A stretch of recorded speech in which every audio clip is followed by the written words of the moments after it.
Oh, is it showing up now?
Hey, welcome. This is the Jordan School District Board of Education meeting. We are in our study session. We are at the JATC South Building, and today is Tuesday, June 14th, 2022. Happy Flag Day to everyone. Mr. Larson, very appropriate tie for the day. Well done. All right, we are going to start with our proposal for initial use for the Flex building. And we've had previous discussion about potentially building a Flex building in Harriman to alleviate all the growth at Ridgeview. And I will turn the time now to Dr. Godfrey for that discussion. Thank you. The board asked me to talk with the administrative cabinet about a recommendation on the use of that Flex building. I would point out the phrasing of the agenda item, the initial use for the Flex building. So this is the first thing that we would propose doing with the Flex building, but because it is a Flex building, there's a lot that we can do in the future with it. Our proposal is that it be a 4, 5, 6 elementary school, 4th, 5th, and 6th grade. So upper grades, elementary. That means that Ridgeview would be a K-3 school, and the Flex building would be 4, 5, 6. There are a lot of advantages to that. As you talk with people, there are a lot of elementary educators who have a preference for upper grades versus lower grades. And so to have a whole building of kids that are around that same age and closer in age is very attractive.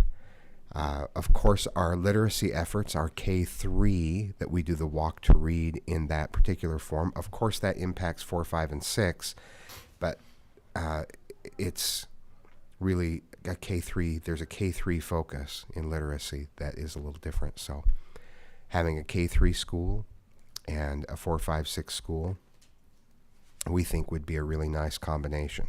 Part of that is the smaller toilets and the toilets in classrooms for kindergarten classrooms and all of that. We already have that at Ridgeview, and not putting that in the Flex building allows it to truly be flexible and to be used for really people of all ages.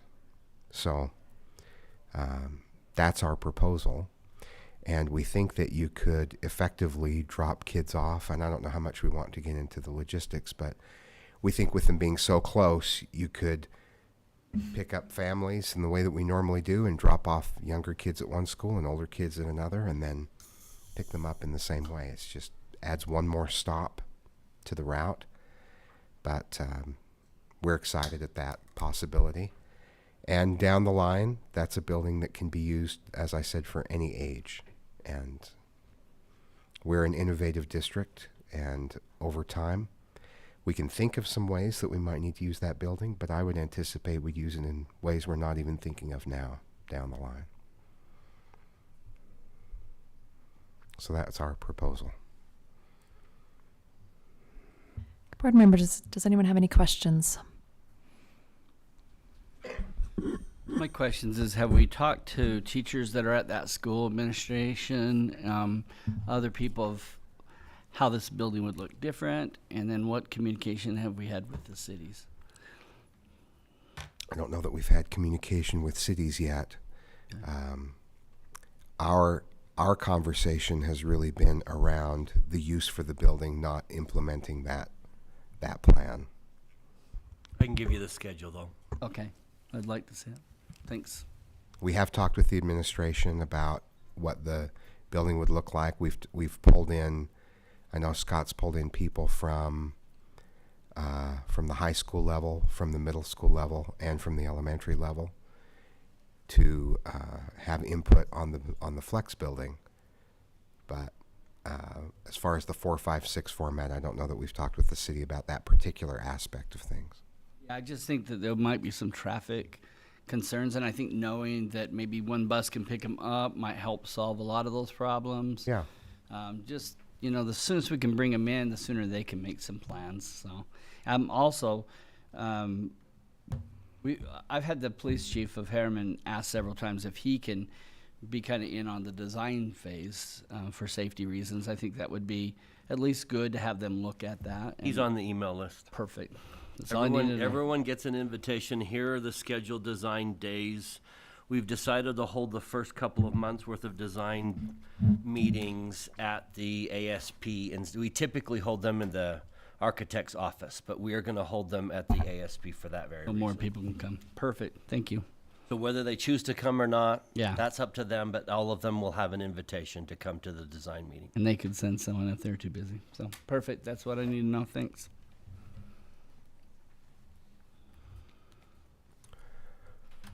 Any other questions? Okay. Do you need any board direction from us?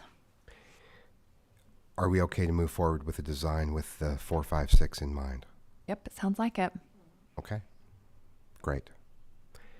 So we would just anticipate the same staffing that you would normally have, administration, front office, all of that, just focused on 4, 5, 6. So the general idea is when the school opens up, all the 4 through 6 teachers just take all their material to a new building, Yep. stay in their same cluster, stay in their same groups, and then we just expand the K through 3. That's right. And according to our calculations, we should be able to fit K3 and 4, 5, 6 in each of those buildings indefinitely. There's only a set number of kindergarten rooms at Ridgeview. Is that going to be a concern? Schools over time have been able to adapt first grade classrooms to kindergarten classrooms, and there could be some remodeling necessary if we get a lot of kindergartners and we really do need some other classrooms. But the first grade classrooms can be modified to that. Did your staff talk about, I think we're focused so much on the flex building, did anyone turn around and look at Ridgeview and say, if we turn this into a K3 building, what changes are going to be need to be made at Ridgeview? No, I don't know that anyone's really thinking about Ridgeview right now. Great question. Does that need to be on our radar? Well, the only thing I think that we would have to look at is what equipment and facilities we need for the youngest students. So that might be, if we have a large number of young students, more playground space that's dedicated to equipment for younger kids, or the kindergarten toilets and sinks and that sort of thing. But otherwise, I think it will work nicely the way that it is. Okay. And I know we've had to do that as schools have grown over time. When you add 13 portables, as we have sometimes to a school, there's a commensurate increase in the number of kindergarten kids, and we've been able to make use of buildings for larger kindergarten classes. 167 kindergartners this year, and that will grow to a maximum of 239. That's a whole lot of 5-year-olds. Yeah, And then it stays in the 200s and 220s for several years. yeah. So that's going to be something we need to make a mental note that we're going to need to turn around and look at Ridgeview and some changes that need to be made there as we do this as well. Yeah. But by making the modifications at Ridgeview, rather than building a building that has those accommodations for younger kids, that will be a more flexible building. And do you anticipate each building have their own principal? Yes. Okay. Yes. Yeah, they'll have the numbers. And their own PTA, school community councils. Yes. And there could be overlap there because you'd have parents that are involved with both, but The name will be interesting. We'll have to, is it the same name? Mm-hmm. Is it a different name? Ridgeview 2, The Reckoning. Ridgeview 1, Ridgeview 2, Yeah. Ridgeview 46. Yeah. New I- Ridge. Be like out-of-state schools that number them. Yeah. Do Ridgeview 13 and Ridgeview 46. Ridgeview and then Ridgeview View. Okay. Yeah, those will be fun questions to look at. And, that's a good question about PTA and school community council. I hadn't thought about that. It'll be the same set of parents except if you have younger kids, maybe, you'll switch from one to the other. I think there will be a close relationship between the schools because they will share boundaries and families. So Hard to come up with people to be president at both schools and, to staff some of those volunteer organizations. we'll also have more families to choose from than at any other school. So there'll just be a large number of people. So it'll be a great way to meet the specific needs of older and younger kids and have a broader community to draw from also. So And they have both community council and PTA are pretty strong at Ridgeview, so pretty big. So I think good, problem. good. Okay, good. Looking forward to see how this all unfolds. Thank you. Okay, our next item on the agenda has generated a lot of interest in the community, as evidenced by our emails. I will just apologize up front for the wording on the agenda. At the time it seemed good, but perhaps it caused some undue alarm with people. I also just want to say right up front too that this is an initial discussion. This board values input from our community. We want input and feedback and from our community, from our teachers. We know this is a policy that there's a lot of interest in, and we want to get it right. I know there's been concern that sometimes on policies we talk about them in study session, and then it goes to our general meeting and we vote on it the same night. That happens generally with policies that are minor changes. Echo. I would just like to propose, if the board's okay with this, just to ensure that it does go to our general meeting agenda for public comment at least once, if not more, prior to the meeting in which we vote on it, just to reassure people that there will be plenty of time for that. Is everyone okay if we make that commitment? Well, and I even think you need open houses and stuff. This is a big policy. And yeah, let's have that discussion. Let's work through where we're at today, and then we can talk about what our next steps are going forward. Great. Okay, so where we are today is there was an ad hoc committee that was created to revise the controversial issues policy. And that was a policy written in 1969, last reviewed in 2013. And there's been a lot of changes to society, also some legislative changes since then. Prior to that ad hoc committee being created, we had a long discussion in here about the directive, the board directive for that policy. And we discussed for a long time about what that directive should be. We tried to define the term controversial issues, couldn't ever come up with something as a full board.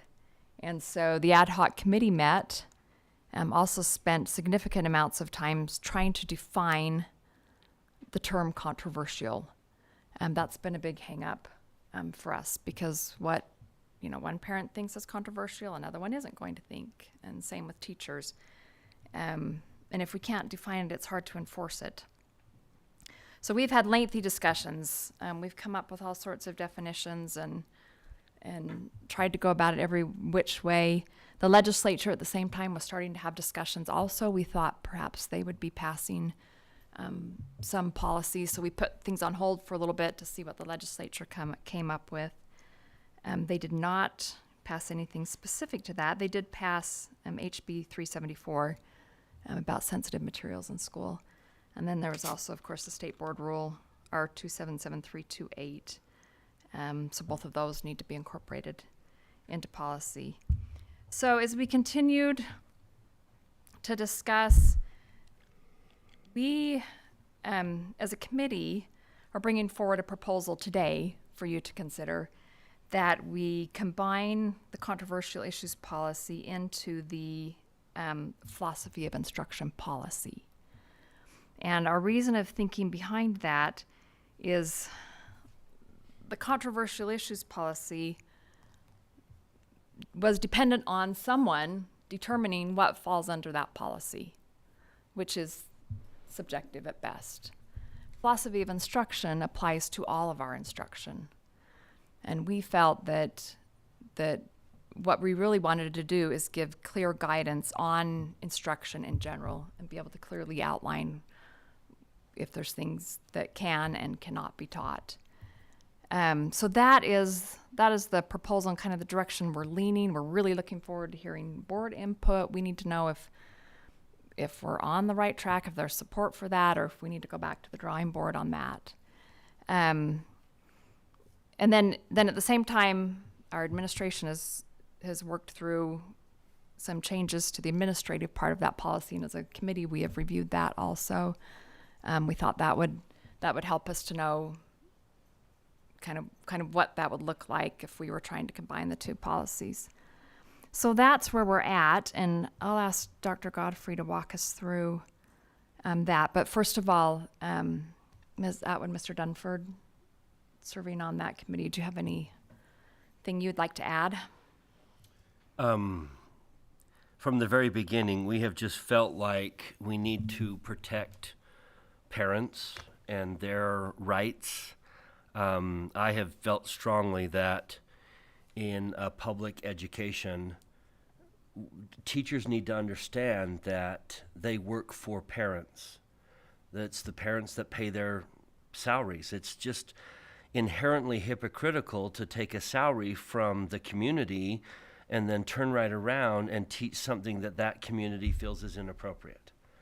And so I want to make sure that we provide ample protection of parents who are very concerned about what is being taught to their children.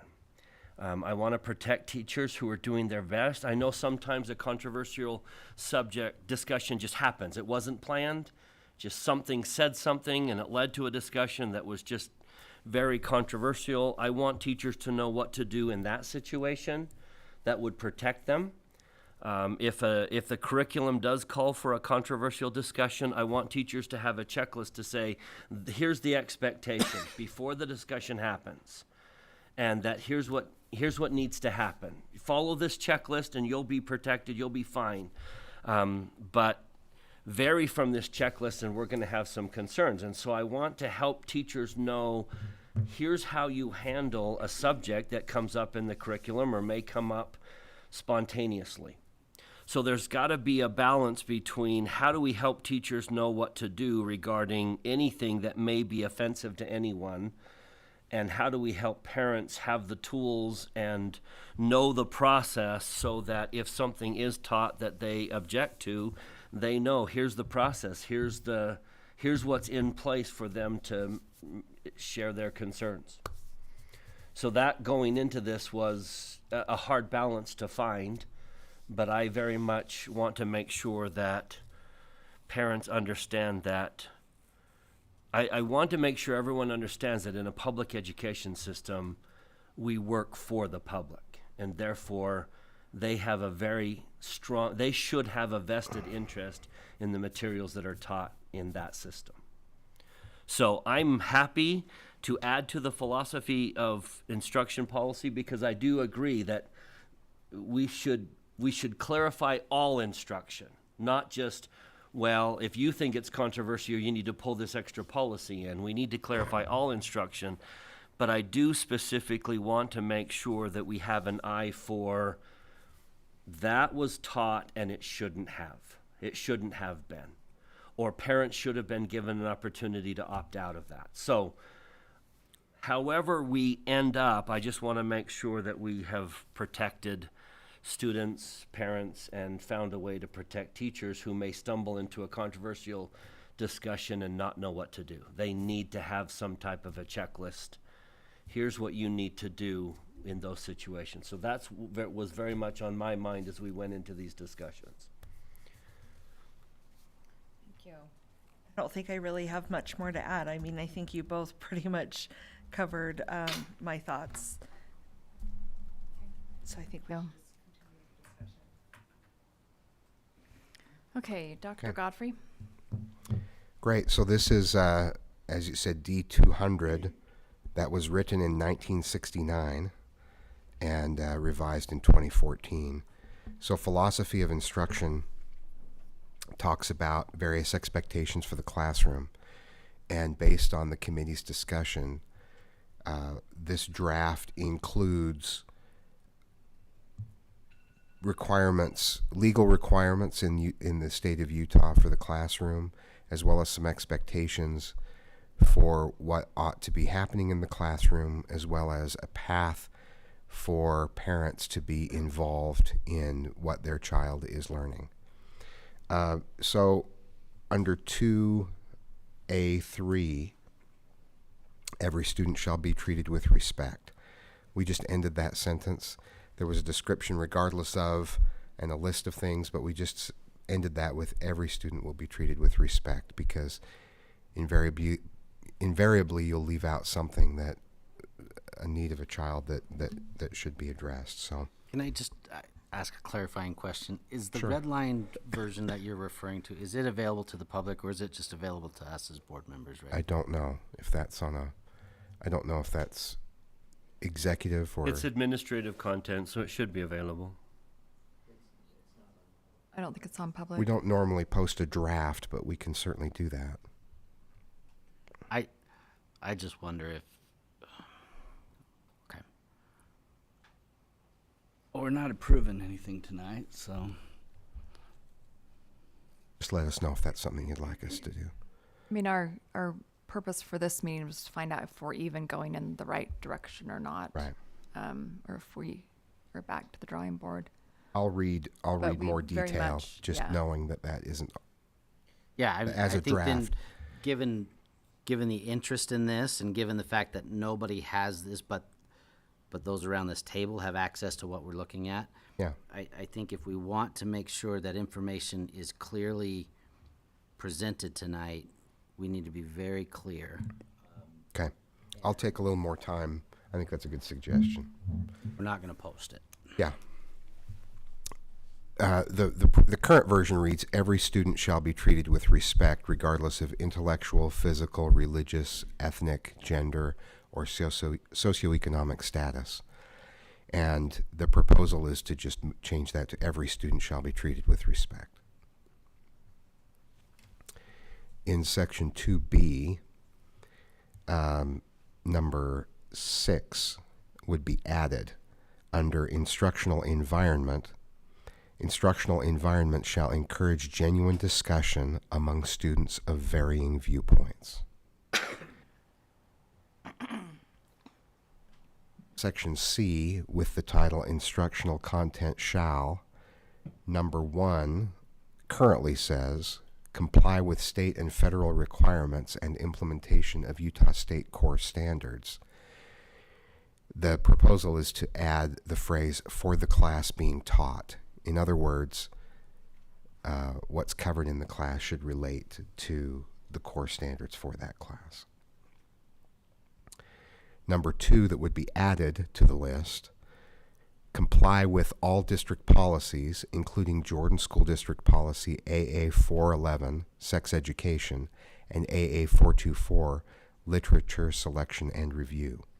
So the idea is to reference in this policy all other policies that govern what should be happening in the classroom, so that it's kind of one-stop shopping for all of those expectations.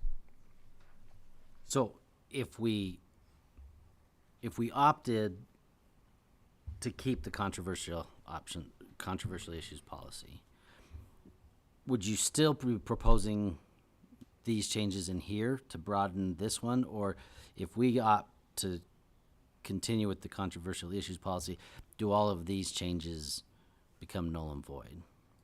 That's not something that the committee discussed, but I think the committee discussion was around accomplishing the same thing that controversial issues accomplishes, but within this policy. So let's assume we kept these changes, but kept the controversial issue policy. I would think you'd reference the controversial issues policy in this policy. And that would fall under C2 as well. It would make sense to put it there, yes. That was a long way of getting to that, so thank you for your patience. Okay, number 6 would be to outline State Board Rule R277-328, Educational Equity in Schools. But I'll just read what that number 6 proposal would be to add under section C. Comply with the State Board Rule R277-328, Educational Equity in Schools, which requires that instruction may not include or endorse that a student or educator's sex, race, religion, sexual orientation, gender identity, or membership in any other protected class is inherently superior or inferior to another sex, race, religion, sexual orientation, gender identity, or any other protected class. B. A student or educator's sex, race, religion, sexual orientation, gender identity, or membership in any other protected class determines the content of the student or educator's character, including the student or educator's values, morals, or personal ethics. C. These that you're reading may not be included in instruction. May not. The way it's phrased, it sounds like we're asserting these things when it's the exact opposite. And it's language taken directly from that State Board rule. C. A student or educator bears responsibility for the past actions of individuals from the same sex, race, religion, sexual orientation, gender identity, or any other protected class as the student or educator. D.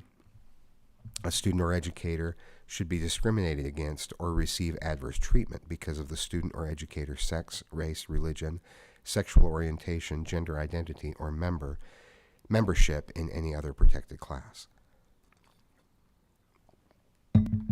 Number 7,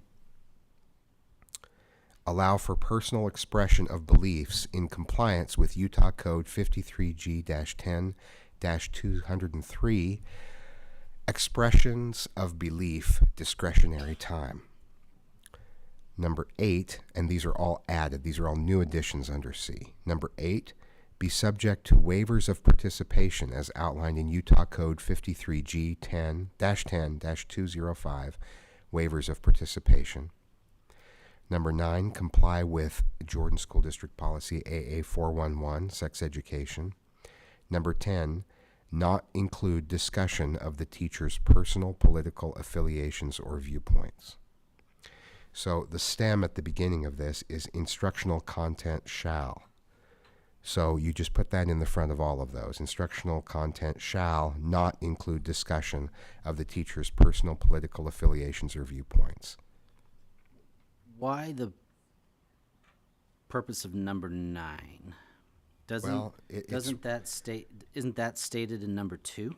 I was about halfway through reading it when I realized that is redundant and we could take that out. So number 9 could be taken out. It's referenced, that the sex education policy is referenced already. So that's a good catch. Not a bad thing to repeat, though. Well, yeah, we want to be sure that that's handled appropriately. So now going down to section D, instructional responsibility. We have 2 items proposed to add to section D. Number 7 under section D, teachers shall provide parents with a list of books that students are expected to read in full so that parents can be involved in helping their students select materials or request an alternate assignment as outlined in Utah Code 53G-10-205. Enough notice must be given so that parents can be involved in the process.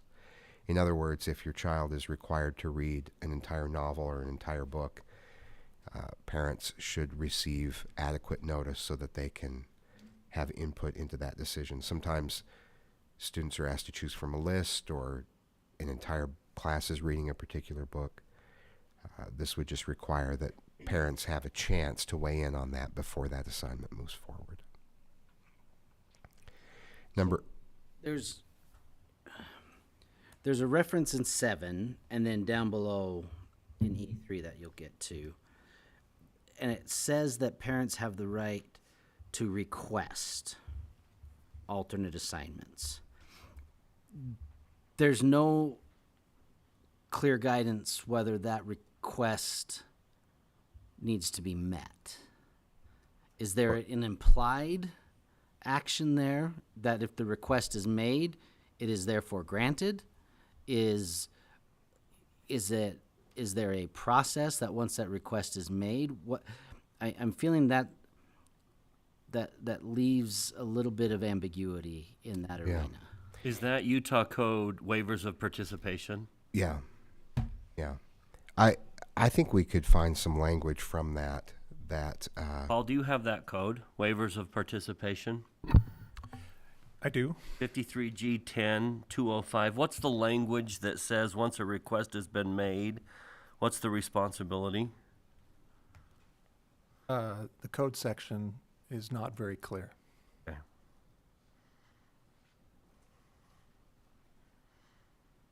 I take your point. I think it does make it sound like, well, you can go ahead and ask, but Here's the language. results are up in the air. So Let me clarify that. Number 4. It was, if a And that's request not is the made, intent. the school shall waive the participation requirement, provide a reasonable alternative to the requirement, or notify the requesting party that participation is required. yeah, so I think some clarification there would be very helpful. That's a good point, though. Yeah. Yeah. I think that makes sense. That needs to be fleshed out. Yeah. Yeah. I would not want a parent to make a request and then the teacher say sorry. Sure. Yeah, and that I don't believe that was the intent of the discussion. It was that you make a request and then we honor that request. But But you're right. state The law- language makes it sound ambiguous. State law does say on number 3 that notifying the requesting party that participation is required. Yeah, by law there's the option to say we've received your request, and We're not going to give. the law allows for that. Yeah.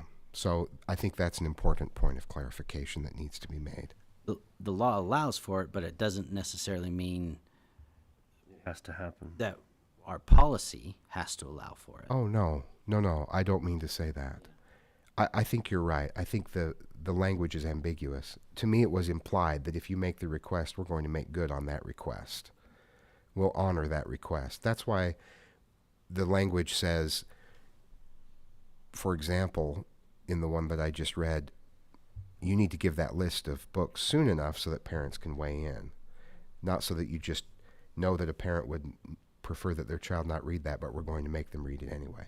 If they make the request, the implication is that that request is honored. But I think making that explicit instead of implicit is an important change. And can I ask, so here we're saying that a replacement book will be provided for an assignment. In AA 424, we say parents or guardians may exempt their students from a required reading assignment if they personally find the literature objectionable. Do those seem to work together to you? Well, if you're It's exempted from an F1. assignment, then it's just, So I'm just Something you're wondering required to if do, yeah. parents can come in and say, hey, my kid's not going to do this. And now Yeah. we're excusing assignments. Whereas here we're saying a replacement book will be provided. right. Which direction are we going here? That's another question that will need to be answered. That's a good catch. So, is it exemption or replacement? And we need to clarify that It's replacement. that a request that's made is honored. Yeah. No, those are good clarifications. Continue. Why did we stop at books? There are a number of assigned articles. Does that become just too onerous on a teacher?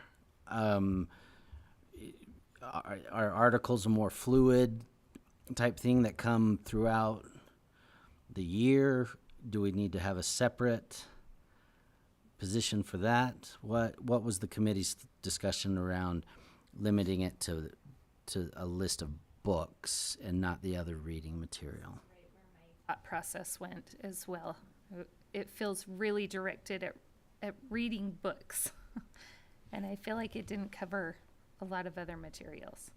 Well, I think that there are, and other committee members chime in, there's a literature selection policy that we're going to look at as well.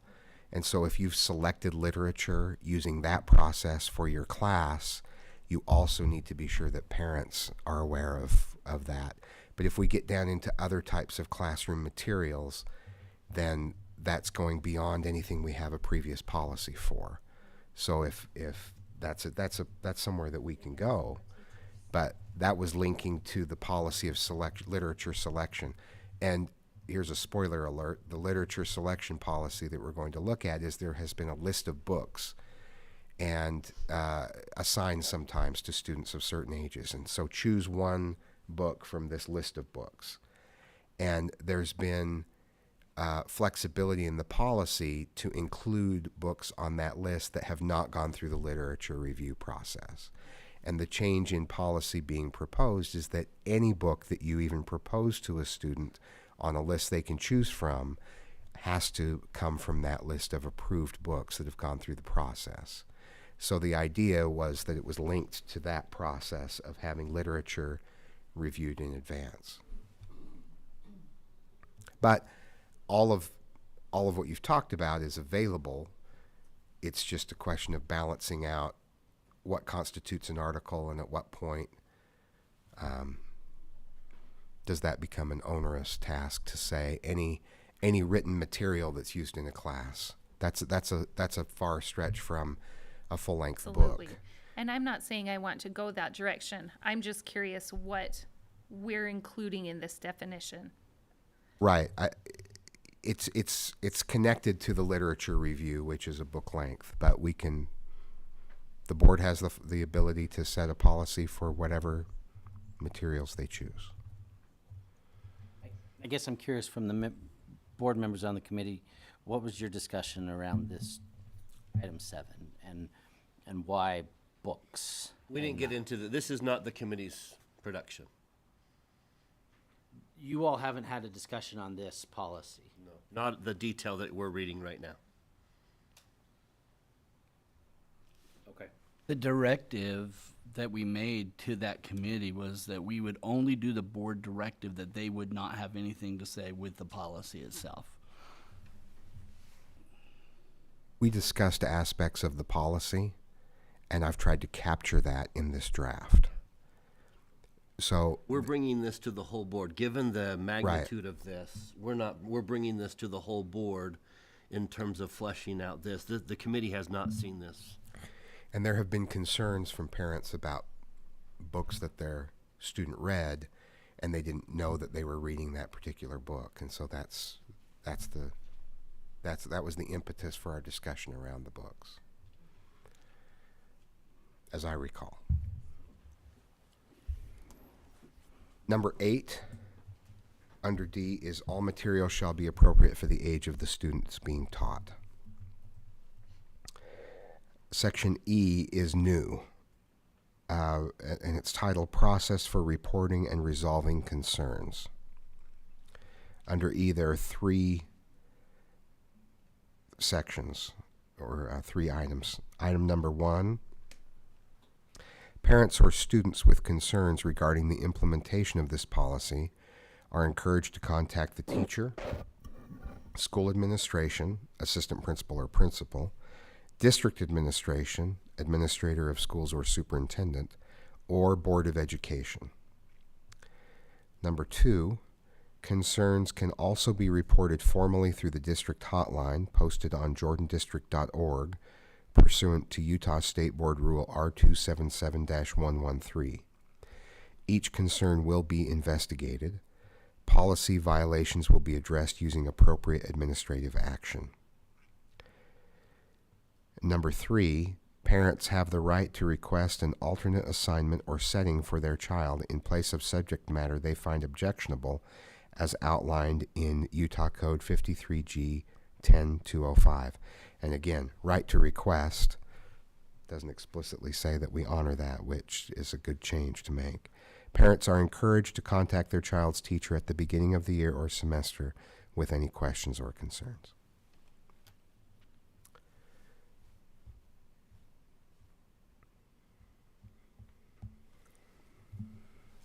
So is that then implying, I understand that books are going to be, that book list will come out with plenty of time for parent review.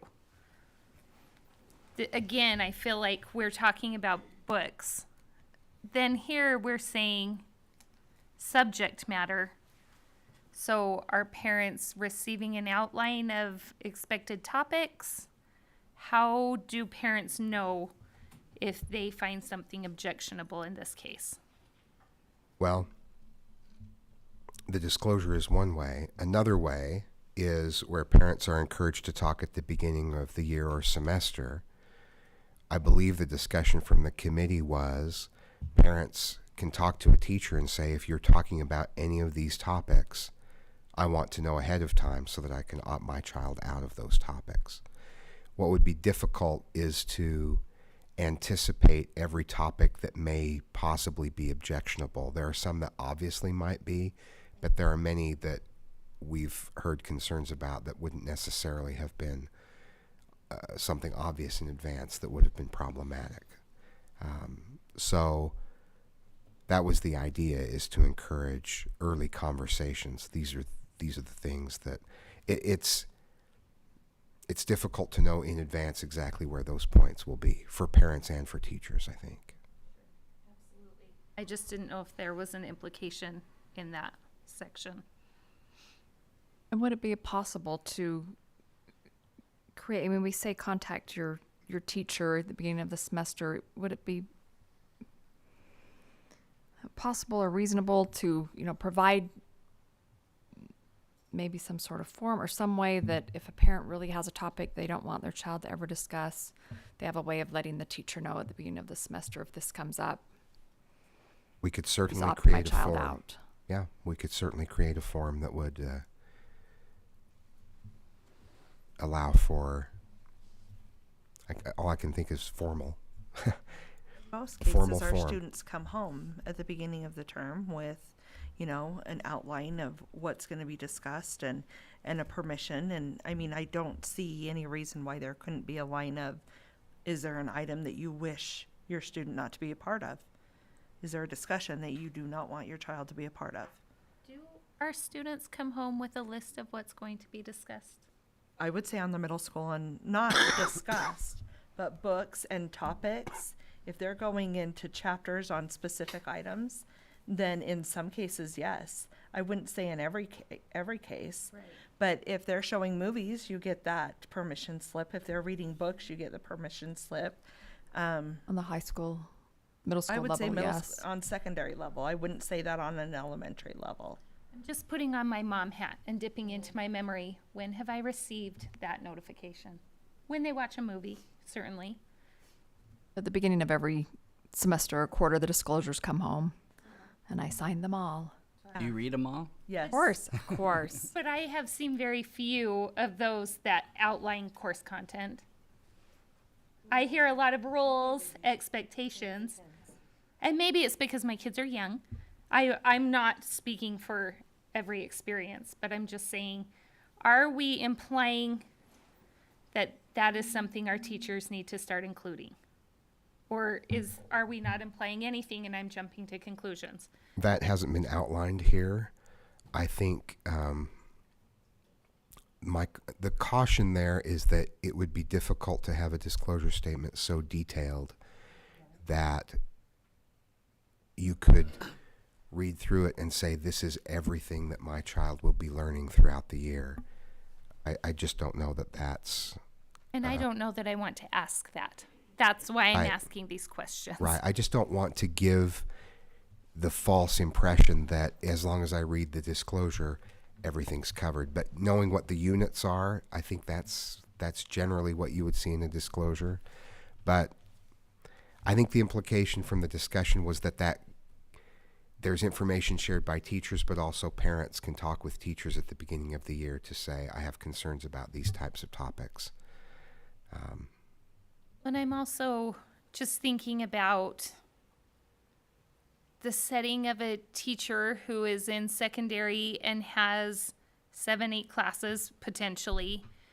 And I read this list the first week of school for all of those students. And now if something comes up, even authentically, maybe not in an outline, but something comes up, am I like, okay, which kid was that? Who do I need to be pulling out? And can I be responsible for remembering all of that? Because that seems like a heavy lift. Yeah, there are spontaneous conversations that will happen that are related to the content, but wouldn't necessarily be part of an original outline. So that's why it really is a two-way conversation, but it's difficult. That's a lot of time. It's a lot of hours, 185 days, and an hour a day. That's a lot of discussion and a lot of activities. And there's the debate, and that's the challenge. How? Because the number one a frequent complaint I've heard from parents is, if I had known that was going to be discussed, I would have taken action beforehand. But now the discussion's happened, and I don't know what to do now.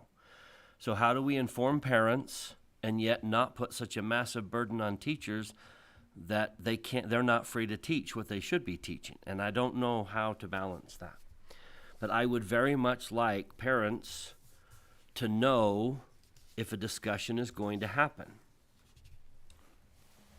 And at the same time, I want to say that the thing that makes teaching authentic and engaging is the power of our teachers to navigate conversations and to allow students' real interest to emerge through the course of a conversation.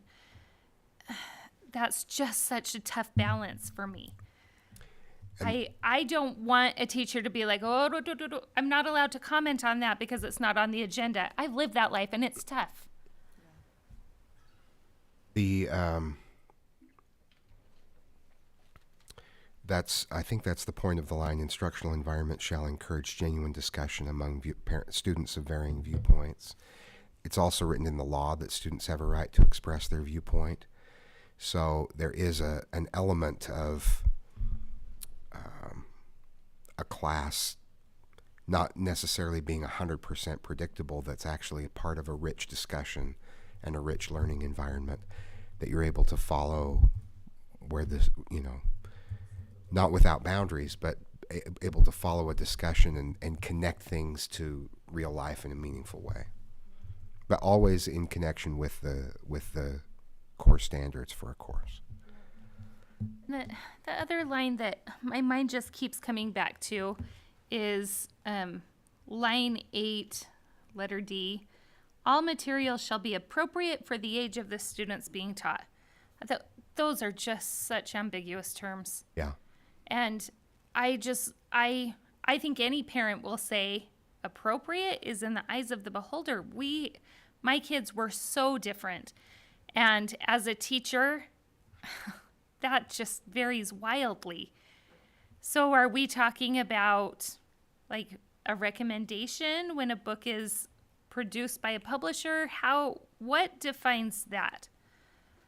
That is a difficult sentence to pin down. It's is. Conceptually, it's something that you need to be very aware of. Is this something that is appropriate for the age of student that I'm teaching? Is this something appropriate for everyone in the room? I don't know that there's a way First to learners. define that. So I'm wondering if effectively. it should be there. That's my question. It's anything can be added or removed. I'd love to hear other people's input there.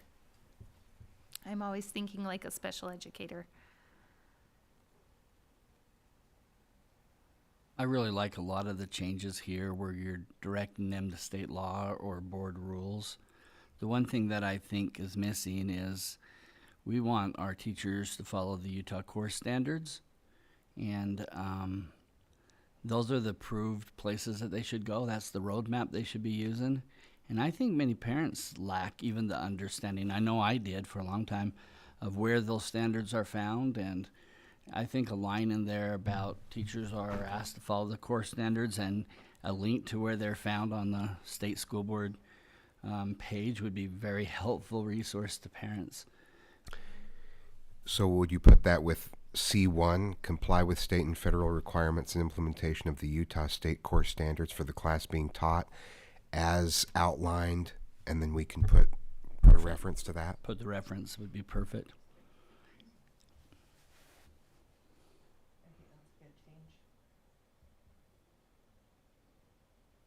And I would hope anyone's listening to this would look at those core standards and look at, because that's our roadmap. That's what we should be sticking to.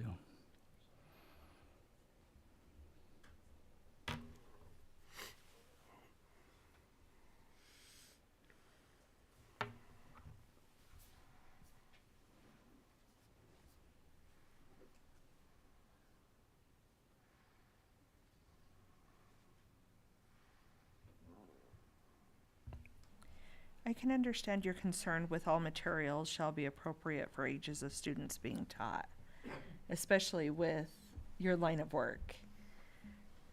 Because you work with kids with all abilities, right?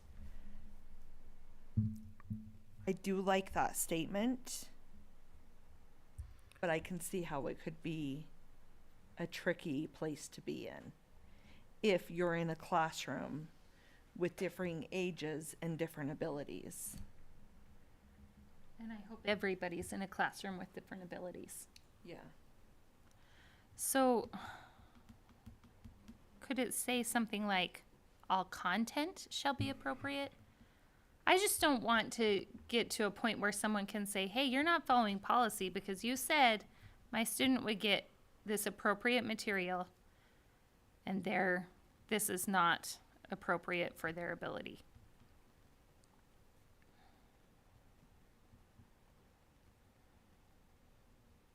I think you're on the right track with that.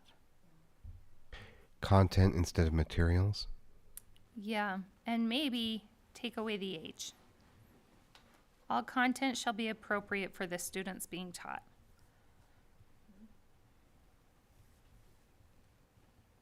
Again, appropriate is just such a subjective word. Fabulous, it really is.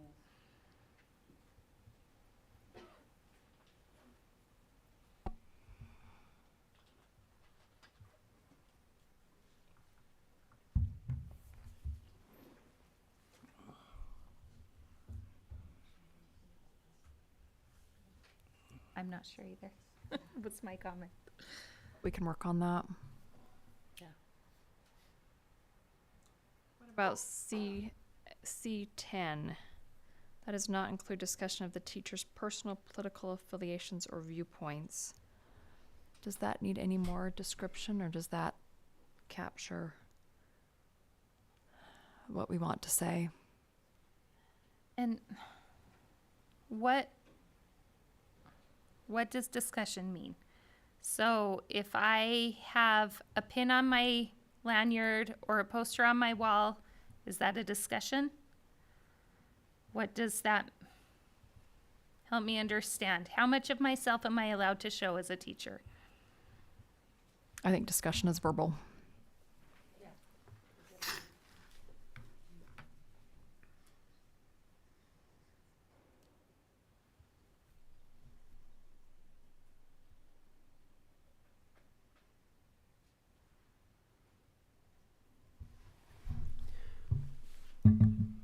Any more specific questions about wording? I think these have all been good suggestions. I still would like to add, we talked about this. This is what a parent does if there's a concern. But I know we've got privacy rights, but could we write into this that to the degree that we can, we report back to the parent?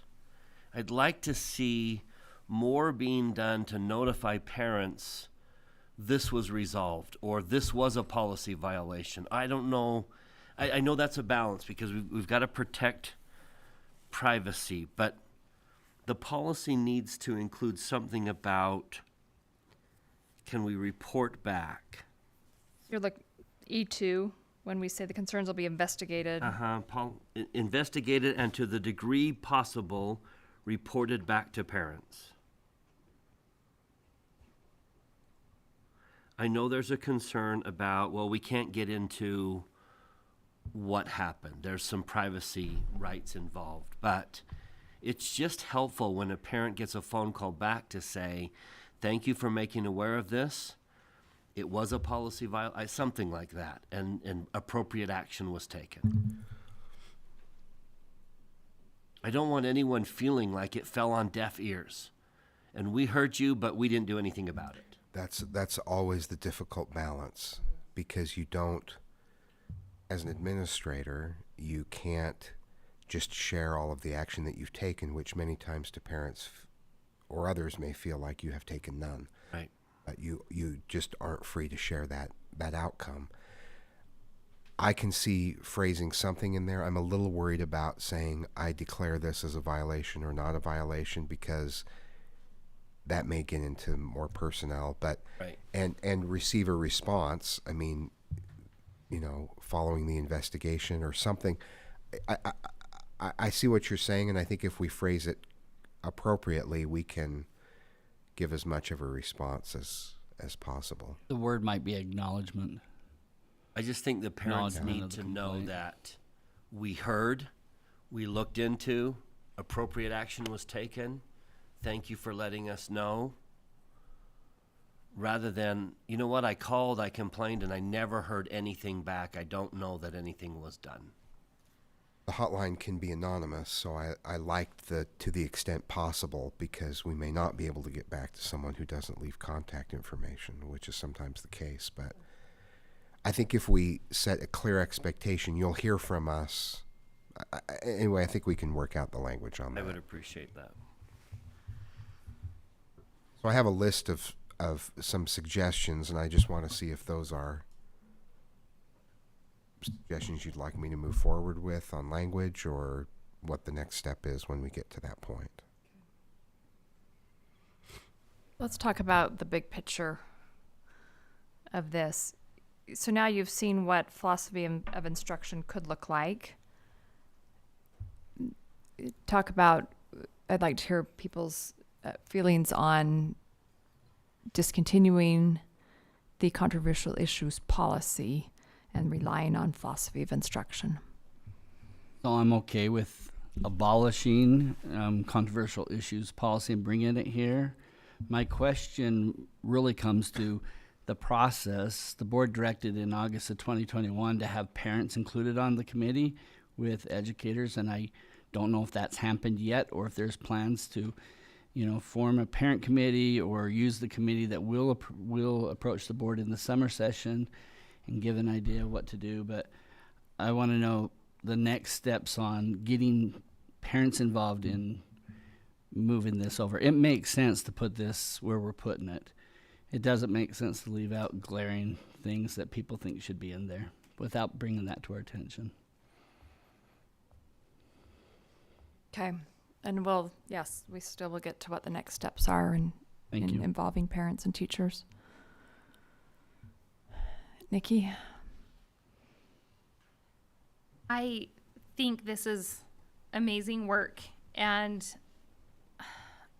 I like the direction that we're going. My concern is, I don't want to say that literature is easy, but the places that I'm hearing parents come back with concerns don't seem to have been addressed yet. I hear a lot of concerns about articles, podcasts, media. YouTube videos. Exactly. And I am not interested. I believe that our teachers are highly qualified professionals, and I want them to be recognized and appreciated as such. I'm not trying to say I want to define how a teacher uses every moment of their day. But what I see in AA 410 is, here's what you do when something big is coming. And I don't see that full direction here. So I'm not saying we can't move away from AA 410, but I'd love to just lay them side by side and say, does this one cover something that we're missing? And make sure that we want our teachers to clearly understand where safety is and where protection is in their classrooms, because every day they walk into the classroom, they are opening themselves up to a lot of potential scrutiny. Thank you. That's a good word. And my desire is not to, I don't want to try to overburden teachers. I want to recognize that role.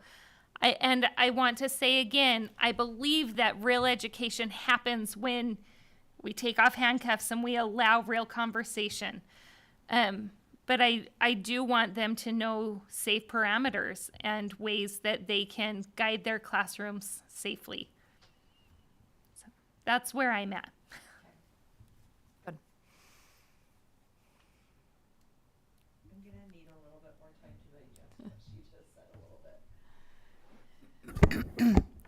And I think the work that has been done is definitely going in the right direction. My fear is, does it appear that controversial issues get kind of buried in another policy? That's my fear. So I really feel like we need to work on that just a little more. I respect that, but just like we said earlier, we had a really hard time identifying. that. So where would we start with that?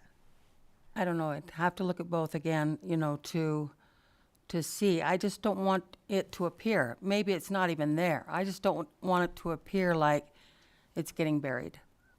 That's my issue. It's an approved policy, and until Right, we remove right. it, it will not be removed. It is an approved policy, and it does exist in our policy book. And as many of our constituents have said, there's a lot that's right in that policy. I'm not saying it's complete, but there's a lot that's good that I don't want to lose.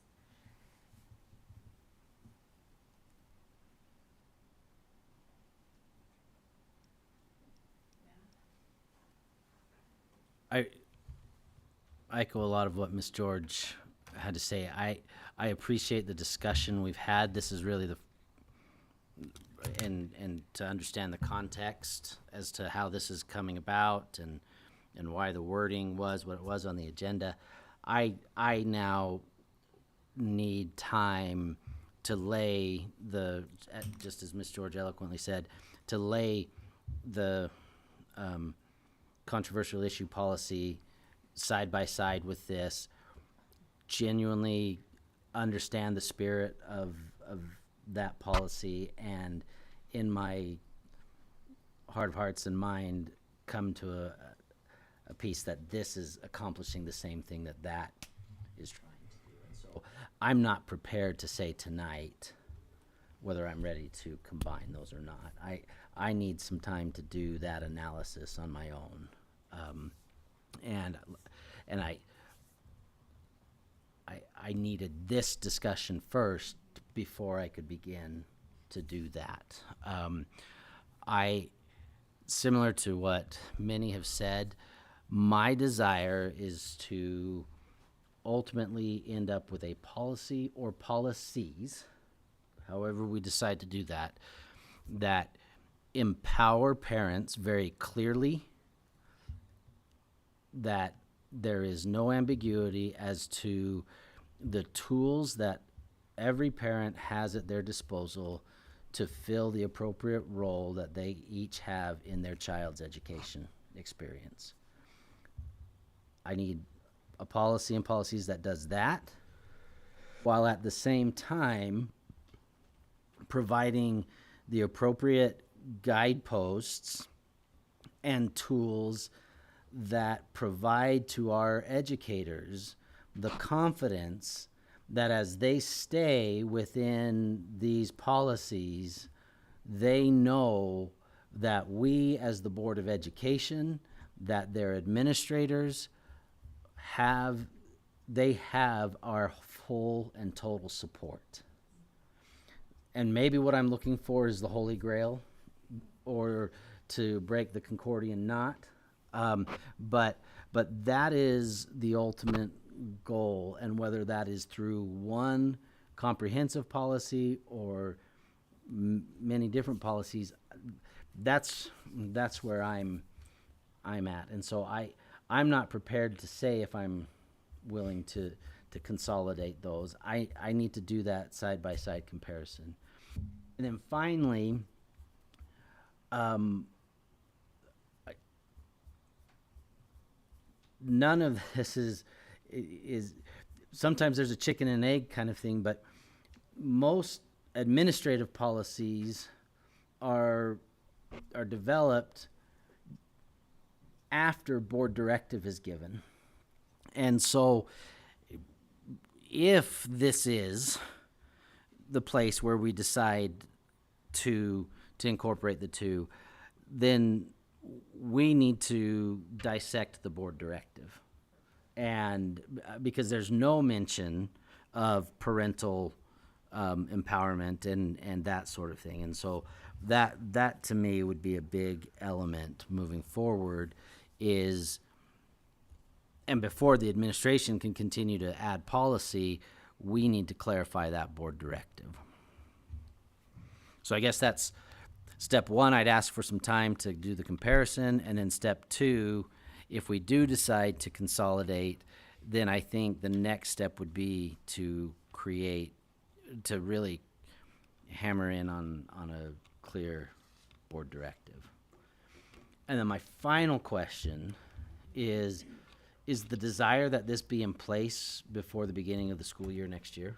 Possible. That was not our expectation, Okay, no. that's what I wanted to know. Maybe Good before the flex clarification. school gets open. Good goal. We want to do it right. Yeah. We're not That's exactly rushing right. anything. Um, We wanted you to taste the struggles that we've had for the past several months at what direction do we even go? How do we find all of those balances? How do we balance all of those very delicate things? and I don't want to lose the parental engagement that was in controversial issues. We need to, whatever we come up with needs to continue to encourage parental engagement. And I like the word confidence that you used with our teachers, that we also want to give them confidence that they can move forward and teach their materials and have clarity. So that's a balance, but I think we can find it. Just add one more item that I would like maybe a little more clarity on is under letter E, process for reporting and resolving concerns. That I'd like to have more of a first step here, if that fails here, rather than you can go the teacher, the administrator, the school board. Like, it's pretty unclear to me. That makes me feel like I should be fielding concerns in the classroom as a school board member as a first step. I don't know that that really is beneficial to our district. Back. What you're saying is you would like to see contact your teacher first, moving down to school administrative, district administration. Even if you had a form or a link that was like, here's how you approach your teacher with this. Here is what the next step will be. Here's how you'll be followed up with, like was mentioned earlier. I, of course, am happy to always hear the concerns of my constituents, but it would be silly for me to pretend that I had the expertise of the people at the first steps there. And maybe something clear in that statement that the board doesn't run the day-to-day operations of the district. I think many people get confused that we can help them on some of these issues, and it's really not our responsibility to get involved in the day-to-day operations. We allow administration to do that. We want to know if the policy needs to be changed or if they're not following the policy. Those are the critical things board members need to know. And I'm always happy to help make connections for my constituents. But For sure. when I insert myself into that situation, I think I create a middleman that interrupts the process.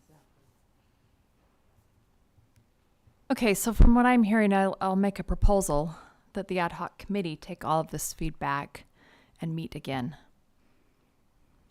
as our next step. And then we will circle back with the board. In the meantime,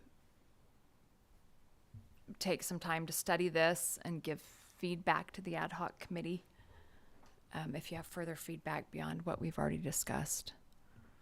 And then we will put this on another agenda for another discussion. And I would love that I would love that discussion to include at what point and how are parents going to get involved in this process.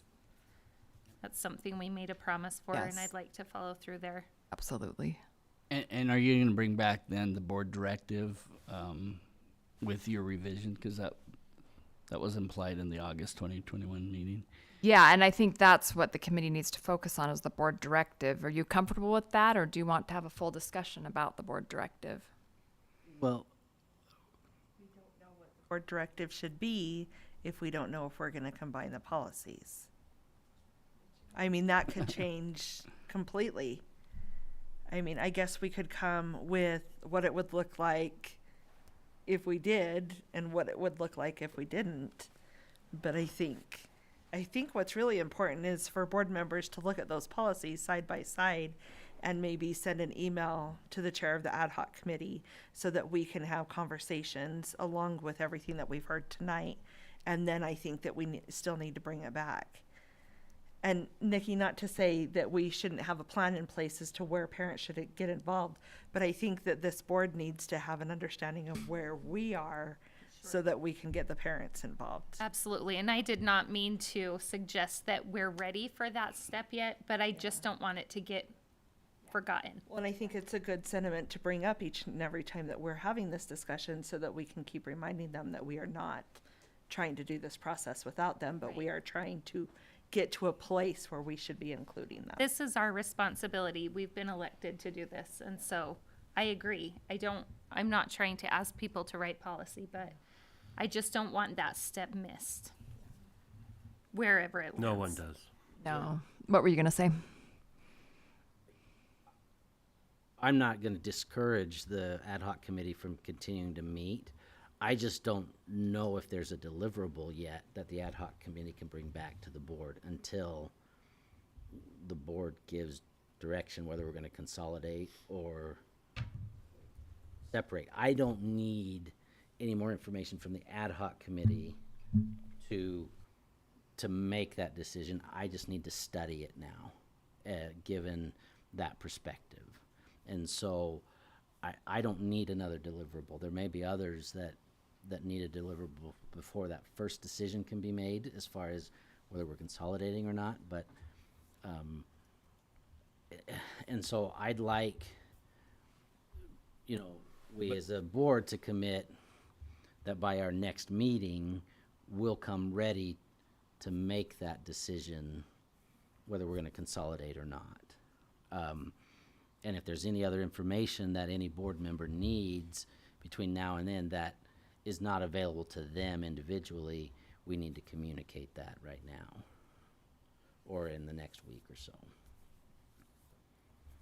That's a really good idea to give a date of when we will have that information from other board members, that we know that they have taken the time to evaluate that information. The tricky thing is, as it sits right now, I'm not in favor of combining them, but if we made stronger the language to match the controversial issues, then I am in favor of it. So you're kind of in a catch-22. I think it's a more appropriate place to put it because I want everyone to look at our philosophy of education, and so it's hard for me to decide if I want to abolish it or not until I see the final product done. So.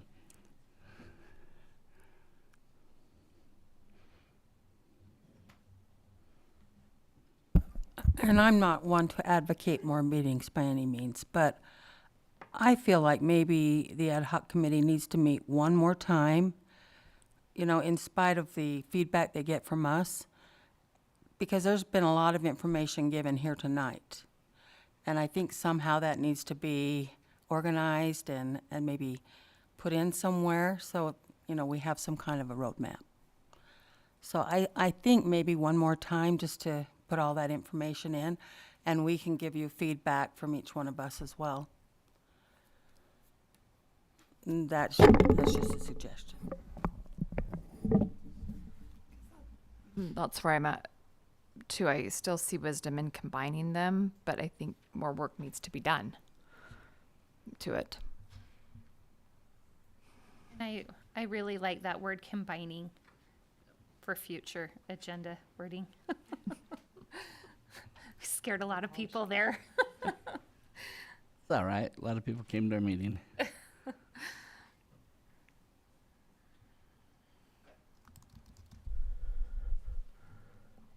I'm all for board members providing additional information to the ad hoc committee. I want to make it abundantly clear. We know what the interest is in this issue, we need to have absolute sunlight on this issue. And the more of this discussion that we can have in this setting, the more we are able to ensure that sunlight. And so I want to be, we need to, in this particular case, I think we need to be hyper vigilant in that. And if we are, for the sake of efficiency and the sake of moving this along faster, going to be soliciting feedback from board members outside of this, I wonder if we need to create a mechanism where those that feedback is made available for public consumption as well. This one we need to have as much sunlight as possible.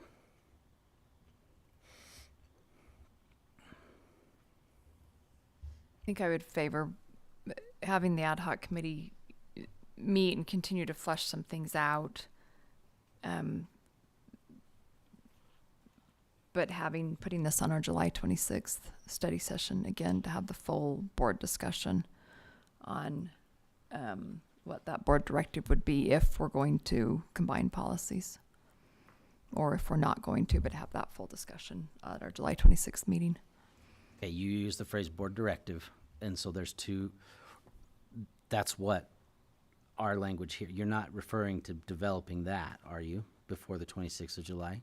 Right, that we would have that full discussion together about the board directive for either the philosophy of instruction policy if we're going to combine them, or the controversial issues policy if we're going to keep them separate. Okay, but you're not intending on coming back to that meeting with language for the board directive, or you are? I was not. Okay, that's what I wanted to. But we've taken some we've received some feedback that we could, in the meantime, be working on. Right. That was the instruction of August 21 meeting, is to have them work on the language of the board directive. On everything that we do, we bring it back to the public. We talk about it. I think having those ideas, I mean, it's great to have a red line policy here so I can look at it, digest it, look at things I would change, ask people what they would change. So I'm not opposed to beginning to think about what needs to be changed in that policy, because it won't be what you bring back. It will be the starting line for what you'll bring back.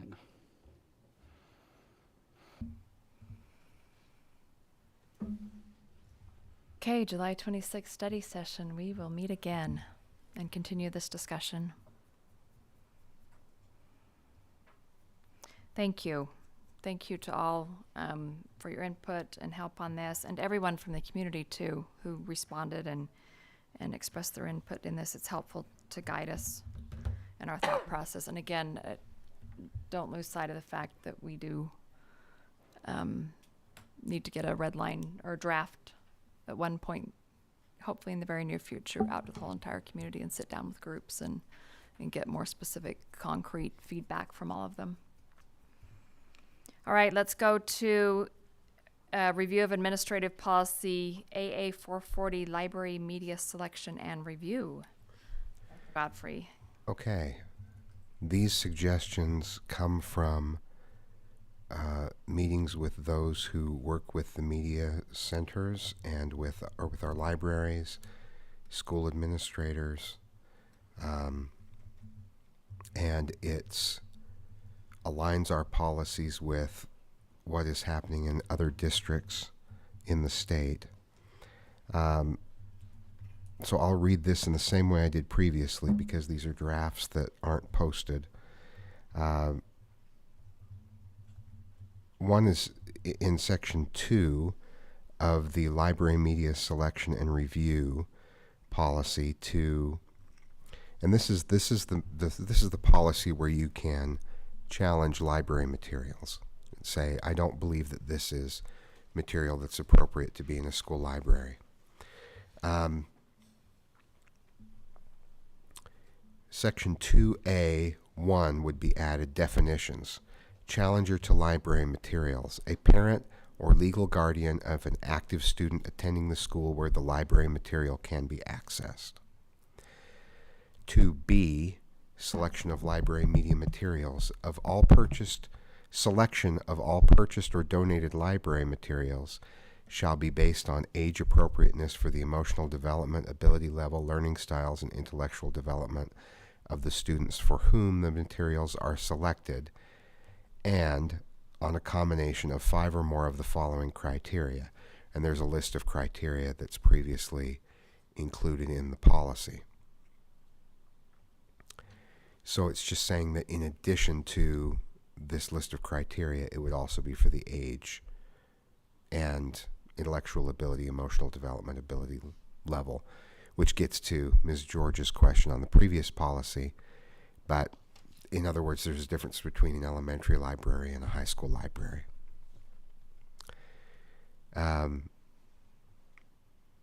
There are just some other edits to the structure as a result of adding items. And then there's a section E, challenges to library materials. A parent/legal guardian of an active student attending the school where the library material can be accessed may request a school-level review of materials. Under that, A, no more than 2 books can be submitted by the same challenger for a school-level review at any school where the student attends during a school year. B, once a book has been challenged and reviewed, it cannot be challenged again for 3 years. F, review committees. That's, again, a new section. Committees are required to use Utah State Board of Education or legal standards found in Utah Code 76-10-1201 for determining what is harmful to minors. So this is an update that reflects changes to the law. Number 2, the review of the challenged material should be completed within 90 school calendar days of submission. Number 3, in order to ensure an adequate review of all challenged materials, no more than 4 books at a time should be considered by any school or district level library materials review committee.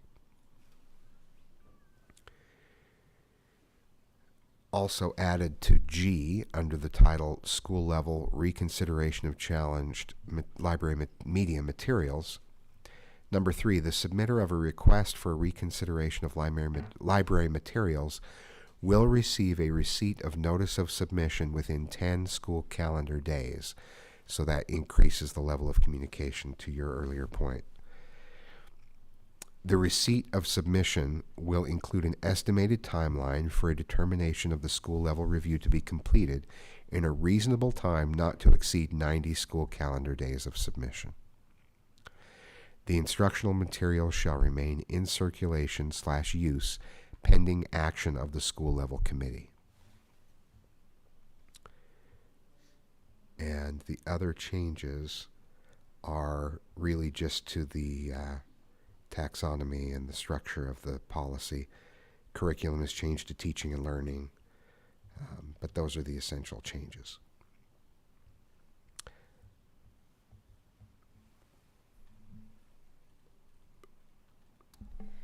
Can I ask a question on E1A?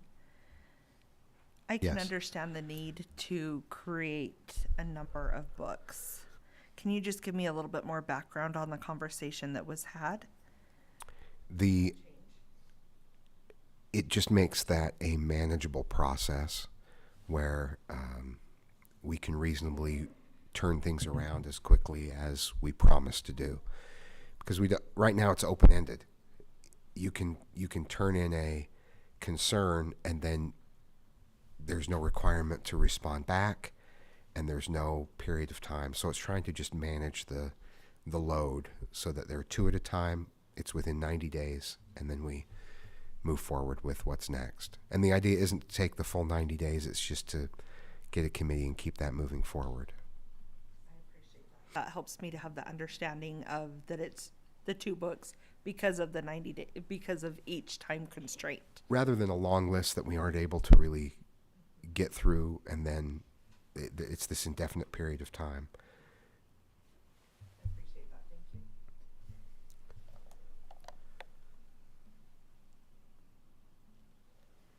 Question on 2B, the selection of library materials. Does this meet HB 374?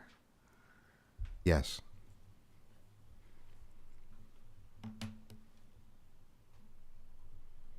For those listening, that's the reference to all purchased or donated library materials shall be based on age appropriateness. Is that the part you're referencing? Yeah. Appropriateness for the emotional development, ability level, learning styles, and intellectual development of the students for whom the materials are selected.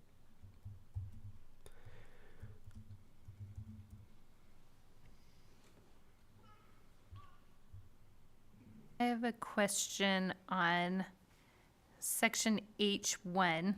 It's not a change, but I'm just curious. It says that 3 parents or guardians are able to participate. How are they selected? That's not outlined. But this is a policy that we've had in place for a while. How have they been being selected? This section of policy, I will say. That's, let me find that section. What section was it again? It's under H, and then 1 is where it just outlines who's included on the committee. I was just curious about how. Under G5, I think it's G4 in the previous version of the policy, if anyone's following along. The principal/school administrator, as chair of the local school committee, shall call a committee meeting to review a submitted. I think it's created by the principal. That's how that works. That's my understanding. On the secondary level, the school principal, who will chair the committee, teacher and parent serving, and a parent selected by the school community council. Oh, okay. So, Sorry, I missed that. But that's the district level one, right?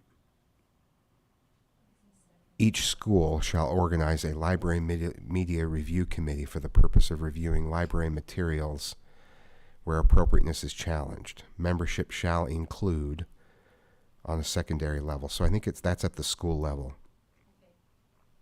So a parent is selected by the school community council. Then can I ask one more on the challenge? So I'm just looking at the numbers. So a parent can submit 2 books a year. We have 90-day window to open up or to review that book. And there was a 4-book limit. So I know I'm borrowing trouble. I'm just curious. If you got inundated with requests, if people got organized and sent them in, would you send them we thank you for your request, it will begin on this date to be reviewed, or how would that work? Sorry, I'm getting into the weeds. So in your scenario, you're saying if 50 parents submitted a total of 100 books and we had 90 days. But we have a 4-book limit within that 90-day window. And your question is, what would we do with the other 96 books? You got 5 book requests. What do you do with the 5th? I think you take care of the 4 as quickly as you can, and then you move to the next. So then the 90-day window is what would change. You would say, okay, now we have to review this in 30 days instead. It's not that you wait for 90. It's that you have up to 90. Right. I hear what you're saying. I'm just saying, like, do we need to build a pad in that says, should we receive more than 4 requests within a given window? I understand what you're saying. There may be a message of delay or something like that. Yeah, I think that makes sense to say, in the case of an overwhelming number of books, we'll, some clause where we give ourselves some additional time so that we're not required to do. The idea is to give a reasonable, thorough review and to be respectful of the parents and educators who are part of that committee and the parents who have made the request so that we can do it in a timely way. I think a provision that allows for some flexibility if needed based on the number of requests that we receive at a particular time is a good idea. Sorry, I wasn't following initially, but It I'm wasn't with well you. worded. I No, apologize. no, I'm with you. It's the exact concern I had when I saw the timing, and I fully support a very clear, even what number was that? F2 and 3. Even a 4 that explicitly lists out what happens Yeah.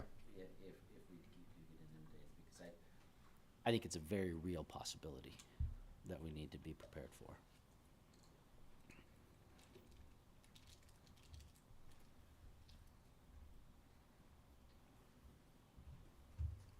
I have a question that's not really related to this policy, but sort of is. Can a parent request to be notified when their child checks out a book? Can they get an email to know that their child checked out one from the school library and that was the title? Great idea.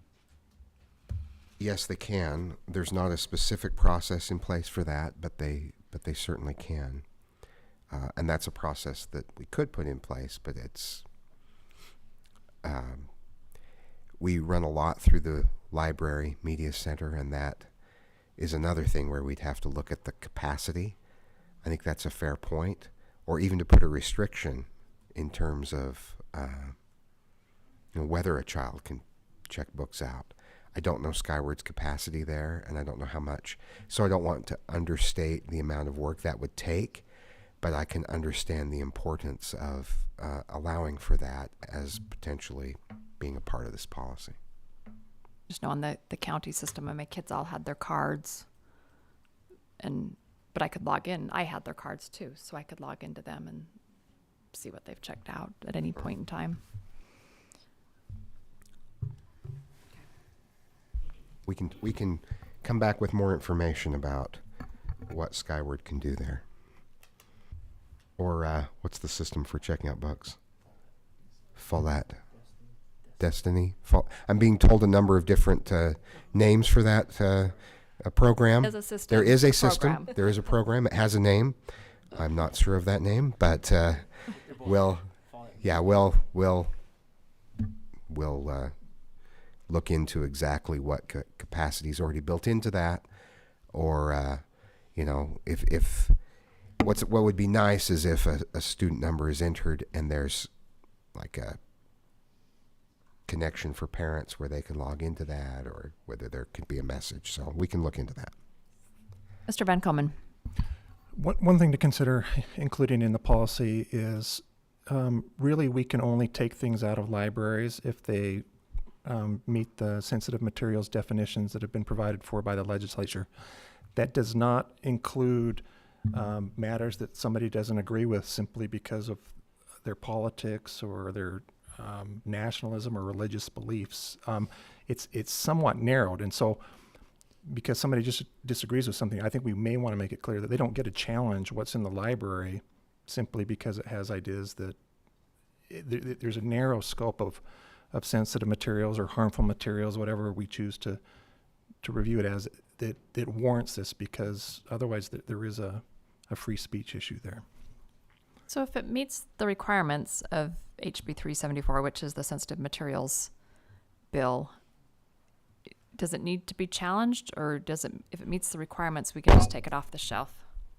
Well, it needs to have a selection process anyway. At each school? I think you could do a district-wide for certain things. If there's a district-wide review of some sort of something, so you don't have to have each school do something. Well, I think that's going down a new path. That's not what our policy says. Because it's not what our policy says. As of right now, each school has to hold their own review. That's right. Because individually. Each school is allowed to choose their books, so each school is allowed to make a decision about whether that book stays.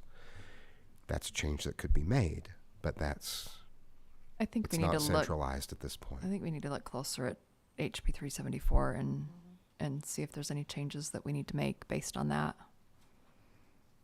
Well, and one thing is it's a specific code provision now, so we probably should start referring to the code section rather than the House bill. Rather than the bill. But that's okay.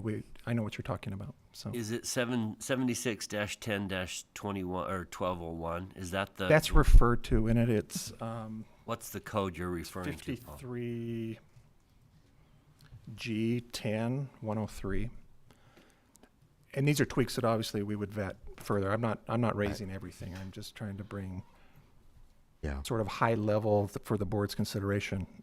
If you want to include some sort of statement, because otherwise I think people think, sensitive, or the sensitive definition that the legislature used, that's confusing in itself, because then it refers to these terms and it really is pornographic or sexually explicit, that sort of thing. It's not, I don't want my kid to be reading a book about such and such topic. That's not included in what the legislation was passed. I just want the board to be aware of that. And constituents, I So guess. one more time, Paul. HB 374 got coded into the code and is now found where? 53G 10 103. Okay. And So if thereabouts. we followed 10-103, we will be following the House bill. Yes, because that refers to other sections, including the 7610. It defines sensitive material, but part of the definition is referring to other sections and other sections, and it's a little bit of a rabbit hole. So does that? Never mind.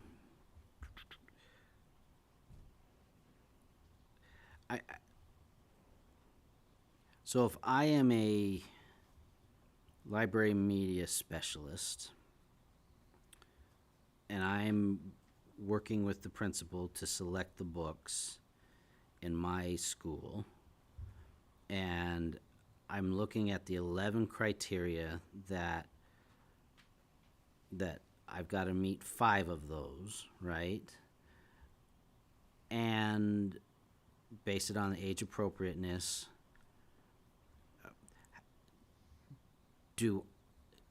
Are we spelling out anywhere in their selection process that they need to follow this law? That's in the stem at the beginning.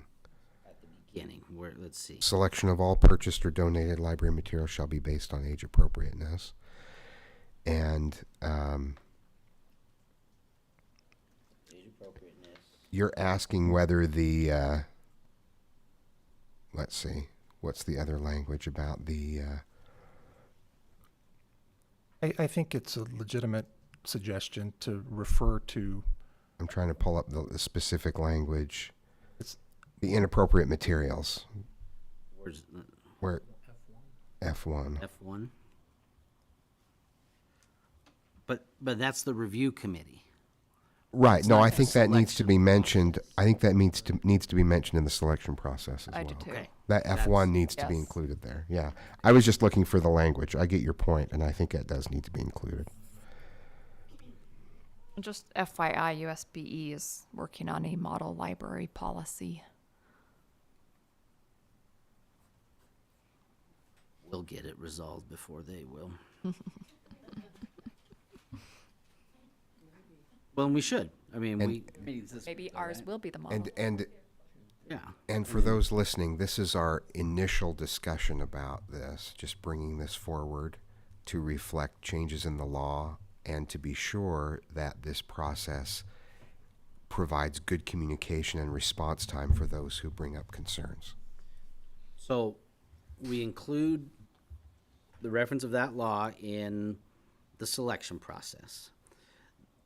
A book gets challenged given this concept that it's not that a challenge because I don't like the subject matter covered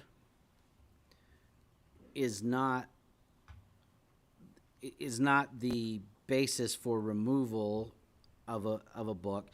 A committee goes to this policy and they see what is it that they see in this policy that is their duty and their responsibility in looking at that book. Are they just going back and saying, does it meet 5 of the 11? Does it meet this state law? Is it age appropriate?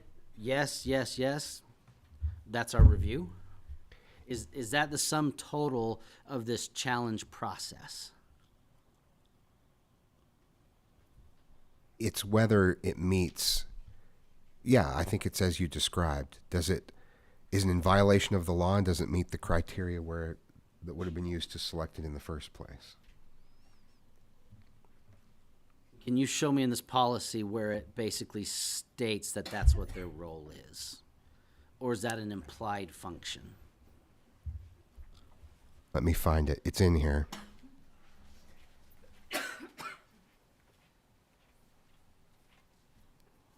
I found it under the district committee. I have to look for the district committee as a whole shall discuss the challenged material based on the selection, administrative policy provisions of this policy and the written challenge, and determine by majority vote the disposition of the challenged material. Options shall include, if the challenged material meets appropriate selection criteria, it shall remain in the collection for the full circulation. If it does not, then there are choices about what restrictions are put in place. It says that under the school level too. Does that say under the school level also?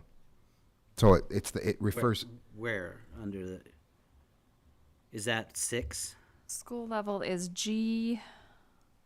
6. Yeah. If the challenged material meets appropriate selection criteria, and that's referenced earlier. So if it meets the criteria that are listed earlier in the policy, then it can stay in. And now state law is going to be referenced in the appropriate selection criteria. Therefore, it's assumed Right. that that's one of the. Right.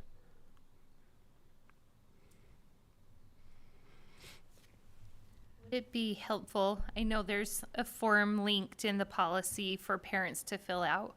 Would it be helpful to include those list of legally inappropriate items and say, this is the area in which I'm challenging this book? Would that help narrow it down for the committee? Or maybe someone who read that went, well, no, I guess this doesn't really fit and wouldn't need to submit. I worry that might narrow the review, and if it's been submitted, I'd rather just have it be reviewed for all of the criteria rather than just a narrow criteria as determined by the person submitting that concern. So I guess maybe I need to have a better understanding. How often are we seeing challenges? Is this something we're inundated with that we need to kind of try to filter, or is this a more rare occurrence? It was a very rare occurrence previous to this year, but it has still not been very prevalent. This is more in preparation for, well, we have to update anyway to align with the law, but also to be sure that we have a process that makes sense. So we haven't been inundated, but we've had more than ever in the last year.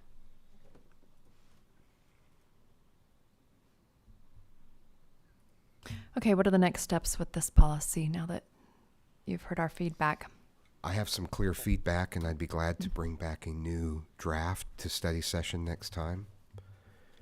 Not for a vote, but for more discussion. And then once we feel like we've captured the board's feedback, then we can bring it back for a vote as early as August, but bring it in July bring a new draft in July that addresses the questions that have been brought up. I'd like parent feedback on these, Paul. Yeah, this is another one where I think we need to have a public version of this out for a meeting or two prior to our vote. Sure. And that, if you're ready, we could have a public version available at this next study session.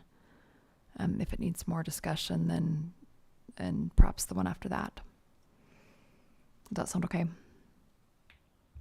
July 26th study session. The timeline is up to the board. I can bring a new draft back in July that reflects the changes we've discussed. I can bring back information about what's available in terms of parents accessing what their students have checked out and placing any restrictions there. So let me find out what the system allows for. And then we can kind of determine where to go from there. Is there an urgency to get any of these policies into place immediately? Just that the sooner we can do it, the better for the public, but we don't want, we Policy want, we don't, lacks a lot of things, and so the sooner we can put teeth to that, the better. yeah, there's no, we're not painted into a corner. We don't have a specific date by which this needs to be done, but I just think it needs to continue to move forward so we can provide clarity as soon as possible. And we would, as concerns come in, we honor those, of course, under the current policy. So As you look over things, will you be looking at the form that it links for parents to? Okay, perfect. I know it says right on top, please print. I'm always, if I can do it digitally, let me. okay, so would you like us to make that? Is that the question about? Previously, your question was about allowing a parent to say specifically why they're making that request. And I understand your reason for not doing that. I'm okay with it. That was just an idea, but I do think maybe the form could use a little. It would be nice if I could. Chatifying? Yes, chatify that. Yes. Can you tell me the exact definition of that? I'm just kidding. Yes. Having Chad Margetts put his artistic touch on what is otherwise a bureaucratic form. Perfect. That's also the definition I had. No, I just think Yeah, I think a that we can printed make that more paper user that I have friendly. to run over to the school is a hazard for me to get done and a hazard for someone to not lose. Fair enough. Okay, we have one more policy, literature selection and review. We do have a budget hearing that starts in 10 minutes. Let's see just how quickly I can take care of this. Literature selection and review. Let me pull up the red line version here. This has to do with choosing literature for use in the classroom. 2 changes. Several changes. Here we go. Literature selections under A, standards for required reading. 1, literature selections which are assigned as required reading, read aloud to students in the classroom, or appear on a list from which students choose shall meet the following criteria. Previously, it only said assigned as required reading or read aloud to students in the classroom. So the addition is, even if students are just choosing a book from a list, every book on the list would need to go through this approval process. Thank you for adding that. And then number 3, a current list of approved literature titles for secondary students may be accessed on the district website, and a hyperlink is listed. So that's not a change in policy, that's just providing a link to the approved literature. Is there an approved list for elementary students? There is. It just says secondary. That says secondary. Let me see what I can find out about that list. And then the other change is we take out the school committee may also review and approve lists from which students may self-select literature to be read outside of the classroom as part of a class assignment. In other words, all of those changes center around making sure that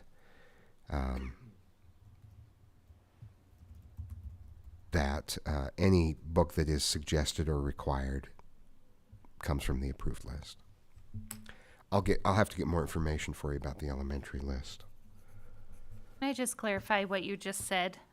So if it's on a list where a student can choose from, those books have to come from this approved list. Yes. Can't have that's just not, one option that was approved and the rest not. That's right. Is that a change? Yes. That is the change.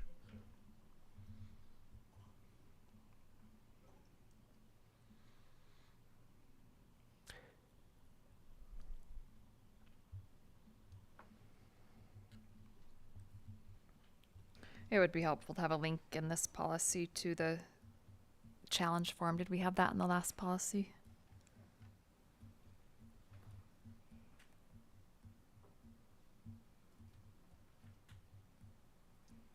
or at least where to Looking find for it on the that. website.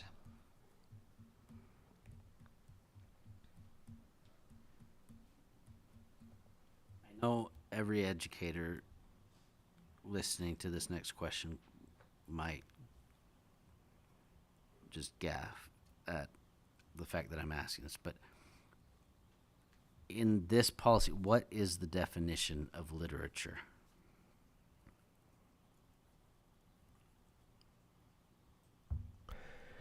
Well,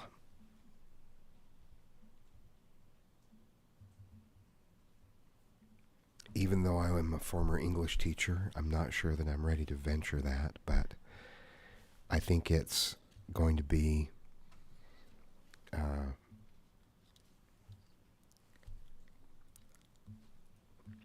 I think it's a fair question, but literature is going to be books. But it's going to be books that are used in teaching language arts for the most part. It's not textbook.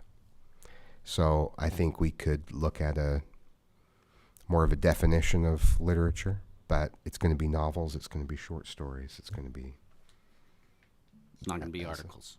not going to be articles. Although a lit review, which I have done, is the literature is research. So I know that if we really want to get into definitions, we could go a few different directions. But literature is, if you're going to read a book as a class or ask them to read a book, if you want to teach 1984, then it better be on the list. If you're going to teach tests of the D'Urbervilles, then it's better be on the list. And can a teacher submit a book that they don't find on the list, but they might be interested in teaching? No.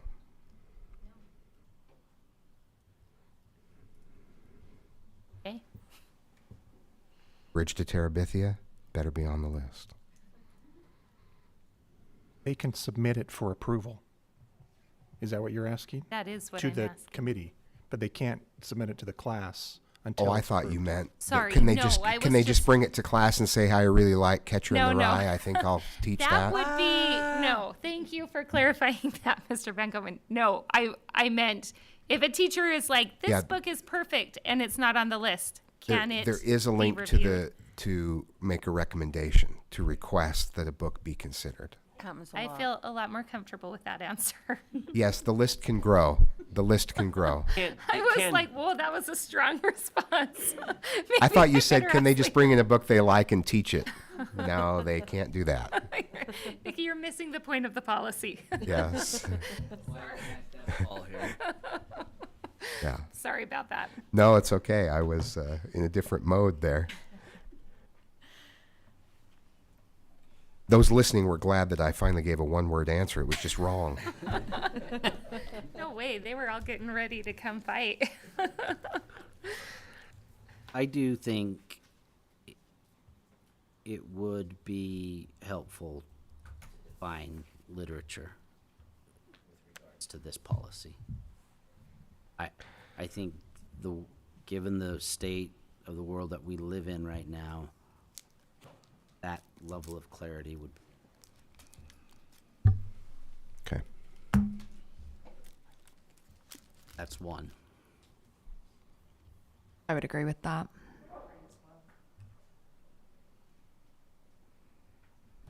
That's a big ask. If this is going to cover every magazine article and every YouTube video. I'm not I- asking that. Okay. I'm asking to define what literature means in reference to this policy. So if it's just books that have been published, then we need to define that. And And So but that's, does that include, because Yeah. now anyone can publish a book, right? I see what you're saying. I would say that right now, I gave a longer definition before, and I tried to incorporate a lot. I think it's novels and short stories that you're going to be collections of short stories. But I think a definition, that's a fair question. Okay, any further direction on this policy? All right, it will also be back to a study session in the future.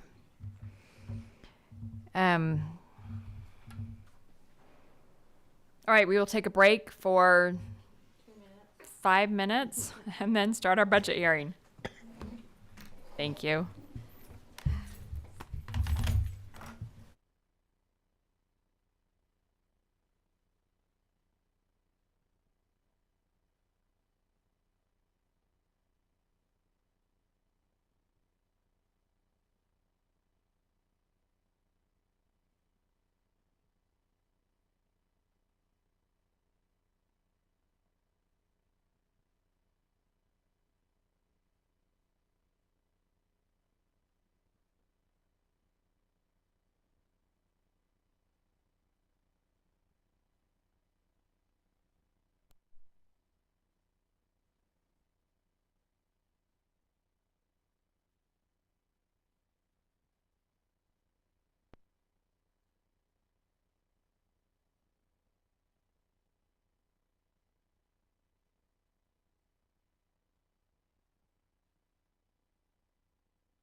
Oh, I need a napkin.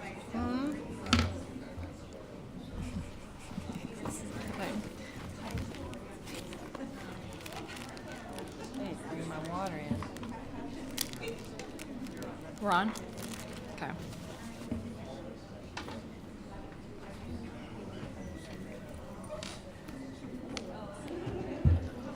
Okay, welcome. This is the budget hearing for the Jordan School District Board of Education. Today is June 14th, 2022, and we are in the JATC South Building. I am joined today by our attorney, Mr. Van Komen, board members Daryl Robinson, Jen Atwood, Nikki George, Bryce Dunford, I'm Tracy Miller, Marilyn Richards, Matt Young, Superintendent Anthony Godfrey, our Associate Superintendent Mike Anderson, and our Business Administrator John Larson. We are also joined by various other members of our staff, both in person and watching online, and a lot of members from our community. Welcome. This is by far the largest crowd I have ever seen for a budget hearing since I've been on the board, and I would like to think you're all here for the budget, and I'm guessing that's not the case, but welcome. We are going to start out with a Pledge of Allegiance led by Daryl Robinson, and then Reverence by Bryce Dunford.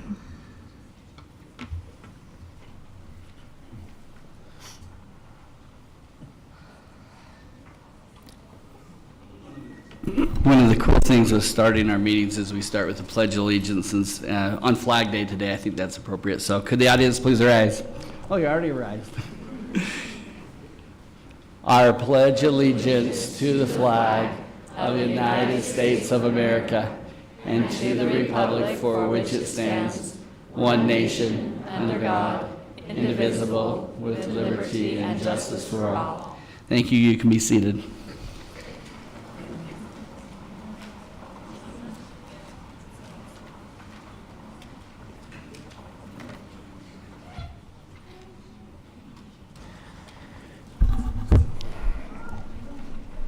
As I have navigated this planet for 53 years, I have come to appreciate certain titles more than others. I do enjoy being a board member, but that is not my favorite title. My favorite title is probably husband. I adore her. It's my favorite thing to do on earth. My second favorite title, in honor of what's going to happen this Sunday, is Father. I think that's a sacred title. Today I want to pay tribute to all those who carry the title teacher. Whether your teaching is a profession, like we represent, or your teaching is done in your home, at church, in your business, I want to pay tribute to all those who carry the title teacher. A man I admire beyond my ability to express once told this story.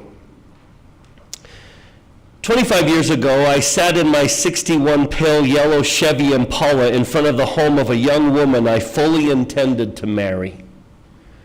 She and I discussed our future plans, which for me included being a teacher, if the program would have me. She cuddled up close and said, "Oh, Steve, you can do better than that." She had envisioned me driving up in a late model Mercedes to a luxury home, having spent a stimulating day in the law office. I had already dealt with the social financial issue of being just a teacher. Captured by the conversation between Sir Thomas More and the young, ambitious, aspiring Richard in the play A Man for All Seasons.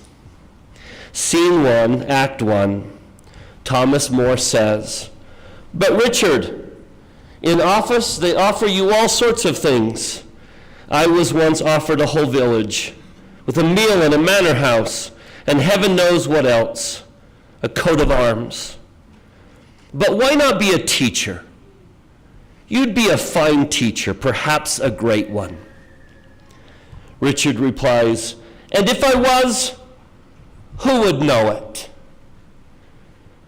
Thomas More replies, "You, your pupils, your friends, God? Not a bad audience, that."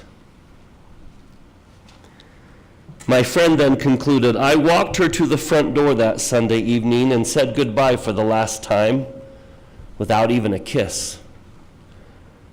I was going to be a teacher, perhaps even a great one." To all those who wear that title, teacher, I pay tribute today. I had an interesting revelation not too long ago. Jennifer and I are the parents of 10 children. Each one of them we have given the essential life skill of potty training. Can you imagine going through life without that skill? And yet not once have any of them thanked us for it. Not one time have any of my children ever said, "Thank you for that essential life skill." Now, I don't think my children are ungrateful. I just think they don't comprehend a time when they didn't have that skill. They make the assumption that they always have. But I can testify there was a time they did not. And I've wondered how many people in this society have just always assumed they had a certain skill, little realizing that somewhere along the line there was a teacher, probably a great one.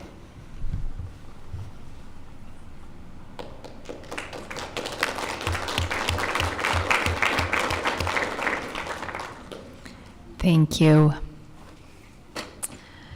All right, we will now move on to our budget presentation. Although the budget may not be that exciting to listen to, it is one of the most important responsibilities that we do here as a board.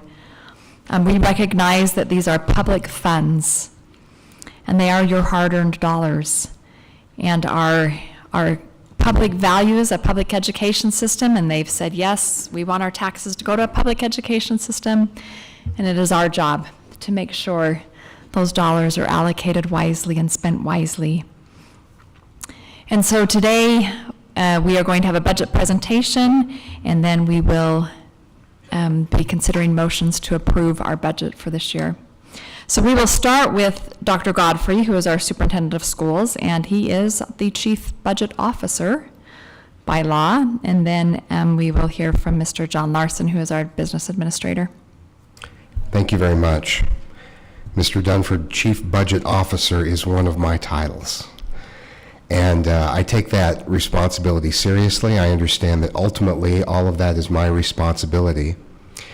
And I also know that there is a lot of work that goes on, that a lot of people bring their expertise and effort to make sure that we have a budget for today, but also to be sure that we are not just compliant, but that we're making good decisions throughout the year. And those good decisions are based on data and based on people who value taking good care of the tax dollars that we receive.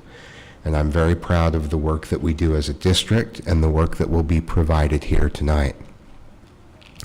So although I understand my responsibility and my involvement, and I take that very seriously, I talk very frequently with our business administrator, with members of our accounting department.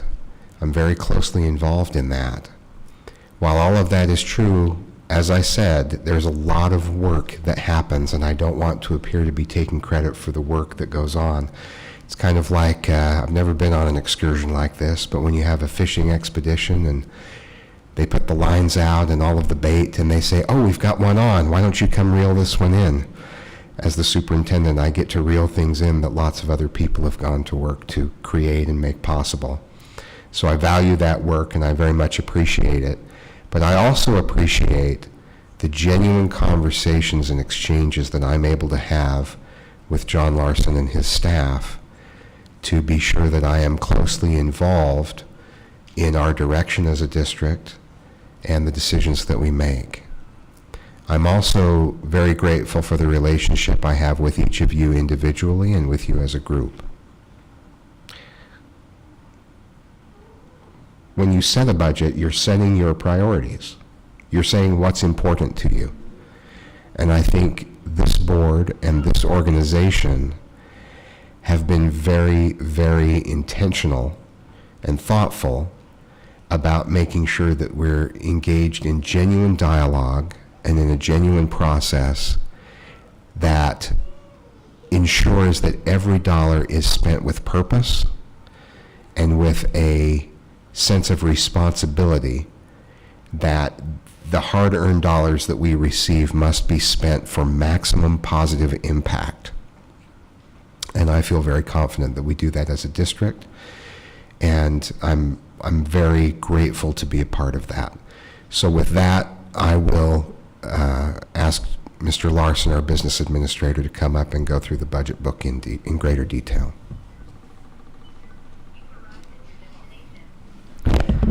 Thank you.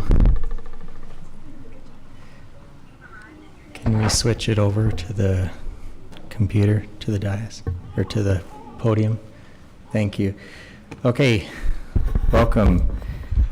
Before I begin, I really, along the same lines as the Reverends and Dr. Godfrey, there are people that help me with this process. There are tens of thousands of accounts and many thousand lines of budget. And without their help, I wouldn't be able to do this. Lisa Lestarge, Administrative Assistant, Dan Ellis, Director of Accounting, Jason Mott, Senior Accountant, as well as Natalie Grange and Jamie Barrett helped as well with this process. Special kudos, though, if I may, to Mr. Mott. Just outstanding work. Picking up this ball and running with it and doing a fantastic job at it. My sincere and heartfelt thanks to him. Okay, yeah. Apologize. Oh, it went out. Sarah already talked too long.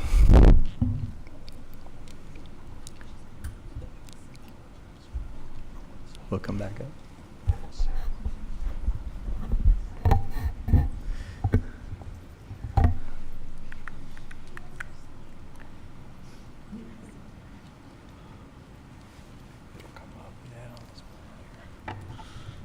I don't know, it just all of a sudden went off.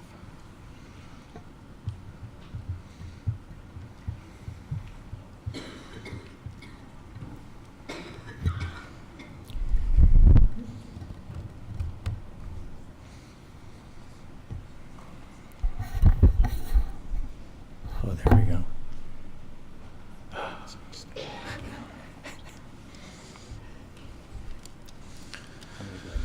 Okay, yeah, sorry. I'm going to go ahead and get started while we're pulling this up. It's gone to extended view, which we already fixed once, but tonight, the main summary of the budget tonight is going to be negotiated agreements, which are on the agenda for approval later tonight. Thank you, Robert. As well as the certified tax increase and construction projects, namely the conclusion of a building of a school. Major budget variables I'm going to go over rapidly tonight: operational changes, state revenues, compensation, enrollment, and assessed valuation per student. So first, operational changes. This budget includes the opening of Oakleaf Elementary School in a couple of months, many COVID-19 grants from the federal government, a reduction in district registration fees, SRO school resource officer payment increases, state risk management premium increases, continuation of the consistent substitute work bonus, the superintendent's priorities, elimination of middle school ALPS bus routes, and the gremlins are back with the, there it is, okay. And the elimination of the middle school bus routes. State revenues. What changed in state revenues this year? The legislature gave a 6% increase in the WPU. That provides us approximately $16.9 million of additional funding. Due to the calculation, there is an automatic calculation done each year on our required contribution towards charter schools. That is $100,000. So netting that out brings our total new money to $16.8 million.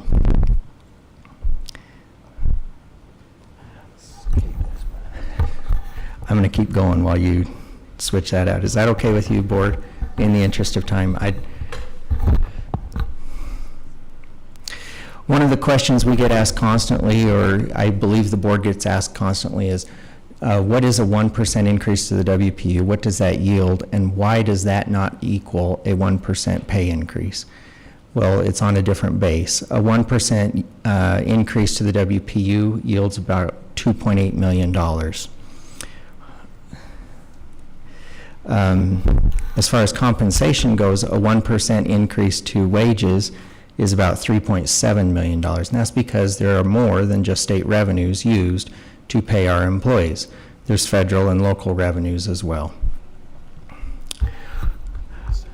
You're gonna have, yeah, go ahead. I'll go from memory here. We have step increases being provided this year. There's also the educational advancement, also known as what some people used to call lanes, and then COLA increases. Those are for your consideration later tonight as well.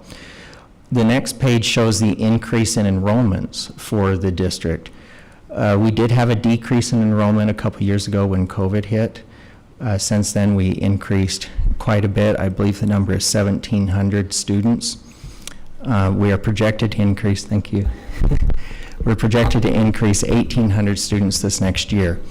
If that projection holds true, and if Granite School District's projected decrease holds true, Jordan School District will become the third largest school district in the state. Assessed valuation per student, this is based off of the State Board of Education's legislative estimates. So this will change once we have refined numbers, but you can see that those estimates over time with the actual numbers and then the estimates have us consistently increasing. Comparing that to the other districts in Salt Lake County, Jordan remains the lowest in the county in assessed valuation per student. The reason that's important is that with a lower assessed valuation per student, it will yield a lower tax revenue. And what this slide is displaying is that if the other districts in this county had the exact same tax rate that Jordan School District had, but they had their assessed valuation per student, how much additional money they would receive beyond what Jordan would receive. And it can be quite substantial. As you can see there, $5,000 more per student is a substantial amount of money. So how does that look across the state? Jordan is, I'm going to get my little pointer here so it's a little easier.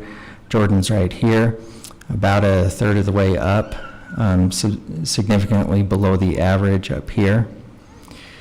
How about our tax rates?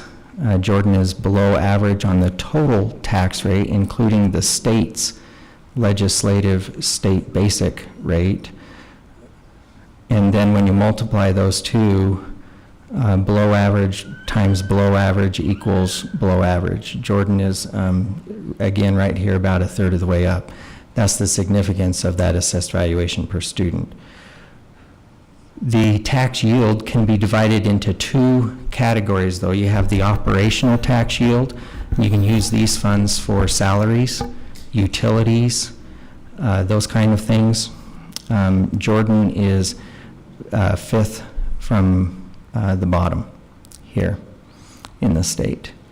The other piece you can divide it into is facilities, and Jordan is, again, about a third of the way up. Now, I've neglected to mention on this chart, the operational yield. This includes the state subsidies that the state provides to districts such as Jordan that are in need of additional funding per student. And even with that additional amount, Jordan is fifth from the bottom. On the facilities yield, this includes debt service as well as capital project monies coming in. Capital project is in orange, debt is in blue. So that's a real quick summary of where we are across the state. And now what I want to do is go through an overview of the entire district budget, as well as each of the individual funds. Each of the funds represent a different restriction on funds, on money that is there. So the monies are restricted into these different pots to be used for different purposes. District-wide, we receive about 49% of our funding from the state, 46% from local money, and about 5% from the federal government. All funds combined, red is the amount that we're spending, green is the amount of revenue we receive, and black is the combination of all those restricted funds combined. So let's look at the general fund. Again, the general fund is for salaries and benefits, textbook supplies, utilities, things of that nature. The budget would show that at the end of the 22-23 year, the fund balance would be down to $67 million, broken out into these specific categories. There are asterisks next to two of those that have been set aside by the board back in 2010 to cover some benefits provided to the employees. This next chart, though, will further break that out into a comparison with prior years. So the prior year we ended at $133 million. It's budgeted for us to end this year at $109 and next year at $66 into each of those categories. Again, the asterisks are on this one are those combining into the 21-25% calculation of a target fund balance. As the board has discussed in prior years, the board has asked for a slide, though, that removes all contingencies and carryovers. That's what this slide does. So it goes from 133 to 128 to 120. Just increasing those, assuming things are carried over as has happened in the past, and that no contingencies are needed. The general funds chart then is broken out this way. Again, red is the amount of the expenditure, green is the amount of revenues, black is the fund balance. The purple, which is a little hard to see because it overlays really close to that green amount, is the amount without contingencies and without carryovers, and then the light blue is what the fund balance would be if everything holds steady in those regards. Here's the definitions of each of the functions, just as a reminder. We've gone over these before with the board, but anyone looking at this presentation, which will be posted online later, at least you'll have those definitions as to what the federal government defines as each of these categories and what's included in them. And this is the pie chart to show how much is spent in each of those areas. The budget reflects 69.7% in instruction. The second largest area, though, is going to be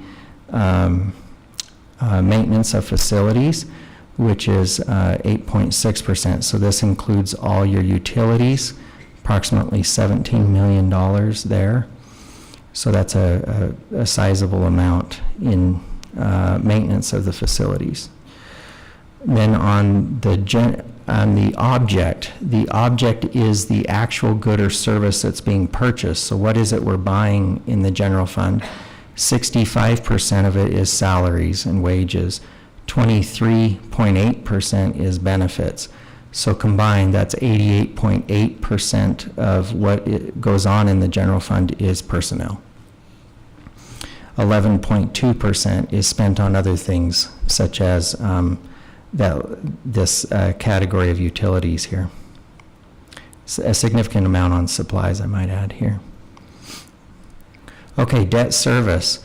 The debt service fund is the legally restricted money set aside to make the payments on our general obligation bond debt.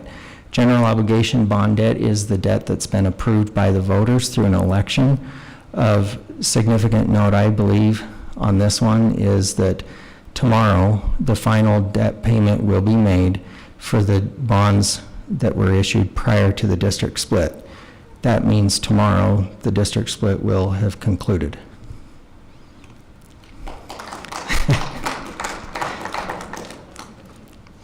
The payments for the debt service fund, of course, we try to match the revenues there to the actual payments required, so it has a significantly lower fund balance, and the red and green match. This is the debt that's occurred over time, just the amount of debt that is reflected in general obligation bond debt. This does not include lease revenue bond debt, which is paid for out of the capital projects fund. So in 2016, when our last bond election occurred, we did not have very much general obligation debt remaining. And then, of course, we issued bonds following the election to construct the 6 schools, and now we're paying those bonds off each year. Also of significant note, legally, the board, if you wanted to, could do a bond election for $1.9 billion. I do not recommend that. But that is significant to show how low that is. In comparison with other districts, I find this chart fascinating. Jordan, again in the green here, about 1/3 of the way up as far as our long-term debt per student, and that includes all the debt that we just issued. So that's pretty good. The orange includes the lease revenue bond debt. So this includes all of it. Next, capital projects fund. This is the fund reserved for the one-time major purchases of equipment, building construction, renovation, and so forth, including lease revenue bond debt.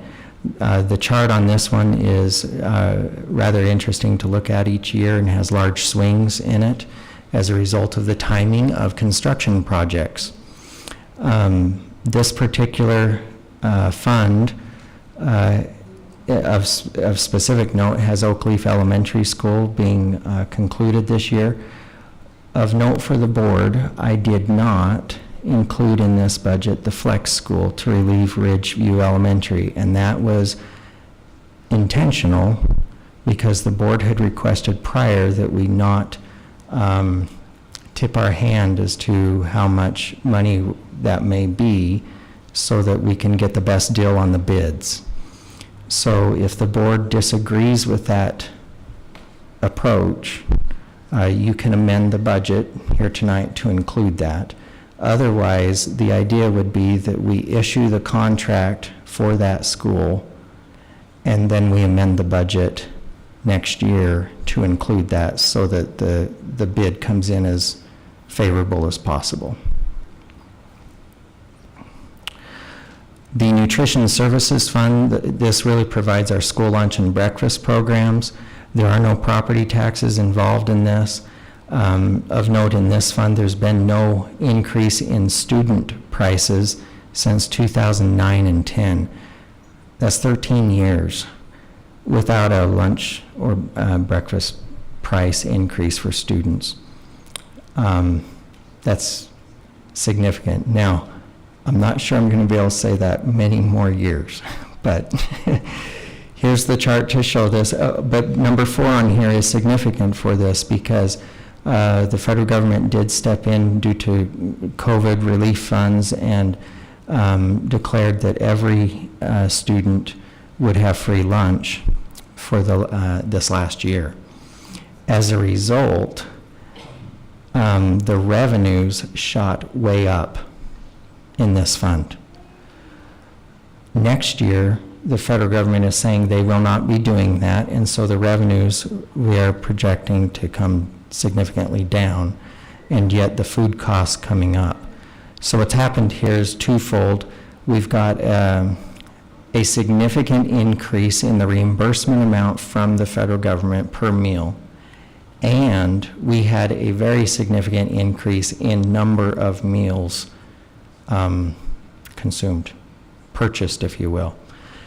So both those things combined has caused a larger than desirable fund balance in this fund. Therefore, another year without a price increase. To see those food costs coming up, but the revenues coming down, should bring us more in line with where this fund balance should be. Self-insurance fund. This fund takes care of all of our health insurance, accident insurance, workers' compensation, disability, and life insurance programs in the district. There is no premium increase for this year, and there also has been no premium increase on health insurance since the 15-16 years, so that's 7 years, without a premium increase for health insurance. Similar to other funds, this chart can be a little, it can vary quite a bit as costs come in and events occur for coverage. We are expecting a loss in this fund this year, a fairly sizable one, thus bringing down the fund balance. But this fund does have ample fund balance to provide for that, and therefore no insurance premium increase is proposed. The pass-through taxes fund is a state fund just indicating the taxes received that are required to be sent on to others through agreements, such as tax increment and excuse me, the required contributions for charter school. So that the revenue and the expenses match each other and the fund balance is zero. The required contributions for the charter schools is on this chart. Just as a historical note how much the contributions have been. The non-K through 12 fund was eliminated in 2019. This is just here for historical purposes of where it was. And it's been eliminated and combined into the general fund. The Jordan Education Fund is the 501c3 for the school district that does some fundraising for the district, and its revenues and expenses. I did have a board member reach out to me and ask the question, well, why is there a projected significant increase here? And that is simply to allow room, should somebody wish to make a sizable donation at the end of the year, that we don't inadvertently break a law by not having budgeted for it. However, it's anticipated it would be more in range of where it has been. Student Activities Fund is all the revenues that would go through a school, such as student fees, student activities, donations, fundraisers, extracurricular activities, gate receipts, you name it. If it happens at a school, it goes through here. Again, the red and the green, we try to have fairly close here. This particular fund with the expenditures being slightly higher to bring down that fund balance over time. Okay, so tax rates. The proposed 2022-23 tax rate that I'll be showing here shortly is the certified tax rate of Jordan School District plus the new growth, along with the proposed board local levy increase sufficient to raise an additional amount. The board had asked me to put in an initial amount into the budget of 30 million. That has been done and reflected in what I'm going to be showing you. The actual rate, however, for next year is still undetermined because there is still one of the rates that is not known. It is the rate that is set by the state. The state legislature sets the state basic levy.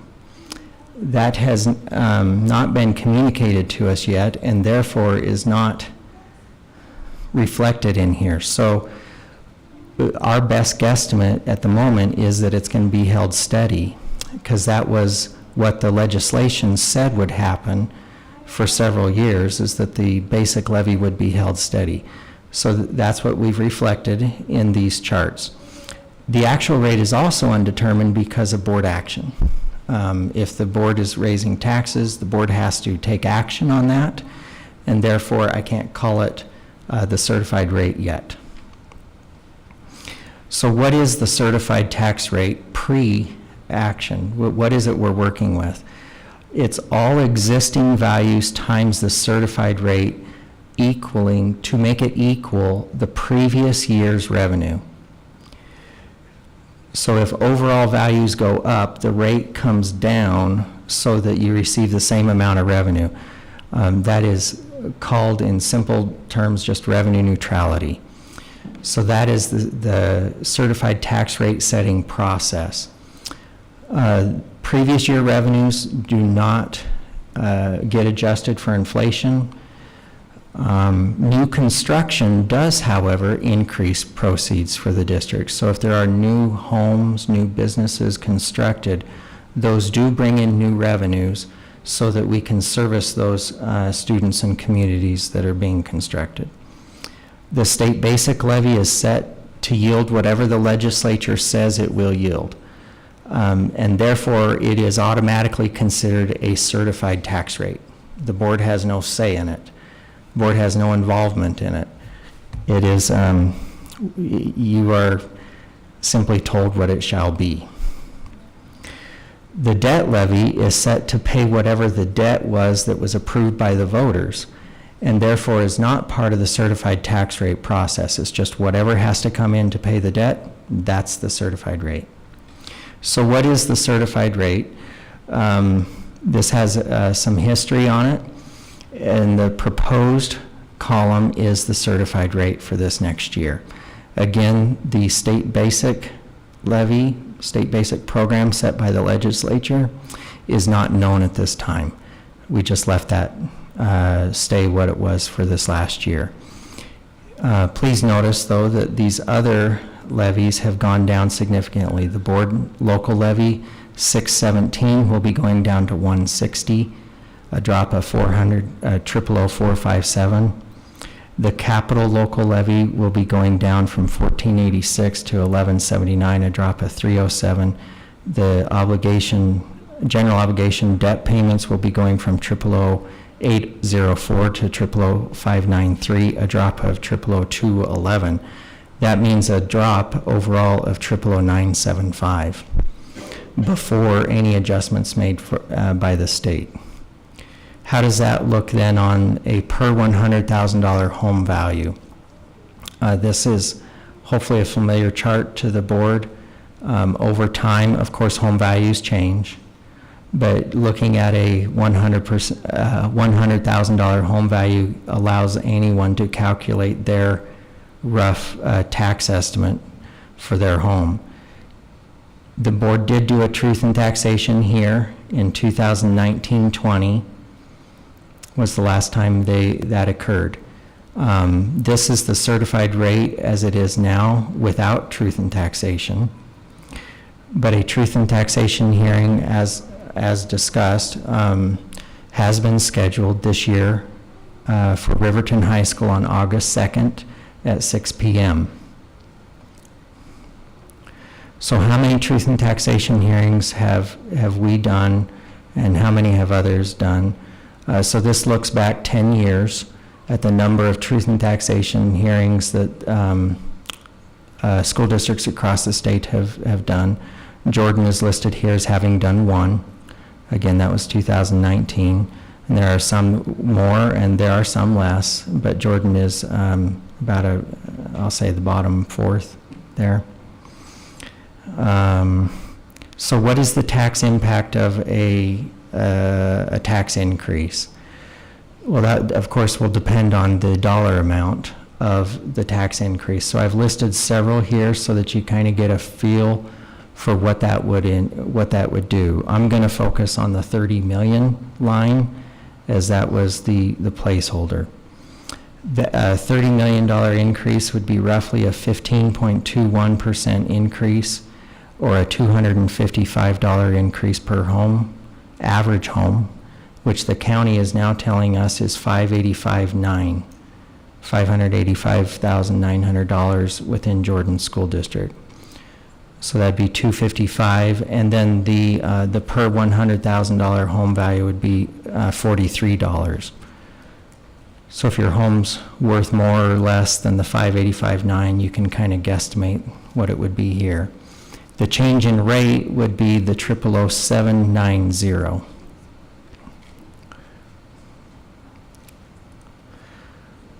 So last year, we had a rate of 00616, average home value 442. Taxable value is only 55%, so taxes at $14.99.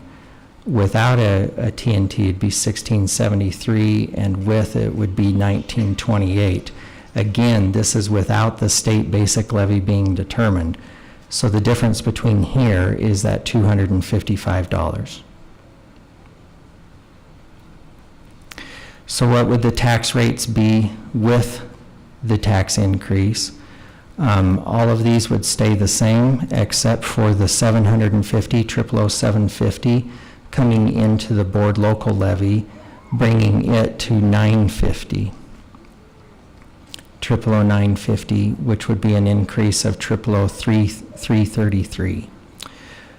Of course, these others, capital local is negative, and the general obligation debt is negative still, so that'd be a drop in rate of 185.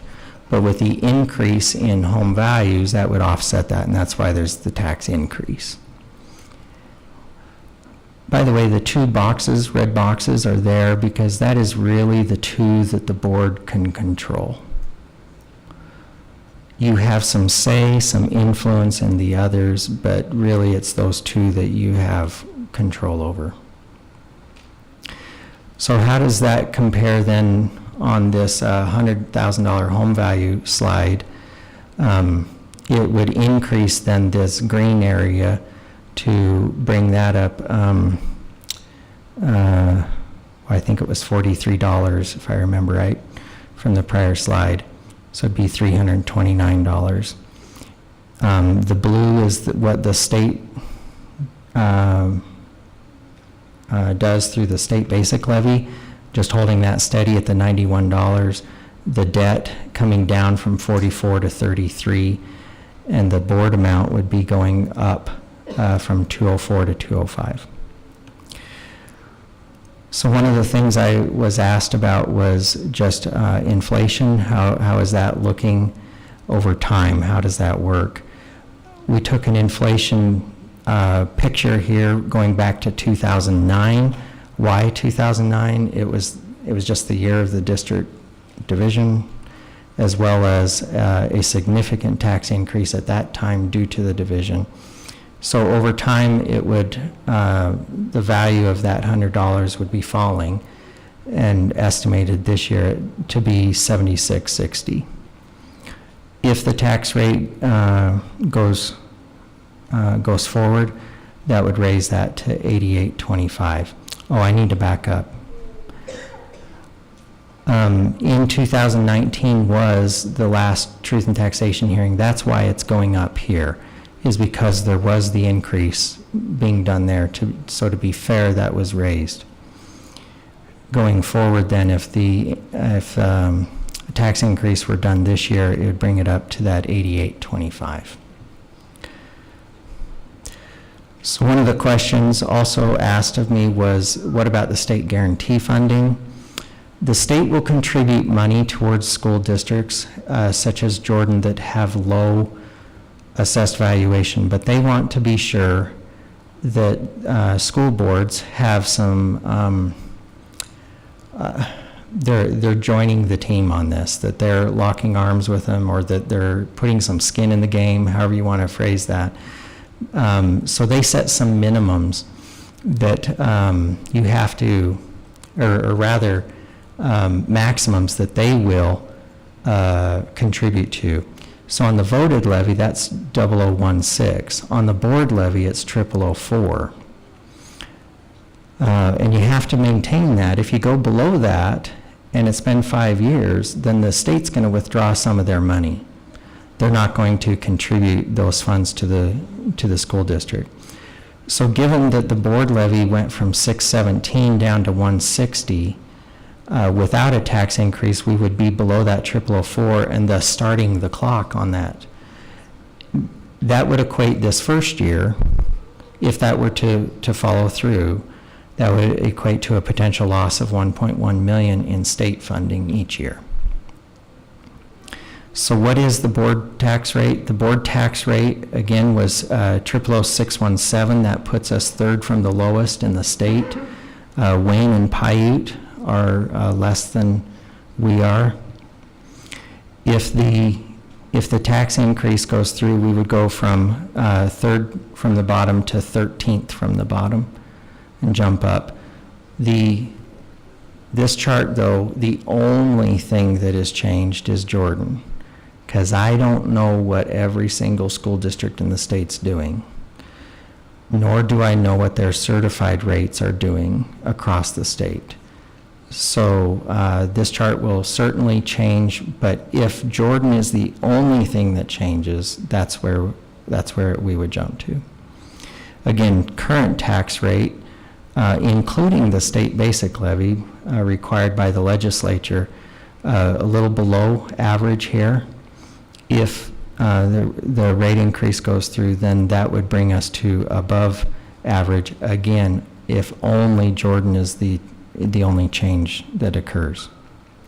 So what about the operational yield that we discussed earlier? The operational yield, if you remember, we were down below. This would jump us up a little bit. We're currently 5th from the bottom. This would jump us up to 11th from the bottom on the amount of money for salaries and benefits per student, and maintaining the state guarantee. Okay, so tonight I know of 4 board actions I would request from the board. The first one is to adopt the changes for the 21-22 final amended budget. The second is to adopt the 22-23 proposed budget. And number 3 is to authorize a truth and taxation hearing to set the property tax rates as follows. The basic levy is just whatever the legislature tells us we have to do. B is whatever the increase is that the board desires to yield between the board and voted levies, whatever the additional revenues would be to cover the operational changes that have been included. Debt service is just sufficient to cover the debt payments, and capital levy is just the certified rate. Number 4 would be to authorize us to do any budget adjustments necessary to reflect funds received from the certified rate and the truth and taxation hearing. With the tax increase, you are not allowed to set it tonight. This is just step 1. There is, that's why they require within the law a separate hearing for that purpose. So that would be the final amount. So I would ask you to authorize us to make those changes once they are known so that we can just set the budget from there. And with that, are there any questions?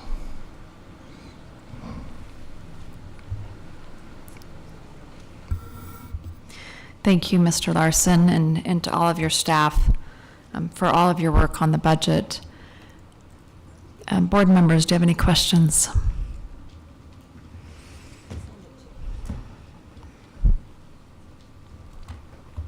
I did have a number of questions, but Mr. Larson spent quite a bit of time on the phone with me answering them. Thank you for doing that. I spent quite a bit of time with many board members. I'm so guessing that is the case. I appreciate that time, really. It's very valuable, and I think it's good for me, and I hope it's good for the board to gain that deeper understanding and be able to figure out some particular nuances of some things. As a member of the Finance Committee, we've also spent a lot of time on this and appreciate your time, John. Can you put on just public record and explain to people, they see the value of their house just skyrocketing right now. And so there's a misconception that because my house is worth more, I'm going to pay more taxes. Can you explain how that works? Yeah. In fact, I think I'm going to go back to a slide, if that's okay.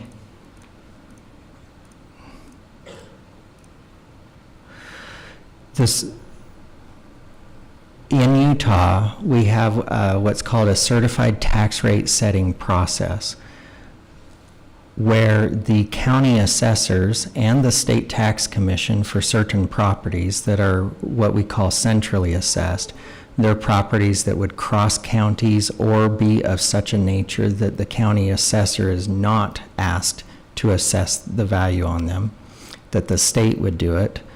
Our largest taxpayer fits in that category, Kennecott. As those values are set by the assessor, then the county auditor and the state tax commission set the certified tax rate such that it will go down to enough to offset the increase in the values.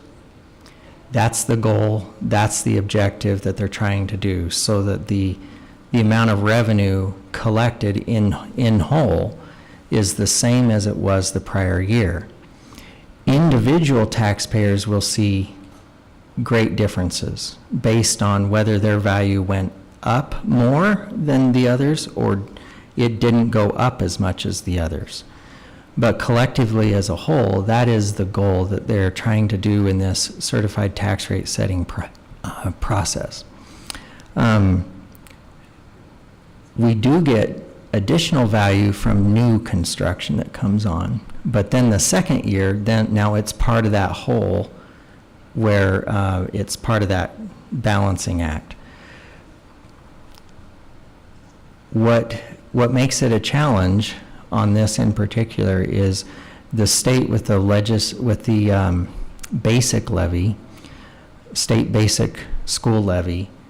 If they hold that rate steady, and yet everybody's values go up, then there would be additional revenue for the state on that levy, and that would be an increase without truth in taxation, pre-truth in taxation. So, but the only way the school board can get additional funds is to do that truth in taxation process to raise the rate beyond or above that certified tax rate. Did I cover that well enough, Mr. Robinson? So another misconception is that we have a built-in inflation increase in our taxes. So as inflation goes up, especially this year, how much does our taxes go up? There is no inflation factor in the calculation. And that it is hard because the taxpayers are individually going to see their values go up and they think, well, that's inflation. It is inflation, but what they don't necessarily see on the other end is that the rate is going to fall to offset that. And that's why this rate is falling, that 975 points. Essentially, the law was set up in a way that we are almost forced to do a truth in taxation hearing from time to time so that we have accountability to the public. Is that kind of correct? That I would say that is correct. It isn't expected that cities, counties, school districts would do a truth in taxation hearing every few years to try to keep up with what's happening. And so it's kind of set up to force that issue, to bring it to the public, to the public's attention. I just wanted to thank you and all the accounting department and our administrators. We've often hear from the public about tightening the belt, and it's pretty tight. As I look at the budget, we have done a really great job at taking a dollar and stretching it. So thank you so much. You're welcome. Thanks. Are there any other questions? Okay, thank you, Mr. Larson. We will go to patron comment then.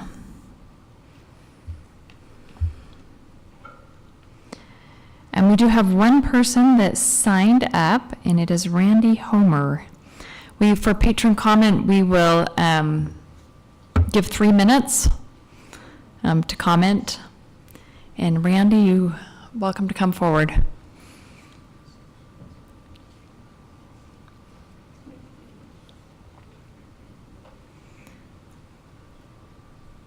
I just had and maybe he can explain this or not, but if I understood it correctly, there's a 5-year, you said we have 5 years, we can dip below a certain valuation.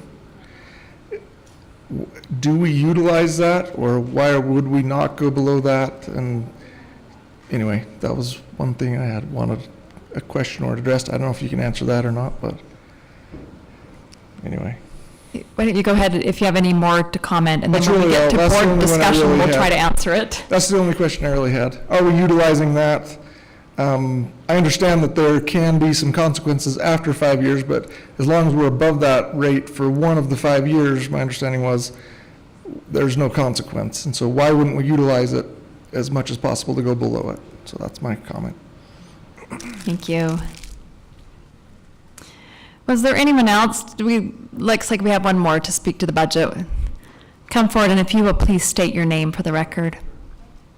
Hi, my name is Kish North. My kids go here to school. I had a question about the budget. That was a pretty good PowerPoint presentation. It went really quick. I don't have my accounting degree, but what I saw you say was the increase, you kept using the $100,000 value mark. Well, that's going to be not 455,000 in our area. It's going to be 750,000. So you're going to multiply that 7.5 times. So your number was $1,455, if I remember correctly. That number is going to jump up to $1,700. That's almost a 20% increase when you tax, from my observation of the PowerPoint presentation. Can you speak on that matter? We typically do not respond during public comment, but we can address things during board discussion. No problem. When we get to that. You can look at that. Thank you. Thank you. Was there anyone else that wished to speak to the budget? Okay, thank you. We will then start with our motions. We'll make a motion. We'll have board discussion, and then we'll vote. We do have 4 motions that we need to get through tonight. Our first one is on the amended budget. Is that what? Have you got that? Yeah, I'll make a motion to adopt the 2021-22 financial amended budget. I'll second it. Okay, we have a motion by Ms. Atwood, second by Mr. Robinson, to adopt the 2021-22 amended budget. So that is to amend this past budget. Is there any discussion to the motion? All right, all in favor, please say aye. Aye. Aye. Is there anyone opposed? Say nay. Okay, that motion passes unanimously. All right, our next motion,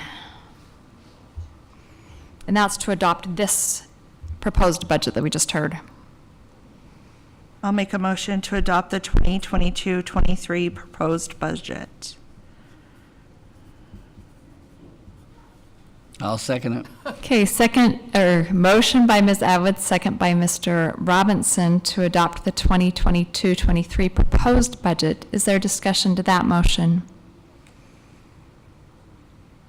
So this would probably be an appropriate place to ask some of those questions, and so answer some of those questions. So can you explain why we wouldn't stay below that state requirement for the 5 years?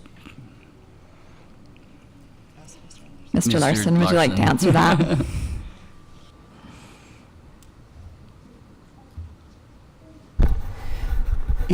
it's because the state contribution is one factor, but the larger factor on the board levy is the amount of money you bring in for your operations.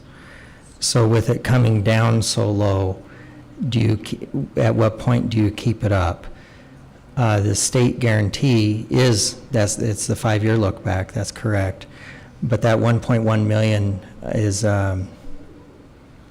is just one of those factors. If you keep it lower, then the board will not have the additional funds that it had anticipated.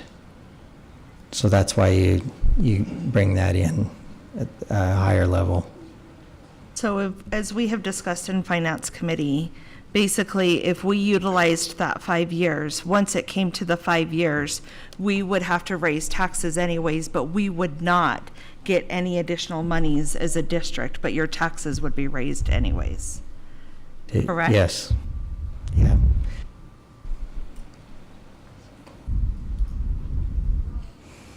Thank you. So to answer the other question, Mr. Larson, can you pull the slide up that showed the various, if we raised a certain dollar amount, it would increase the property taxes? You know which one I'm referring to? 53.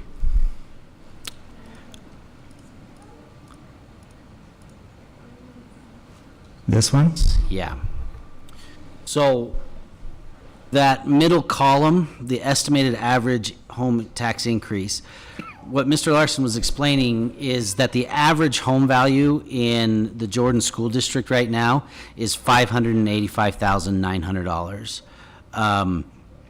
And so if on the average home, this is talking to the point that, and the 100,000 is would be for every 100,000 it's $43. And so for the average home value, which is $585,900 now, this property tax increase will be a $255 increase for the year. That estimated tax increase is 15.21%. So given the example of a $780,000 home that was thrown out, we can take that $43 and multiply that by 7.8, and it's a $335 increase. And so that's how anybody can quickly figure out what this property tax increase is given the value of what their home is assessed. So I think this is an important slide, an important understanding, and it is a 15.2% increase is what we're looking at. So I hope that answers that question.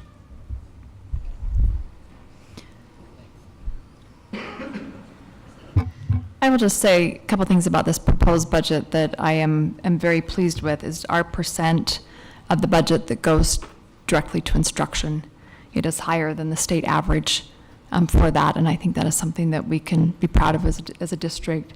Also our percent going to administration is lower than the state average. And I know we've heard that that is a priority of our community too, that they want the dollars going to the classroom. Is there any other questions or comments? Okay, we had a motion by Ms. Atwood and a second by Mr. Robinson to approve the proposed budget for the 2022-23 school year. All in favor, please say aye. Aye. Anyone opposed, say nay. Okay, that motion passes unanimously.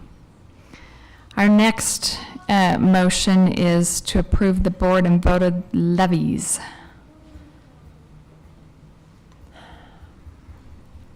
Did we have someone ready for that motion?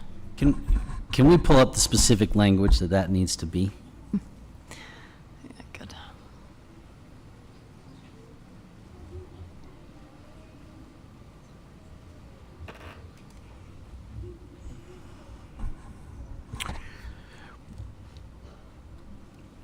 Do we need to do each one at a time? But we do need to specify the dollar amount, correct? Yeah. The others are a bit default. but I think it adds clarity, transparency if they're each listed. I'd like to make a motion that we authorize a truth and taxation hearing to set the property tax rates as follows, and I'm just going to do it, the basic school levy at the certified tax rate as set by the legislature. The board voted levies a combined rate to yield an additional $30 million above the certified tax rate yield. Debt service levy sufficient to cover debt payments, and capital local levy at the certified tax rate. I'll second that. Okay, we have a motion by Mr. Young and a second by Ms. Atwood to authorize a truth and taxation hearing to set the property tax rates as he outlined. Is there discussion to that motion?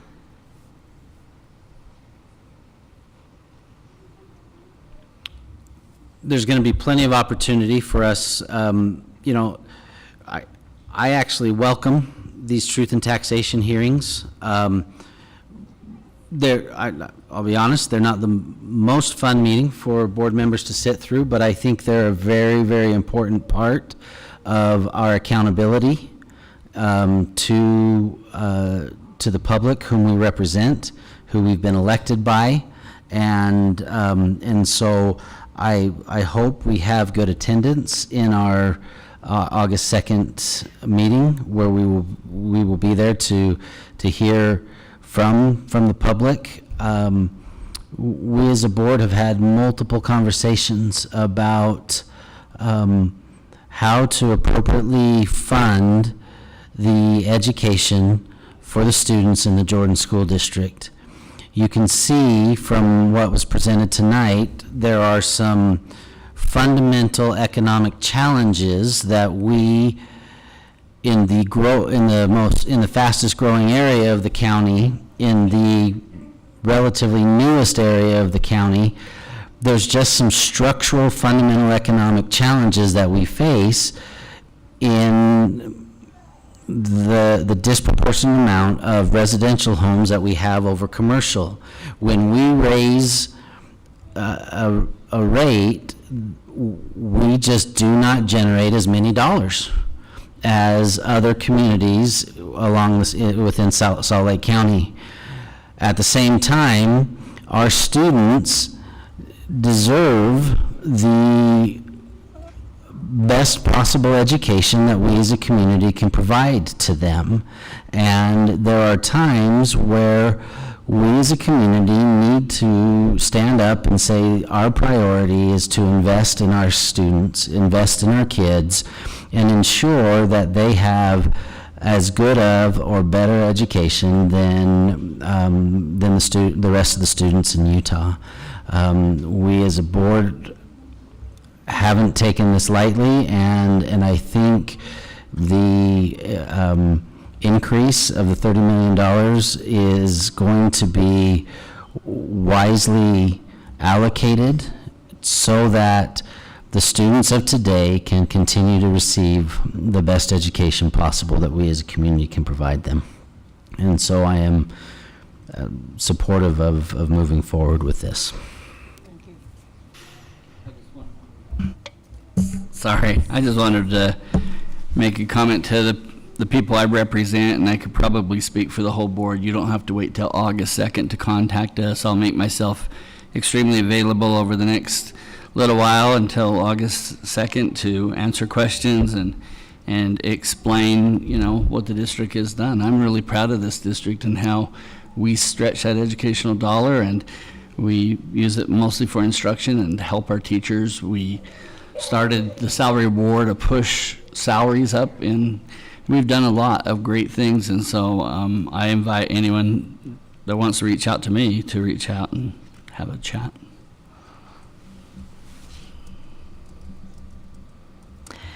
And I will just say that I am uncomfortable with this level of an increase. I do believe that we need a tax increase. Our taxes are low. We do need to keep up, and I think we're heading in a really good direction in this district. I'm a little uncomfortable with the level of increase that we are at. I'm not sure we need to go this high yet. But I, like Darrell, will be listening, and, I hope as a board, we will lay out our plan for what that tax increase is going to be and what it is for, and we'll be listening and seeking for input and feedback to find out if our constituents support that. So thank you. Any other comments?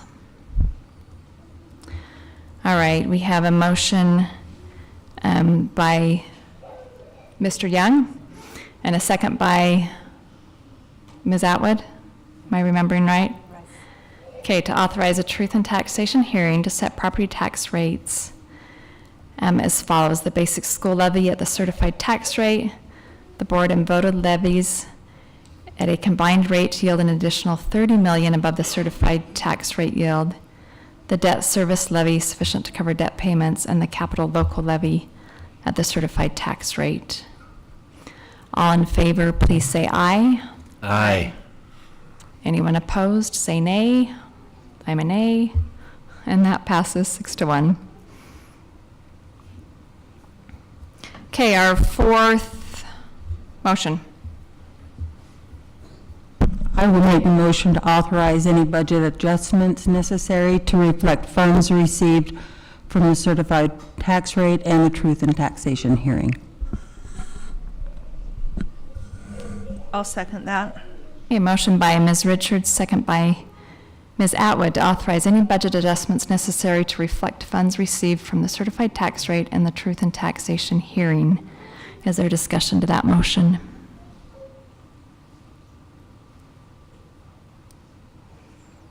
Okay, all in favor, please say aye. Aye. Anyone opposed, say nay. And that motion passes unanimously.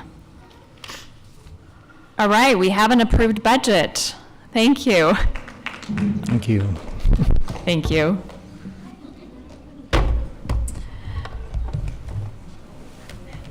Okay, we'll now move into our regular session. Thank you for all of those. And hopefully you learned something about our budget tonight. We will start with resolutions of appreciation. Ms. Richards. Oh, I better get there, hadn't I? Hang on a minute. I wasn't ready. There we go. Whereas dedicated service to Jordan School District was faithfully and effectively performed, whereas he consistently and conscientiously executed his responsibilities with integrity, honesty, and loyalty, be it therefore resolved that the Jordan School District Board of Education and District Administration declare appreciation for the outstanding service that was performed in the case of public education, and hereby express our sorrow at the death of this very valued friend. James Peter Marsh, teacher and administrator. Thank you. Board members, do you have any recognitions? I'll make one. Mr. Robinson. I just wanted to make mention that the Mountain Ridge girls lacrosse team won. Sorry, I don't. Motion. You don't have any connections to that team, do you?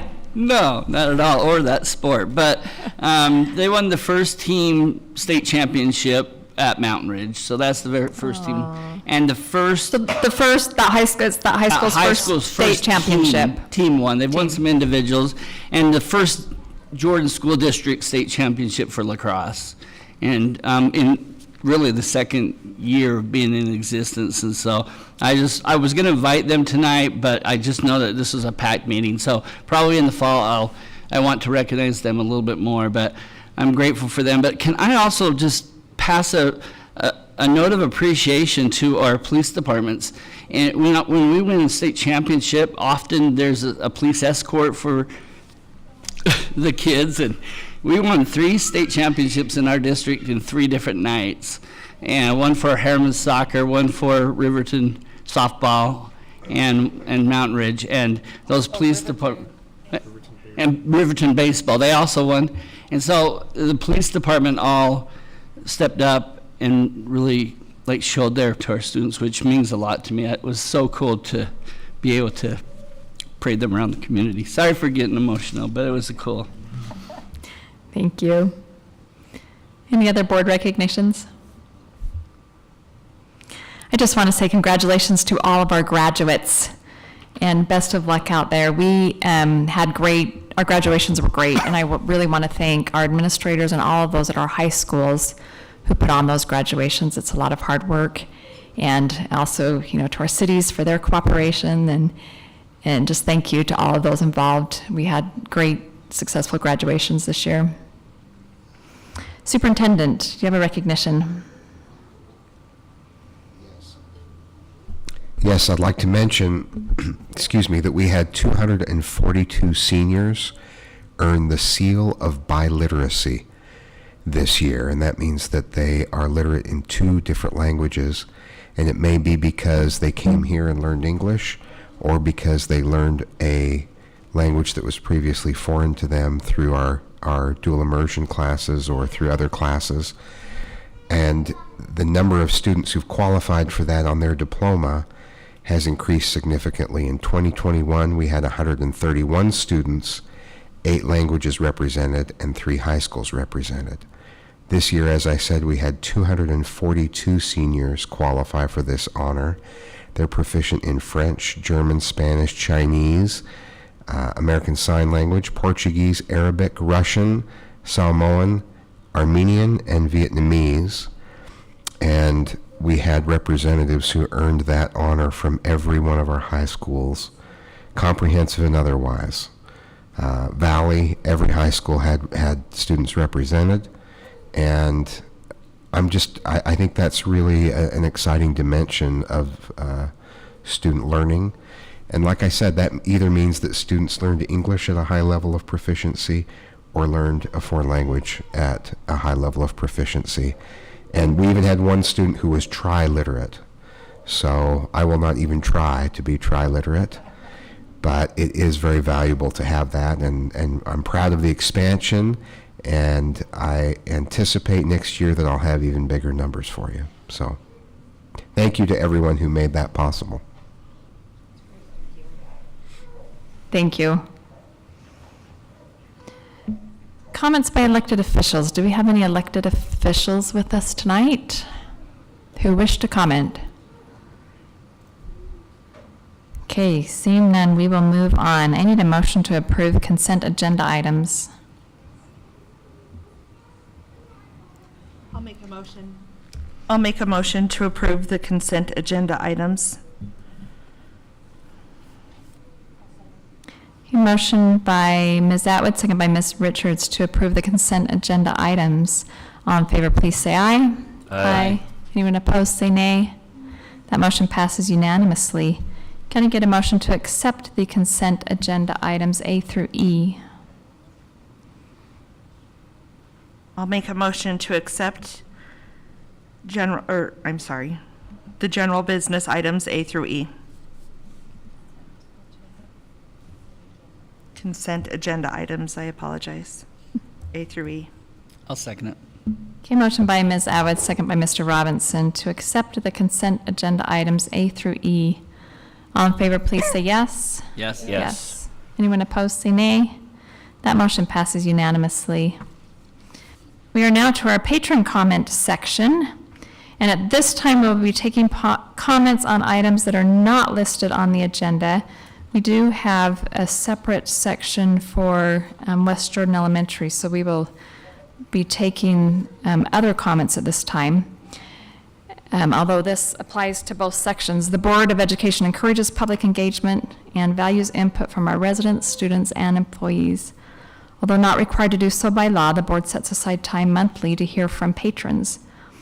The board will not take public comment on personnel issues or statements regarding the character, professional competence, or physical or mental health of an individual during board meetings. The board does not discuss issues that are not on the meeting's agenda, but the board may ask staff to follow up on issues raised or may address them at a future meeting. Silence by the board on an issue does not suggest support or opposition to the message given. In-person comments will be heard first, followed by comments received electronically. Both in-person and emailed comments can last a maximum of 3 minutes. And I will be calling people up to the podium, but when you get to the podium, will you please state your name for the record?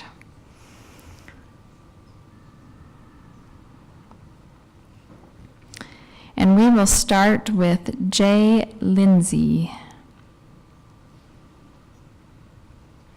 And then following, okay, great. We will then go with Danny DeAngelis, followed by Jolene Phelps. Is Danny here? Okay, how about Jolene? And then after Jolene is Kish North. Oh, yes, okay. Okay. I'm Jolene Phelps, and I live here in the Jordan School District, and I have 2 boys at Harriman High School. And actually, I came like ready with my gloves out because we had just, I guess, the agenda, the way that it had stated what you were going to be talking about with the controversial, issues policy. But I was so pleasantly surprised, so I wanted to just still come up, and instead of, being upset, I wanted to say thank you, because it has been a big concern for many of us parents, where we're seeing that it's not really being followed, but I think it is because, because it's not clear. And so I really want to I just kind of wrote some things just to give kudos to you guys. Thank you for thinking of these things. And so I just wanted to say thank you for suggesting a disclosure statement for parents to, have that opportunity at the beginning of the school year to, talk to their teachers and say, hey, this is a concern.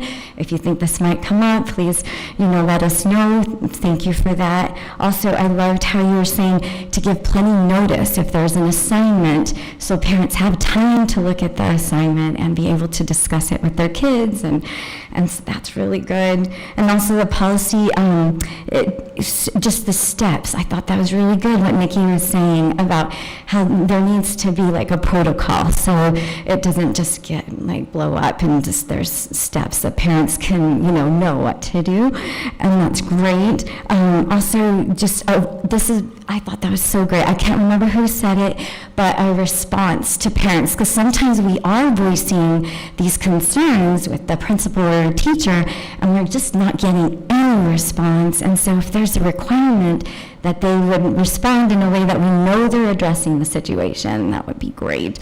And then just guidance for teachers to maybe, like, I think Nikki brought it up, that it's hard for a teacher to know how to handle something that a child brings, a kid brings up in the classroom. Maybe some guidance on how the teacher can ease out of that conversation and say, hey, this is not the topic. And I think Nikki also brought up about, just if a teacher has a flag up or a shirt. I was just going to make a comment on that. I think, I have a cross on, and so, I don't want to say that, teacher, I do believe it needs to be a neutral place. If I was a teacher, I should not have a cross on. I need to be neutral so it doesn't bring up controversial issues that, other parents are not going to agree with. And so I think that's a very good thing to address. I don't particularly want, political affiliations that I don't agree with in my child's classroom. So thank you for thinking of these things. One thing that's, okay, I will email a few other concerns, but I really do appreciate you guys taking the time to really review this and do this for the parents and the kids. Thank you. Thank you. Kish North, followed by Lori Wentz.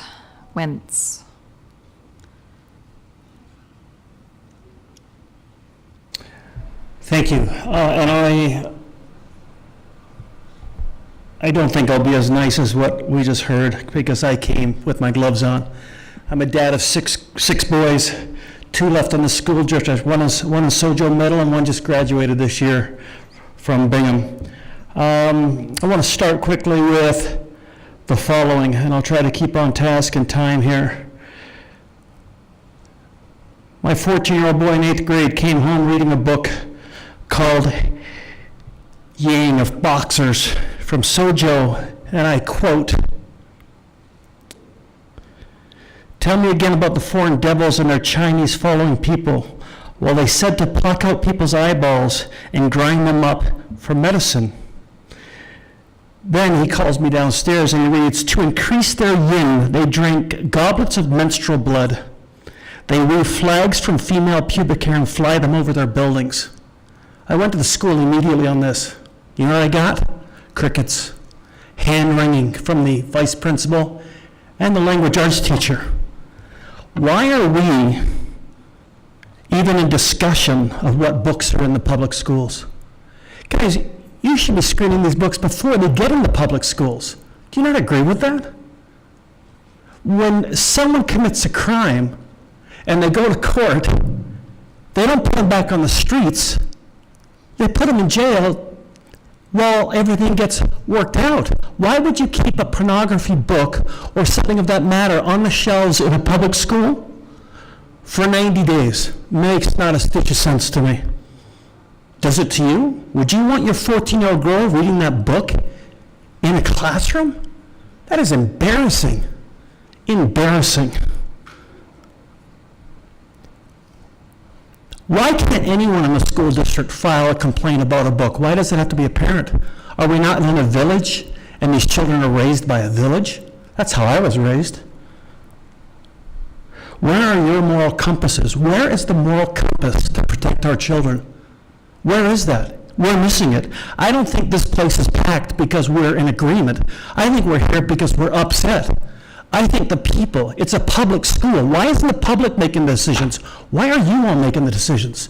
It's a public school. My son graduated this past year, and they were in there, and the gentleman made some comment that it was a public school. Well, why aren't we more involved?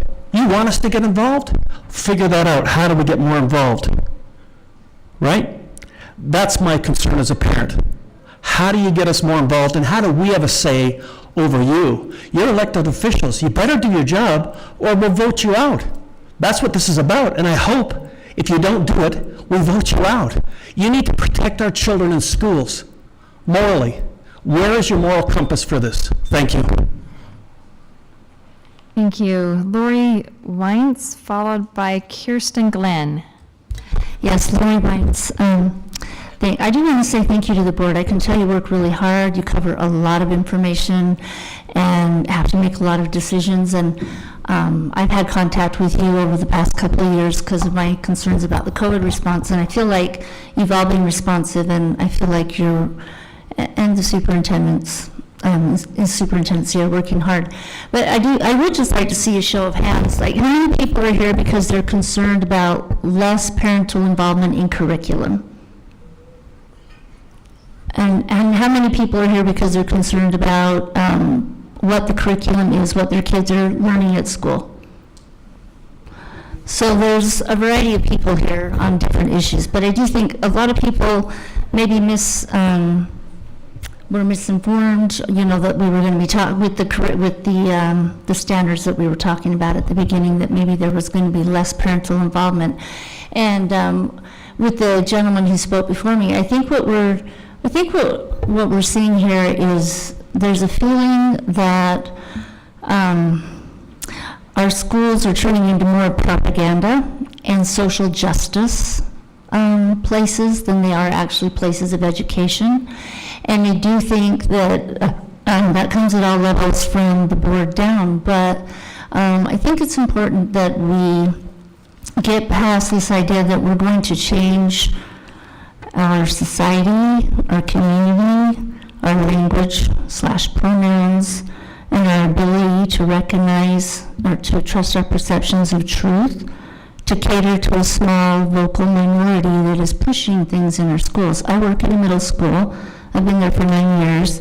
I've watched the curriculum change, and I am seeing things creep in. Everything like from teachers getting emails that somebody's decided to change their gender and that they now need to use these other pronouns, and it's not coming from the parents.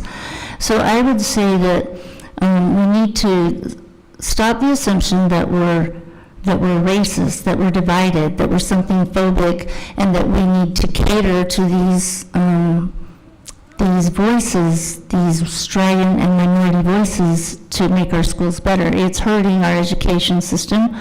we need to be able to have, like he said, the moral compass enough to call some things right or wrong. If someone comes and says, my child thinks they're a cat, they're a furry, then we say, we teach children at this school, you need to work that out and come back. If a teacher wants it in their IEP or their 504,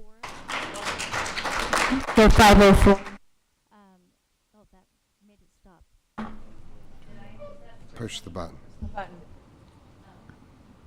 Oh, sorry. Anyway, thank you. I hope I get 5 more seconds. Anyway, a parent should initiate things like that with gender, not the teachers. In my school, and I know like at West Jordan Middle School, a lot of us saw the video about the principal there promoting that, but that needs to come from the parents, and we need to have a community standard that we're not afraid to have. We're not afraid to be patriotic. We're not afraid to be able to tell right from, well, male from female. We're not afraid to be able to discuss difficult issues and have some community standards so that it's not that hard. We don't need a big list of things for our library books about this and that. And what we need to do is just know, like, nudity or explicit things. It's not appropriate. It's not appropriate in the K through 12. We should know as parents Wrap it up. that, I know I got to end. We should know as parents that K through 12 isn't undermining us as parents, but that we're educating our children, critical thinking, and history and literature, and not propaganda. And the board can help with that, but we need to be brave and stop being afraid of being called those names that make us feel embarrassed or make us feel inadequate. Thank you. And thank you very much for it. Kirsten Glenn, and then next will be Nicole Christofferson. Kirsten Glenn, I'm going to go back to January of 2021. Now, I realize that not all teachers share my family values or hold the country maybe as in high esteem as I do in the founding. That's fine. But when they bring their personal beliefs into the classroom and attempt to present those as the only or one correct viewpoint, that's when I start to have a problem. I think students do need to learn to see all sides of a difficult issue, and I was so appreciative of the discussion that we had today. It's been a long time coming. It's taken a long time to continue this discussion. I hope that it goes a little bit faster. But I was disheartened back in 2021 when I started out with our teacher, and I moved to the principal, and I moved to the middle school administrator, and then I brought it to the school board. I went through the chain of command, and none of these people or groups helped me resolve my problem with the unit and bring balance to that unit. I do believe that the controversial issues policy, if it had been followed and enforced, it would have satisfied my concerns with that unit. Many of the provisions in that policy must be preserved to provide balance. And I also attended the study session in August of 2021 when we talked about AA 410, and we also brought up D200 as a possible response to the education equity rule. Today, the agenda that proposed D200 may be suitable to revise and combined. I'm fine with that, but I want to stress that D200 alone is completely unsuited to protect our children from the kinds of one-sided presentations being made in schools, not frequently, but occasionally, and that many of the media materials used in the class are not going to fall subject to the literature review policy, which we also discussed in the study session today. So we need to figure out how to also bring those into a review process. And I don't know exactly what that looks like. I think the broad general principles laid out in D200 do not stop teachers from presenting certain viewpoints as fact or making them present the whole truth and having a balanced lesson. Now, previously, board members discussed a suitable title or how to divide the controversial word and how to quantify some members of the community. I just want to suggest that social, political, and cultural issues will always have elements of controversy as currently defined in the policy, generating highly divergent opinions. So maybe if we don't like the name controversial, we could say the social, cultural, and political issues policy or something to that effect. But as long as the provisions of AA 410 are preserved, I'm fine with combining the two policies. And under teacher instruction and helping that all be in one place so the teachers know where to look and they have their guardrails. I think Nikki made some great points today. All of you made some great points. I totally appreciated this session. I was glad I could be here in person to hear it. I appreciate being heard. I hope that it doesn't take another year and a half to finalize it. I know we can move quickly on it. It's important with the new school year coming. I love the Jordan District. I have 7 children here. I do not want to take them out of this district. There are so many wonderful teachers and people that have made an amazing impact on my family, and I just want to be here to make it better. Thank you. Thank you. Nicole Christopherson, followed by Michael 2. Nicole Christopherson. I appreciate the board's discussion on the educational policies today as well. The policy suggestions in today's session largely related to published books. Discussions on social issues that are happening in our schools aren't always based on books. For instance, the What Does It Mean to Be a Human unit didn't use any books. The unit only used news articles such as the 1619 Project, YouTube videos on identifying your white privilege, and the dark history of the United States. Please discuss parents receiving a full list of materials used in a unit prior to the unit being taught. The practice of introducing topics and information to parents before a conversation takes place ensures a balanced education for students and teachers. When parents are invited into the conversation before it happens, they can add insight and knowledge that teachers may not have, creating a fair and dynamic conversation for all. It's also protective for teachers and the district to have prior permission so they don't face backlash and create liability. Most importantly, it respects a parent's right to be their child's primary protector and educator by allowing them to preemptively educate their children on certain topics or opt them out.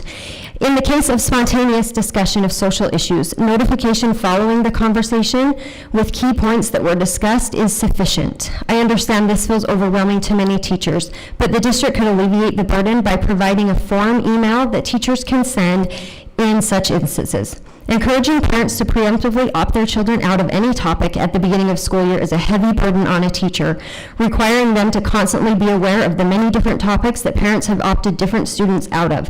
How is a teacher to manage organic conversations? Do they ask the students to leave in the middle of the class? Most parents I have talked to don't want their children opted out of all conversations. What they really want is to ensure that the conversation contains the whole truth and is directed by a teacher who has taken the responsibility to fully educate themselves on the subject and is not peddling ideologies. None of what was suggested today ensures this. If preemptive collaboration with parents is removed, teachers will receive a long list of topics they can't discuss with certain students, stifling conversation in the classroom and burdening teachers. Guest speakers and outside organizations were also not addressed today and must be included in the policy. I was so pleased last month to see that the board valued people's culture so deeply. I request that the board continue to honor the right of everyone to live their culture by immediately notifying all staff that the CIP as currently written will be strictly enforced in order to protect the freedom of parents to hand down their cultural, social, and religious values and traditions to their children without the interference of teachers, staff, and administrators. Please immediately provide the administration with clear instructions for instances when violation occurs. I'd like to also acknowledge quickly that most teachers are very respectful of parents and students' cultures and don't try to demean or interfere, but there are more and more violations every year. I also appreciate the suggestions to include parents in the process of developing this policy. I request that the committee hear from parents sooner than later and often during the process. Waiting until the last 45 minutes when the committee has already solidified the policy is not fair to parents. Thank you. Thank you. Michael, followed by Stephen Olson. Michael 2. Okay, let's go with Stephen Olson, then followed by Rochelle Van Wagner. I appreciate the opportunity to just speak briefly. I'm a parent of 3 kids here in the South Jordan School District. I'm also an attorney, worked for a federal judge, retired FBI agent for 21 years. And I only mention that because I know how to research and find information. And in your policy guide on literature selection and review, it lists that before literature is selected, that there will be a committee that will be chaired by, quote, the district language arts consultant. And I searched the internet, I searched the South Jordan website, I cannot find who the district language arts consultant who's going to chair the meeting to decide on books and content. You can't find that. Now, kudos goes to a Becky Gerber. She's the elementary language arts consultant, but there's a middle school language arts consultant in your policy manual, a high school language arts consultant in your policy manual, and there's also a secondary media specialist. If someone's going to be deciding on a committee what books, what content is going to be introduced to our children in the schools, I want to know who those people are. I want to know who the district language arts consultant is. I want to know their background, their education. I want some ideas about their beliefs, their publications. Same thing with the secondary media specialist. And I was like a little bit dumbfounded. I went to the Jordan School District website. I used the search function, search for both those titles. Nothing showed up. Just did a general internet search. Nothing showed up except for Becky Gerber. She listed that on her LinkedIn page. So is there a way to find out who the district language arts consultant is for the Jordan School District as listed in your policy manual under policy AA 424, literature selection and review? Is there a way to figure out who that person is, the district language arts consultant? We don't interact during public comment, but we'll make note of that. Yeah, that's a super important committee that's deciding this. Your policy says there's going to be this person.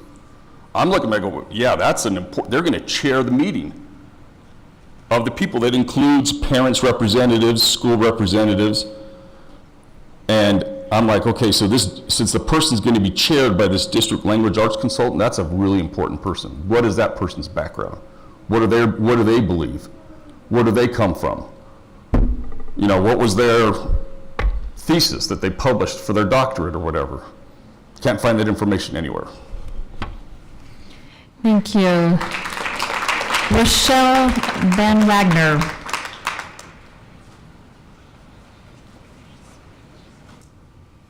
Hi, I'm Rochelle Van Wagner. I have 3 little boys that go to South Jordan Elementary School and 1 boy that goes to South Jordan Middle School. I have spent a lot of time this last month going through the library. So this is in regards to policy AA 440 and AA 424 for library media selection and literature selection. And in the study session, it was mentioned that the proposal could be that a parent can challenge 2 books in a school year. I found alone in my children's, just in one elementary school, 6 different books that I would find pornographic for my young boys to read. I found 13 in South Jordan Middle School and over 24 just at Bingham High School.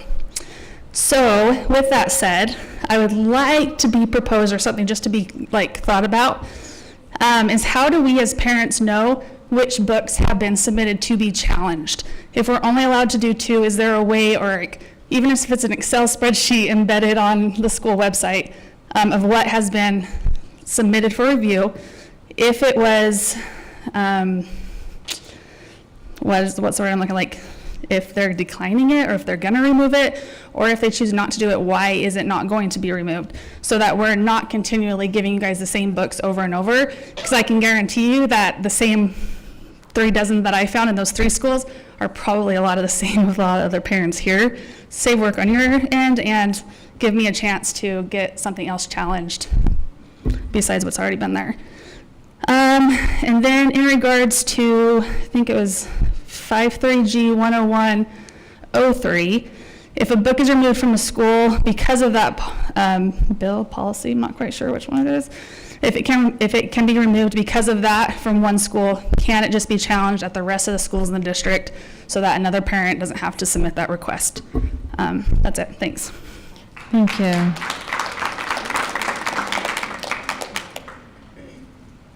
Okay, thank you. That concludes our general patron comments section. Oh, we do have one online comment to be read. Mr. Larson.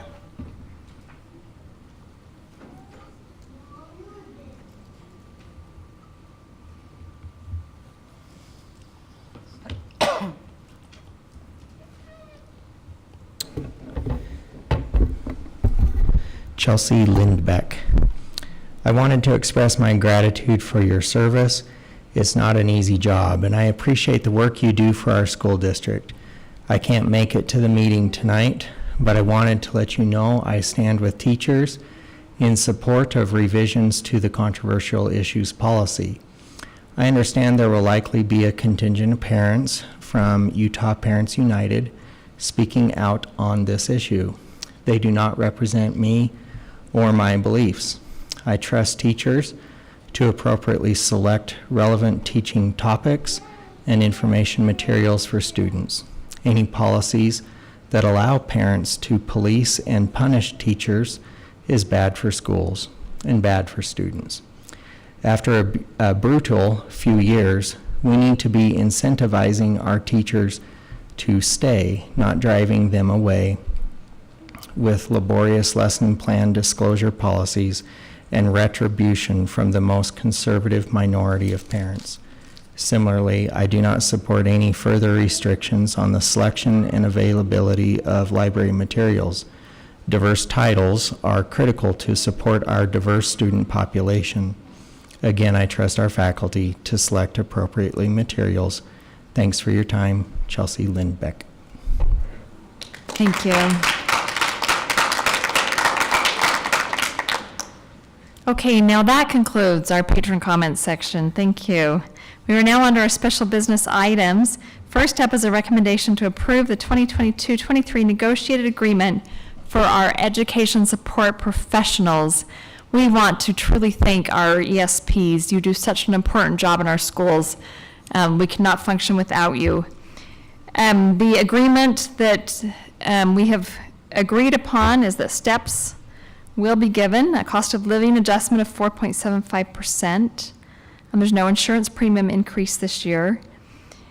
There was a change to full-time high school custodians with their working on non-contract days.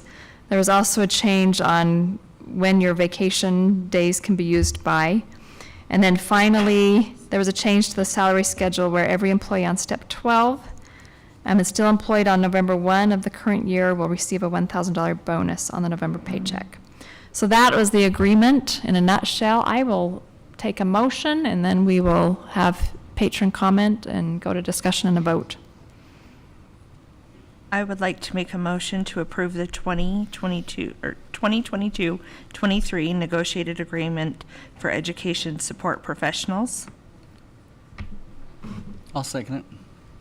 Okay, motion by Ms. Atwood, second by Mr. Robinson to approve the 2022-23 negotiated agreement for education support professionals. Is there a discussion to that motion? I would just like to really share my appreciation for the ESP negotiating team. It really is always a pleasure working with them, and I appreciate all of our ESPs throughout the district, but it's been a good experience to be able to work with that negotiated team. Thank you. Okay, we have patron comment on this item. Nobody signed up, but was there anyone here that wished to speak about the ESP negotiated agreement? Okay, seeing none. We will go, did I miss any board discussion? Okay, we'll go to a vote. We have a motion by Ms. Atwood, second by Mr. Robinson to approve the 2022-23 negotiated agreement for education support professionals. All in favor, please say aye. Aye. Anyone opposed, say nay. Okay, that motion passes unanimously. Congratulations, ESPs. Next up, we will have a recommendation to approve the 2022-23 negotiated agreement for licensed employees. This also includes salary level increases, previously known as steps, and then the continuing education advancement.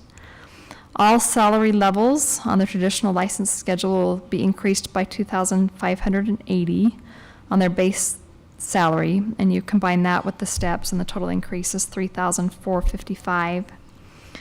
Also, in addition to that, each licensed employee will be paid up to 32 hours of additional work using an allocation from the state legislature, and that compensation will be proportionate to each employee's hourly rate. And again, no insurance premium increase. Can I get a motion? I'll make the motion.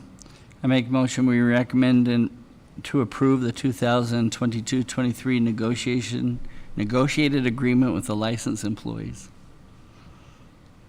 I'll second. Okay, motion by Mr. Robinson, second by Ms. George to approve the 2022-23 negotiated agreement for licensed employees. Is there discussion to that motion? I just want to make a comment. Sometimes it's nice to look back over a period of time and look at how your salary has increased over 1 year. And I'm really pleased in what we've been able to do with all of our employees, but especially our licensed employees over the last 5 years or 6 years. So Grown significantly in the last 5 years. Yeah, very much so. Okay, public comment. Again, no one signed up, but is there anyone here that wishes to speak to this negotiated agreement? All right, we will move to the vote. I don't remember who made the motion. I made it. We had a motion by Mr. Robinson, second by Ms. George, to approve the 2022-23 negotiated agreement for licensed employees.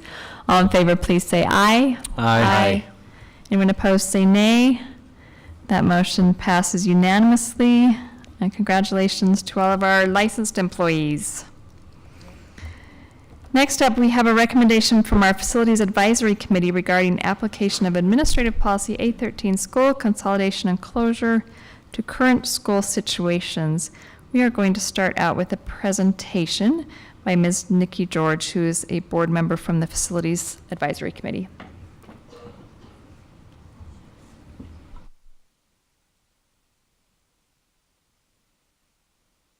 Conversations about school closures are never had without serious contemplation and consideration, careful balancing of community needs, student safety, access and success, and the best outcomes for our employees. Those are huge priorities for each member in this school board, and to that end, our board recently adopted a policy, A13, to help guide this process when it becomes necessary. We want these conversations to include consideration for best outcomes for each of these stakeholders, while still weighing our responsibility to use tax dollars with which we're entrusted in the most beneficial and responsible way that we're able to, as well as providing the most robust educational programming that we can. These priorities can sometimes conflict with each other, and it's difficult to balance the broad needs of so many stakeholders. So I just want to take a minute to appreciate and express my gratitude for those community members of West Jordan Elementary who have taken time to reach out. We've, I think, all received emails, text messages, phone calls, talking about what an important part of your lives West Jordan Elementary School is. I'm so grateful for the people who have invested in that community to create that sense of unity. I recognize that that doesn't happen without incredible teachers and educational support professionals and volunteers. Those things come through your hard work. And so I just want, first of all, to appreciate you for that. We're certain that you're the very best out there, and we're so grateful that you accepted your calling to be able to work in education. So if I may, I want to take just a minute to talk about the unique building that is West Jordan Elementary School. So as you tour around the district, you'll see that there are definitely trends in education buildings. This was a school that was built in 1982, and at the time, the school of thought was that you could build a practically mobile school so that as populations changed, you could just move and shift with the needs of the community. So the way that it was built was a central building was built in the middle. So your gym, your cafeteria would be included there. And then they brought in trailers, essentially, really large trailers, and butted them up surrounding that school. But as it turns out, the community in West Jordan has needed that school, and we've never moved it. We've never used that mobility And so consequently, we have a school that was intended to be transitional that has stayed stationary for a lot of years. And over that time, the trailers that hold classrooms, office space, etc., have deteriorated. Additionally, that means that this is the only remaining school in our district that still has wood construction, which comes with its own set of concerns.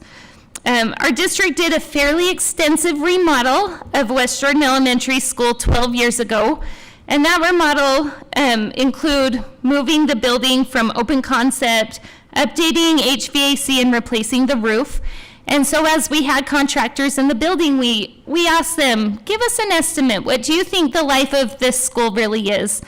At that time, they told us they thought maybe we could get 10 years out of it. A reminder, that conversation took place 12 years ago.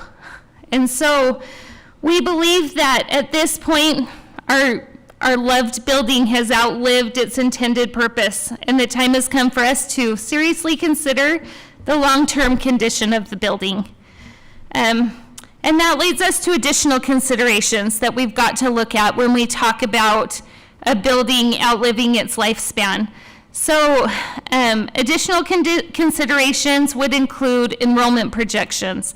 We have an amazing group that carefully follows development and birth rate trends, and they're incredible, the information that they can give you off the top of their head, because I really believe that they eat, drink, breathe this. The area is primarily built out. The only potential development on the horizon is pretty small, probably about 10 houses. And we're also seeing that birth rates are declining. So even as people are coming into the area, we're seeing fewer children yielded from families moving in as a general trend. And please note, those are general trends. I know that there are individuals who might not have that. And so we're also seeing similar declines with with schools in the area. So with consideration to these factors, with sincere concern for this neighborhood, and it's consequently the recommendation of the Facilities Committee that we begin the process of closing West Jordan Elementary, keeping it open through the 2022-23 school year, which would allow time for the proper notice of boundary changes required through state law, opportunities for patron input, and careful consideration of solutions of how we can best create a plan for reinvesting in this area, and ideas for how we can use this property in such a way as to continue to enrich the neighborhood who loves it so. That is the recommendation of the Facilities Committee. Thank you. Board members, do you have any questions or comments? I think that Ms. George kind of went through the whole history. There were obviously some things that have left out in what she had did state.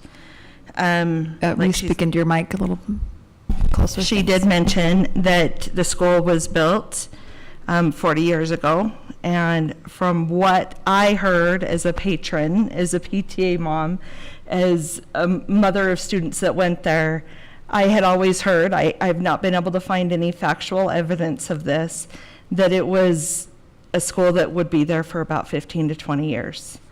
As you can see, it's doubled that lifetime. This is never easy, and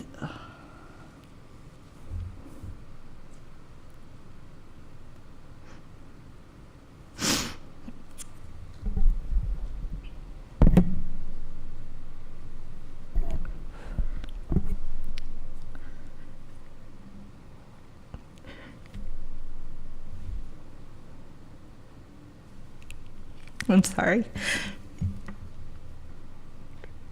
There are people in this room that have been a part of my village and the village for my children, who will never be forgotten, who have always been a part of my heart. I was the first class of elementary students to attend West Jordan Elementary. I know that ages me, but I don't care. My two boys went to this school. I live in the boundaries of West Jordan Elementary still. If this was an enrollment issue, I would be fighting. But I can't keep it open with it being a safety issue. Future safety concerns have got to be the top of my priority for your students, for the staff, for everybody involved in that school. I've been very transparent and open with anybody that has contacted me to let them know that I will have to be voting for this recommendation tonight. It's not easy. It won't be easy for any of us. But I look forward to the conversations that we get to have as a community to make the best decisions for this community possible. There are some myths that have been said that the other schools will not be able to take the students from West Jordan Elementary. That's simply not true. Unfortunately, and these board members are probably so tired of hearing me say this, please be mindful about how close we are building schools to each other, because we have run into an issue within the West Jordan area that schools are just too close together, and this has caused the issue that we're in now. Not the safety issue, but the second question is the enrollment. I've also heard, and I don't know if anybody from the facilities department can answer this, but I have never, as a mom, as a PTA president, as a board member, as somebody who has served in the community, I've never heard that there was money taken from West Jordan Elementary and moved to Harriman Elementary. I want to let you know I have never heard that. I'm hearing that as rumblings in the community. I have looked into bond information for this school. The last time that West Jordan Elementary was put on a bond was with the Feld bond in 2013. That had West Jordan Middle School on it and West Jordan Elementary on it. In 2003, there was a bond that was proposed, and there was a very long list of schools on that. In 2005, there was an adjustment to that list of schools where it said Heartland Elementary or West Jordan Elementary. This is something that I have just identified. I have been told as a part of the community that they simply ran out of money. I can speak as a board member that as at the end of a bond, we have in previous bonds, we have seen an excess of money and we've used that money. This is complete speculation, but I really do believe that's how Heartland and West Jordan Elementary got added to that list. And I would suspect that the facilities department looked at both schools and looked at the needs at that time, and Heartland was billed first, and that's when there wasn't money to rebuild West Jordan Elementary. If anybody would like some more information on that, I'm happy to share. If any board members have any questions, I'm happy to share what I do know, and I am just going to be as transparent as I can throughout this whole situation and do the best that we can for the community, the students, the teachers, and the staff. And that list is not one before the other. It's everybody involved. Thank you, and thank you for all your advocacy for this community through the years. Other questions? I just want to make a comment.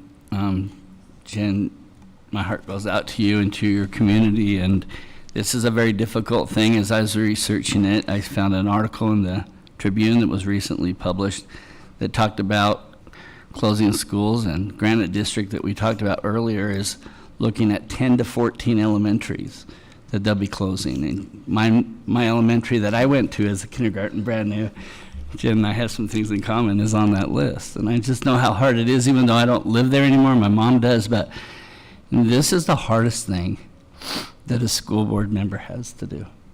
It really is. And I just want to applaud the board and the district for our current strategy in building schools. Sometimes I want to complain because my community is growing so fast that we have 14 portables at many of our schools. But the reason why we've gone to that portable structure is what we mentioned with West Jordan, to make it so it is movable.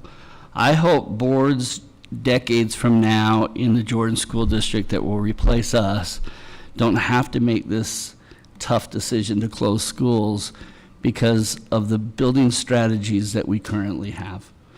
And had that been used in 1982, perhaps we would be making a different decision today. So, thank you.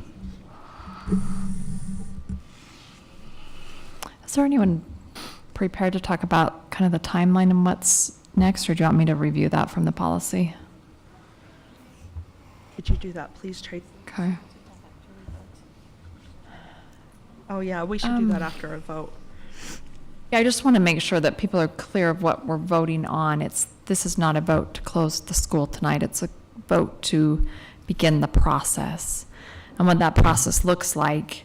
And we are required, by state law to give 120 days notice before we take the vote. So it's beginning that notice period, which is a good law.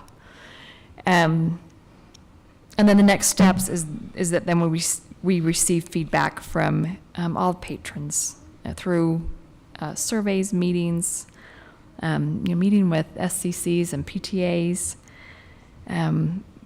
We will have an opportunity for public comment during at least 2 public school board meetings in the fall, and we will hold a public hearing on this issue, and then a final vote would be in around November. So that's the process that we're starting, if we decide to go ahead and start this process today. Are there other questions or comments before we go to patron comment? Can I just make one other comment? And I will try not to be so emotional. I've had a lot of patrons ask me, why don't you have a plan for us? Why don't you have a plan before this recommendation? I need you to know that, to me, that feels really inauthentic to have a plan when this is just a recommendation coming forward. I want to be able to work with the community to make the best decisions possible. And that is why there have not been plans put in before this recommendation. And if any of you have any additional questions on that, I'm happy to have conversations with you, or to, we can talk over the phone or emails. Okay, let's go to public input then on this, and thank you for your patience tonight in waiting this long. We are going to start, the same rules apply, the 3-minute clock will be going. We'll start with Richard Packer, followed by Jason Brown.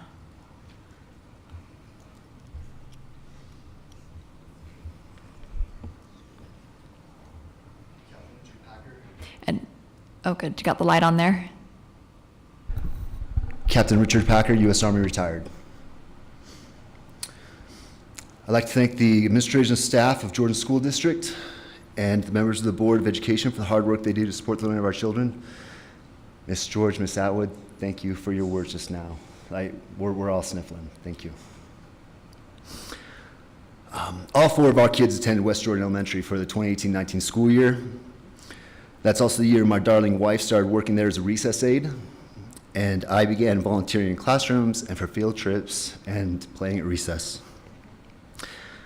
After moving 9 times to the military over 13 years of marriage, we were ready to find a forever home, a place to set deep roots where our children can develop friendships longer than a few months or years at a time. We loved our school so much, we were fortunate enough to buy a home just a few houses from the school. The students, teachers, parents, staff, and volunteers quickly became our family after the Army. We still have 2 children at West Jordan Elementary, and Lori is a special education support aide where she gets to be with the children and coworkers she loves. She's also one of our PTA vice presidents and is now taking on book fair as well. She is awesome. We've been with West Jordan Elementary with the family for 4 years. We have neighbors who have been part of the community since the school was first built. We know parents who attended the same school their children are. Some even had some of the same teachers. I'm grateful to all those who have contributed to growing the culture of our school into the safe and inclusive stage so many of us now live our lives on. I once asked a student I worried about what her favorite part of school was. She immediately and affectionately named her teacher. That touched my heart, and I felt better about this girl's difficult life and condition because she had someone to love and a place to belong. As you consider the future of West Jordan Elementary, please remember that there is a lot of fear and trepidation for those of us who have faithfully filled its classrooms and hallways with love and learning. We'd be losing the heart of our community. Thank you. Thank you. Jason Brown, followed by Danielle Renteria. I can say for sure that I do not envy your job. I don't even care to be here. Critical, you guys are awesome, and I commend you. I'm only here because I really love our school. My name is Jason Brown. I'm a homeowner. I have 2 children. We attend West Jordan Elementary. My family moved into this area in 2016, just renting. I rented from your friend. We love this area so much. We waited 4 years in that house until we found our home, our forever home. We found that home only houses away from elementary school, and yes, board members, we did move there for that school. I did. I don't think Anna would agree with me. Staying in the community we've grown attached to was our priority. This school connects our community. It connects neighborhoods. It connects an LDS church board. It connects friends. This school is a safe place to our kids. It's a safe place to learn how to be independent. It's a safe place to learn from a very good teacher. That doesn't happen anywhere. That doesn't get built overnight. Maybe it takes 40 years. But it built, and it's here today. It's not here because of the books in the library.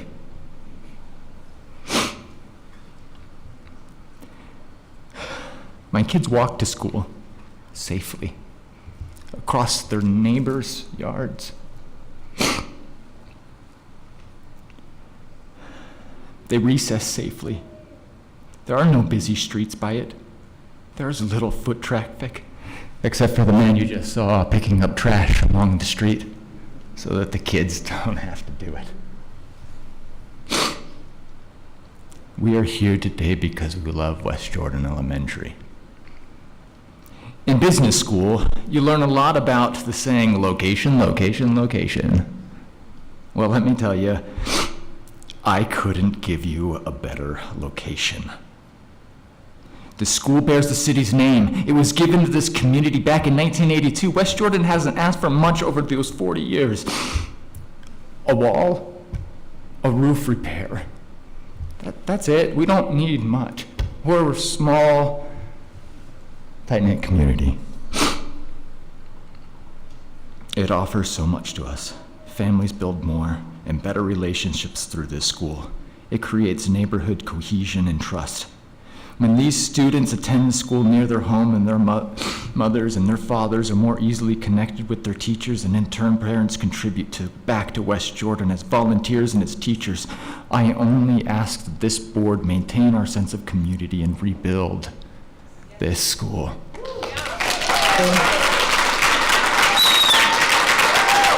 Danielle Renteria, followed by Derek Paul. Danielle? Okay, we'll go with Derek Paul, then followed by Sarah Pav.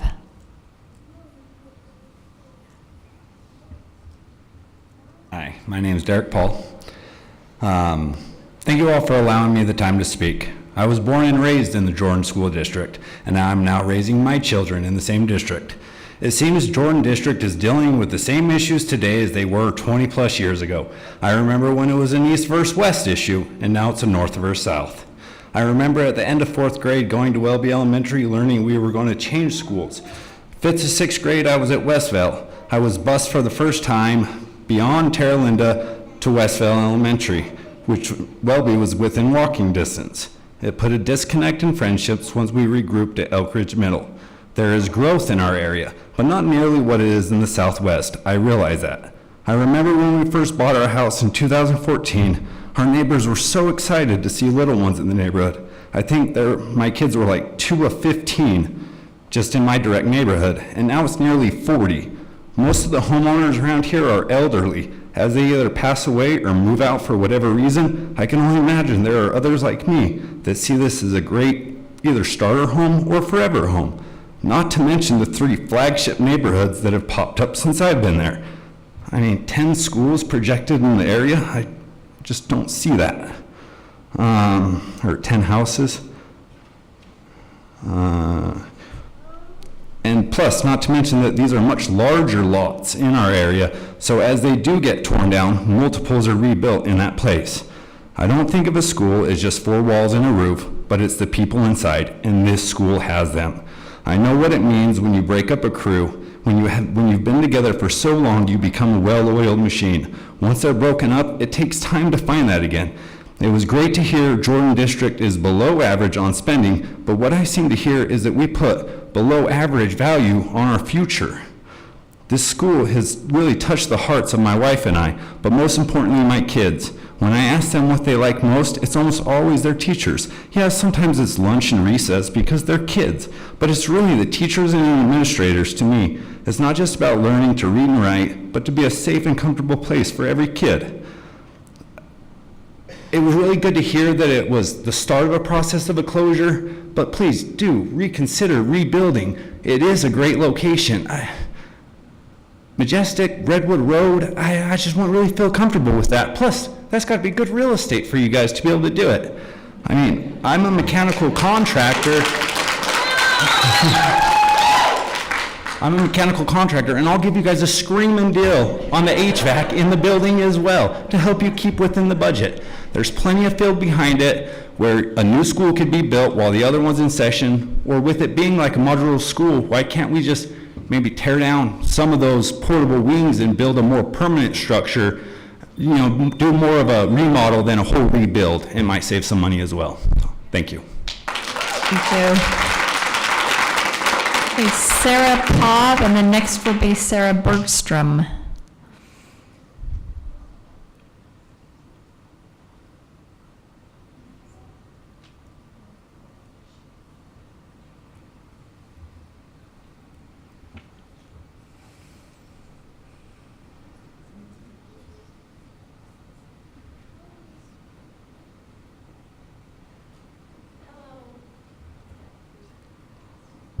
Hello, my name is Sarah Pove, and this is my son, Jacob Pove. So, I am a concerned citizen and the mother of my son, Jacob Pove, who attends West Jordan Elementary School.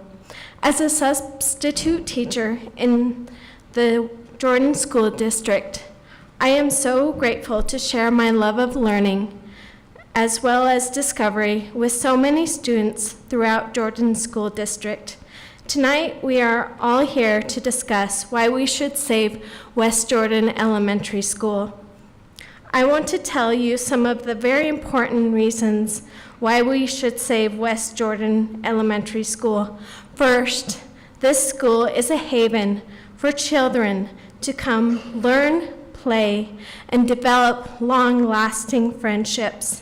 Second, the faculty, staff, and teachers at this school are extraordinary in all that they do each day, working to make a firm educational foundation for the students that they teach and help each day. Third, I know that my son, Jacob Pove, as well as all of the other students at West Jordan Elementary School, have a bright educational future ahead of them. This is true because of the dedication and care of the teachers, as well as the faculty at West Jordan Elementary School. I want to personally thank all of the faculty, staff, and amazing teachers at this school for all of their dedication, commitment, and wholehearted service to the students, as well as the families of the community that West Jordan Elementary School serves. All of you deserve an A+ grade. In conclusion, we have a great thing that is working well for us, and it is a wonderful benefit to our community. Let's keep it going. Thank you. Thank you. Sarah Bergstrom, followed by Douglas Greenwood.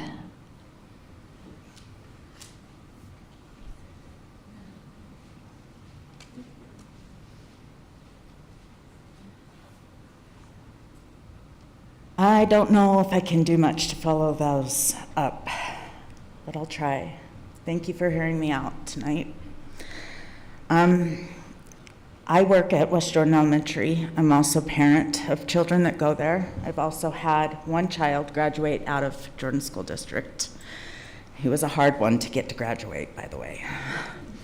He went from West Jordan Elementary to West Jordan Middle School, and then we got him to graduate out. West Jordan Elementary is dear to my heart, even though I was a Majestic girl. That was my elementary. I'm gonna just stick to my cues here. I wanted to convey my feelings as an individual family living in West Jordan Elementary boundaries. My husband and I are still raising our 3 kids through this school. To say this school is important to our family and neighborhood is an understatement. I'm also an employee at West Jordan Elementary, kind of a double employee at the school, so to speak. During school days, I wake up, get my kids ready for school, and then I'm off as a crossing guard at the same school. I later then go to work at the SPED classroom, and then at the end of the day, I go back to that same crosswalk. So I'm definitely biased on some of the points, and I may sound selfish, but keep in mind that I'm just one of the many families that are represented here today. So I definitely am in favor of rebuilding this school.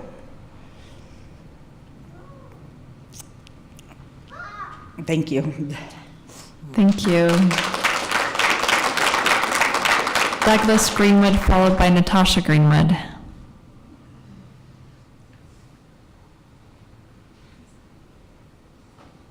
She didn't know I put her name in too. My name is Douglas Greenwood. My wife and I and our family are pretty new to the area. We moved in 2016. I had a whole bunch of things written down, but everybody who came before said their piece better than I can, so.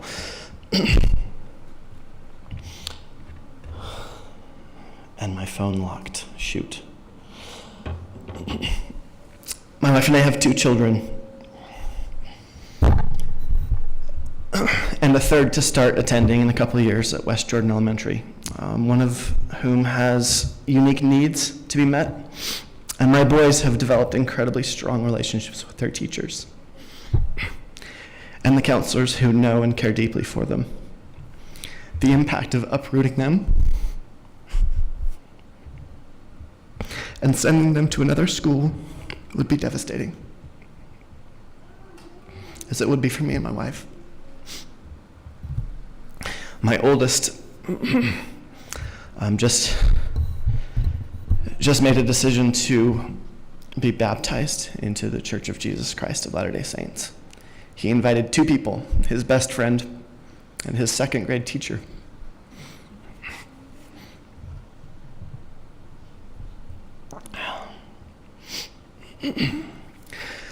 When I first read the email, I was surprised. It listed safety and enrollment, declining enrollment. I understand safety. You did a fantastic job explaining the safety concerns, and I appreciate understanding But what I don't understand is why the school that is under consideration is the school with the highest enrollment and the most consistency across the last 10 years that is on the block.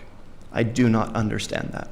Of the 3 schools that are in the immediate vicinity, West Jordan Elementary remains the most consistent enrollment.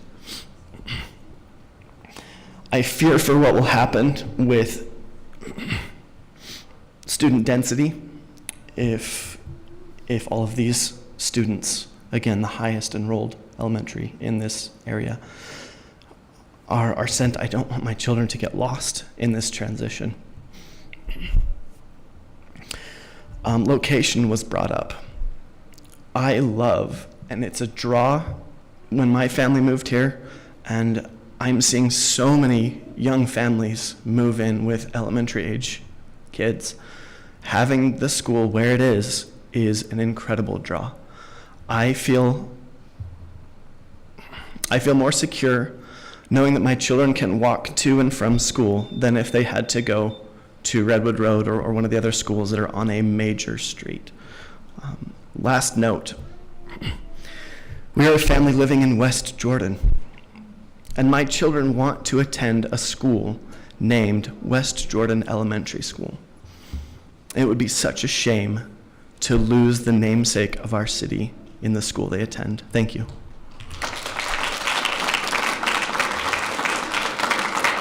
Thank you. Natasha, followed by Melanie Quinney.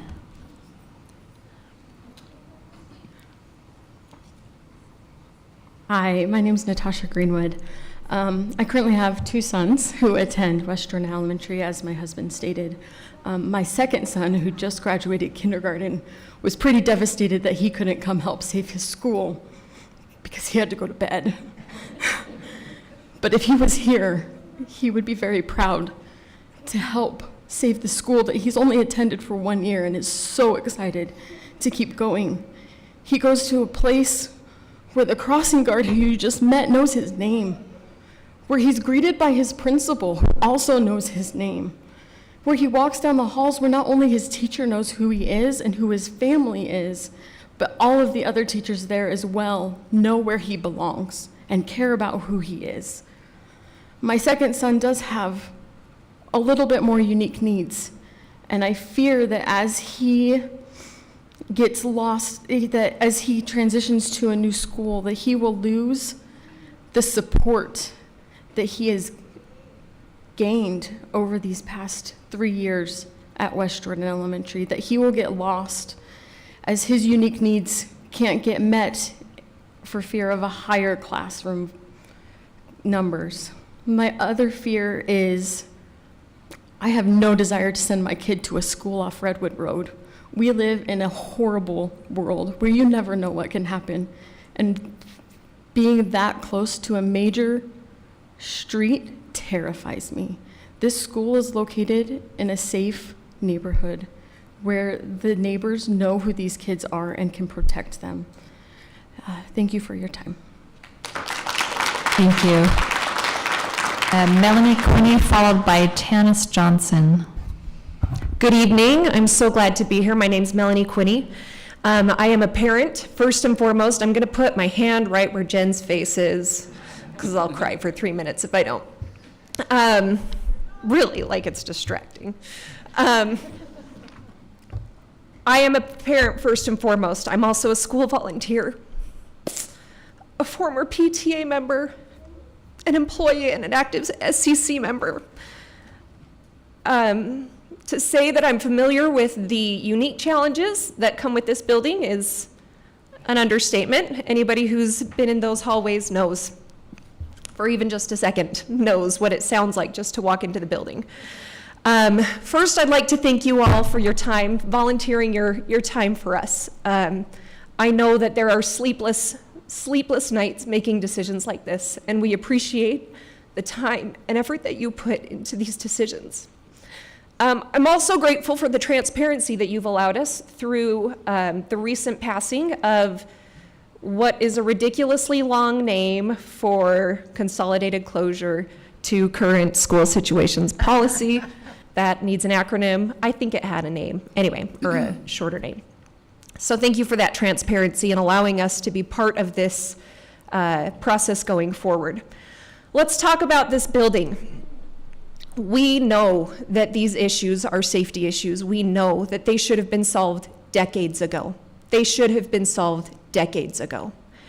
But since there is no contesting that fact, we know that it's outlasted its safety, but it has not outlasted its usability. For 40 years, we have been using this school in a productive and meaningful way for our community. I urge you to consider a rebuild for this school. Please consider 3 things. First, there are district assets that will have greater resale value along Redwood Road and 70th South. While a neighborhood property like West Jordan Elementary will likely only stay zoned for residential building, greater resales occur along 70th and Redwood. Secondly, there's a safety in a neighborhood school versus a school that is off two major roadways. Especially impactful if our school is absorbed into Heartland, Majestic, and possibly other considerations. The walking congestion along those very major roadways is significant. Third, as I mentioned before, we've made very good use of a school that was temporarily built for 40 years. We've doubled the time that it should have lasted. Imagine what we could do with a school that was rebuilt with board approval. Thank you for your time. Thank you. Tanis Johnson, followed by Tiva Palmer.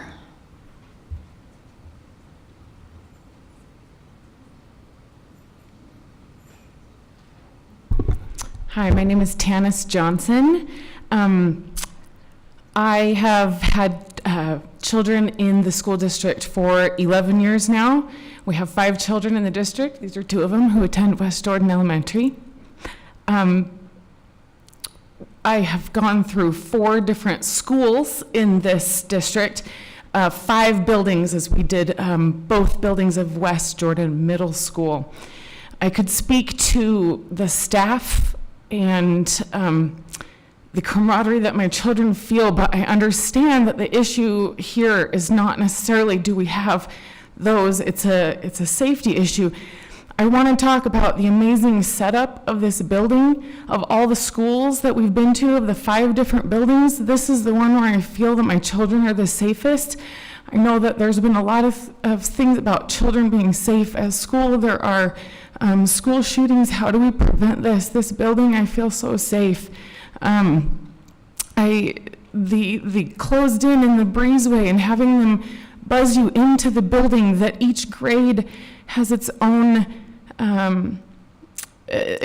sort of wing, I guess, so to speak, that there are restrooms right there for each grade to use, that children aren't wandering the building, that it's a place where I don't feel that unwanted people in the school have access in or out, that we've got a solid, yes, it's 40 years old, but like that was good construction back then, right?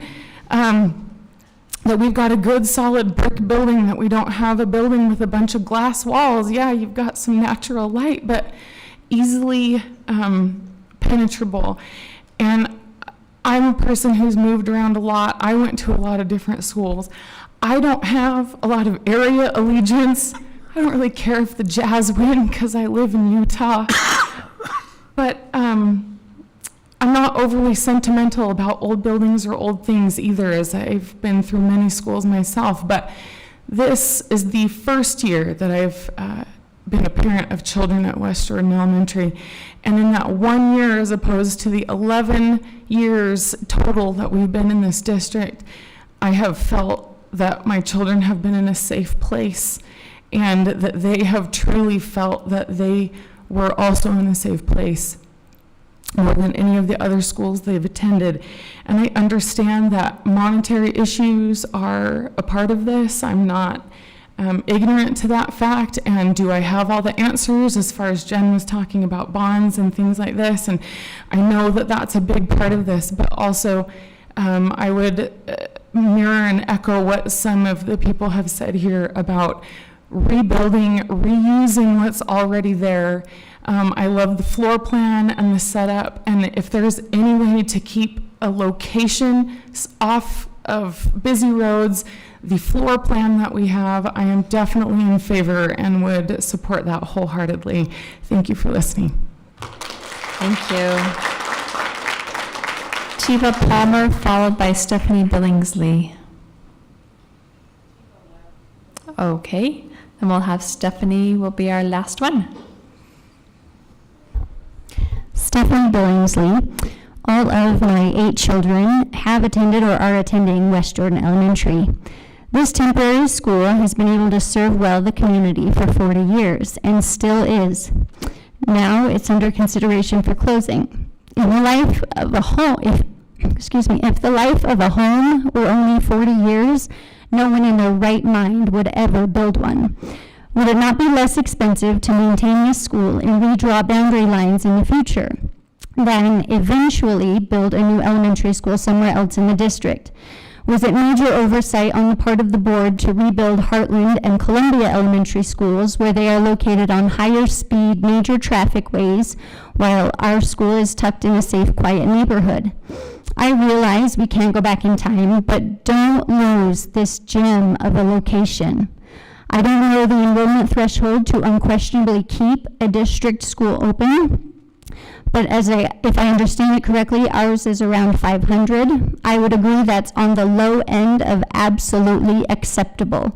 As a parent, I have very much appreciated the smaller class sizes, as opposed to when I myself attended West Jordan Elementary, also in the 80s, and class sizes were bursting, even while being on the year-round track schedule and filling portable classrooms for almost every grade.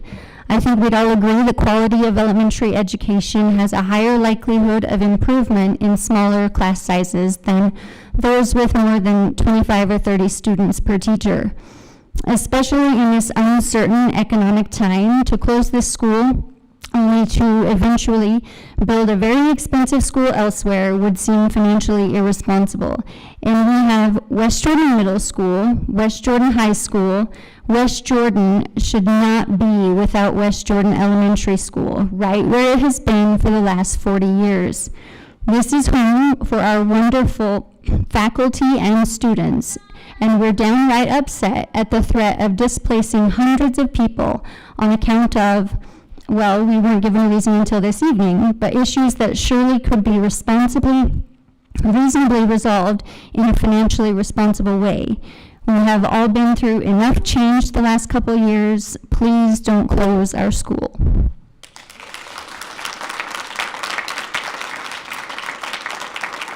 Thank you.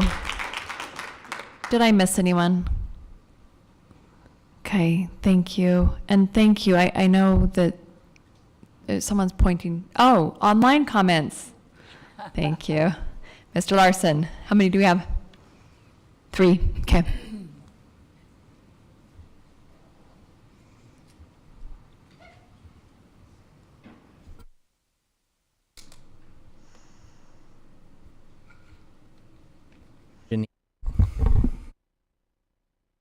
Is that working?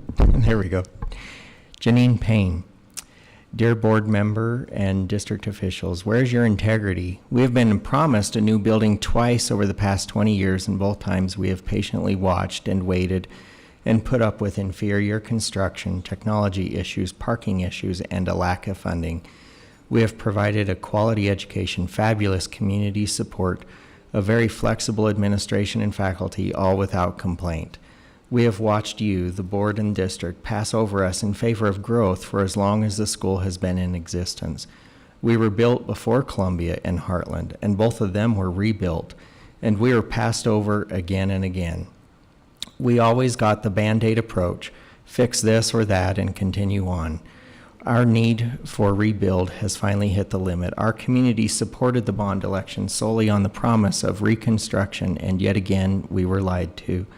Majestic was supposed to move to our school. Again, the board was swayed to keep it open. A large number of families attend our school on permit because of the climate at Majestic. Many families are on permit at other schools because of our construction and would return if we provided a better option. Many young families have moved to this area because of the proximity to the school. I personally have worked for 30 years for West Jordan Elementary. I have chosen to live in 2 different houses within West Jordan Elementary's boundaries. This is the perfect location to raise a family within walking distance of elementary, middle, and high school. If you build it, they will come. I have seen this happen over and over again. New construction brings in new families, and we have the prime location to do that. Your very own Jen Atwood's children attended our school on permit, and then she moved within our boundaries so they could continue at our school. We helped her get elected to the board and asked her for her support to rebuild. This situation is the very reason Canyons District was created, because all the money always goes to new growth.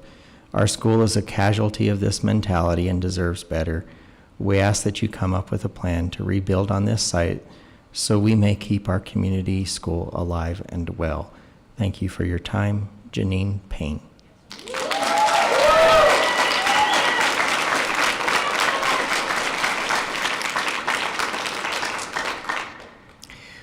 Lori Packer. What will happen to the land if they don't build a new school? I live right behind the school, and I don't want townhomes or apartment complex. I feel that will bring down the neighborhood. We have a really nice neighborhood with little crime. More lower income homes means more crime. Lori Packer.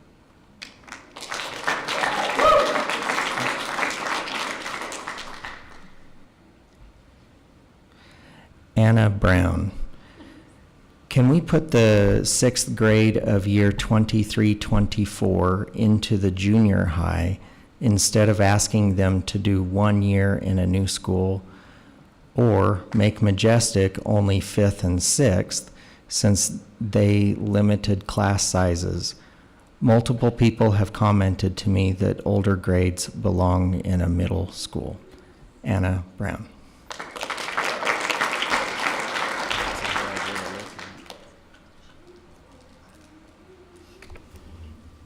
Hey, thank you. And thank you again all for being here tonight, sharing your comments with us. We'll go to action by the board.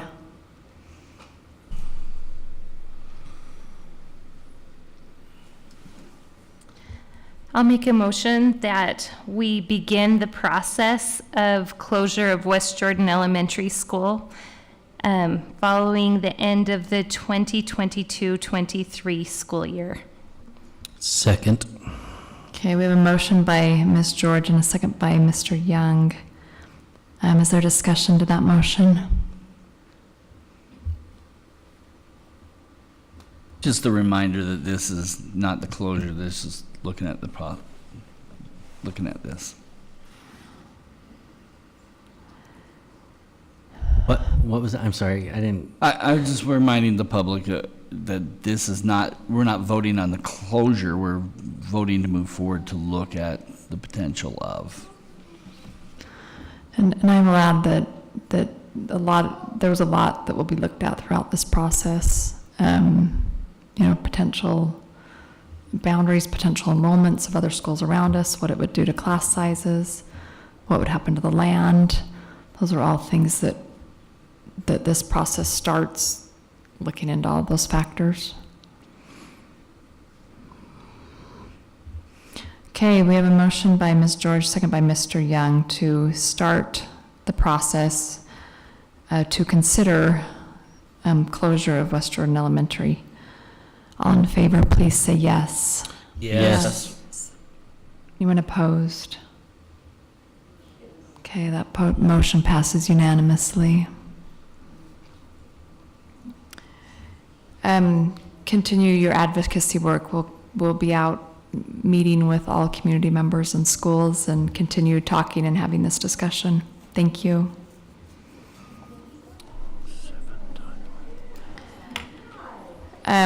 Board members, we're going to take bids and then we'll take a quick break.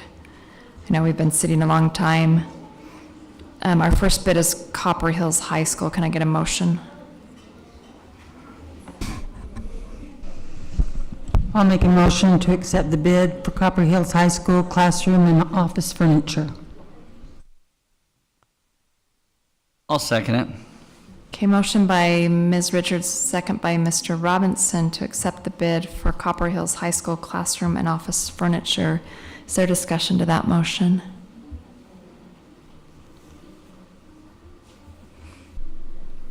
Okay, all in favor, please say yes. Yes. Anyone opposed, say no.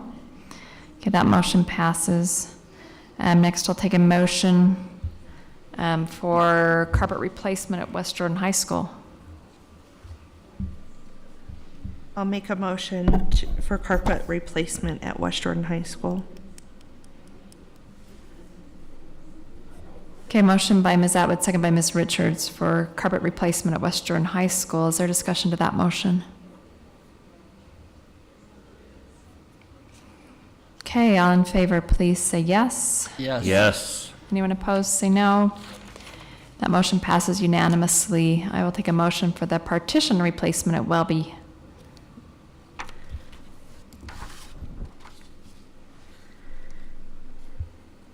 I'll make a motion that we accept the partition replacement at Welby Elementary. I'll second it. Okay, motion by Mr. Young, second by Mr. Robinson to approve the bid for the partition replacement at Welby Elementary. Is there discussion to that motion? Okay, seeing none, all in favor, please say aye. Aye. Anyone opposed, say nay. That bid passes unanimously. I will take a motion for the Panorama Student Success Platform.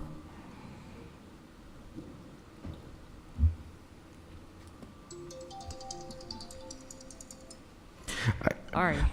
I'd like to make a motion that we accept the bid for the Panorama Student Platform and request that a follow-up report be made to the board regarding this program at a near future board meeting. I will second that. Okay, we have a motion by Mr. Young and second by Ms. George to accept the bid for Panorama Student Success Platform, but also to have a report on it in a board meeting in the near future. Is there discussion to that motion?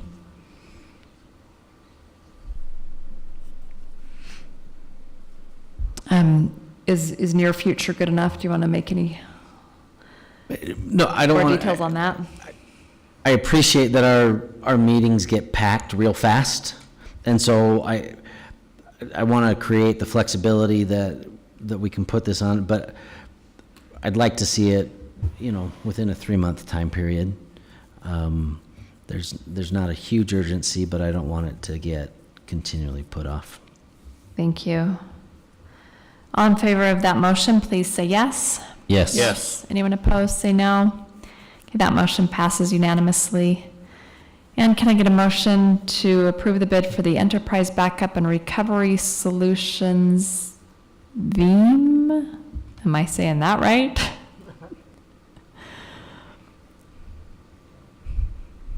I can make the motion that we approve the information system enterprise backup and recovery solution VEAM. Okay, motion by Mr. Robinson, second by Ms. Richards. Is there a discussion to that motion?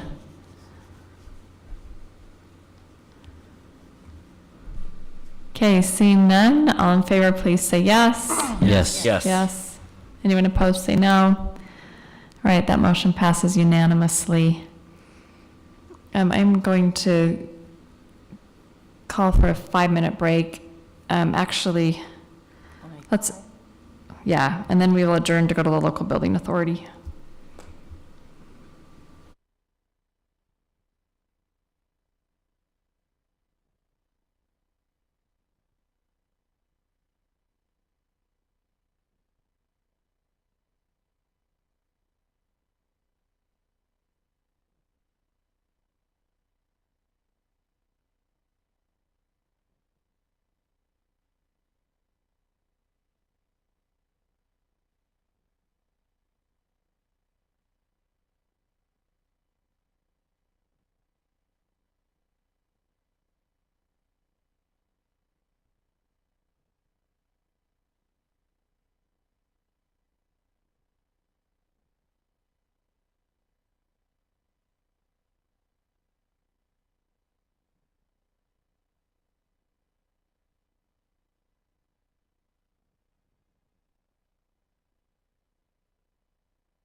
Oh,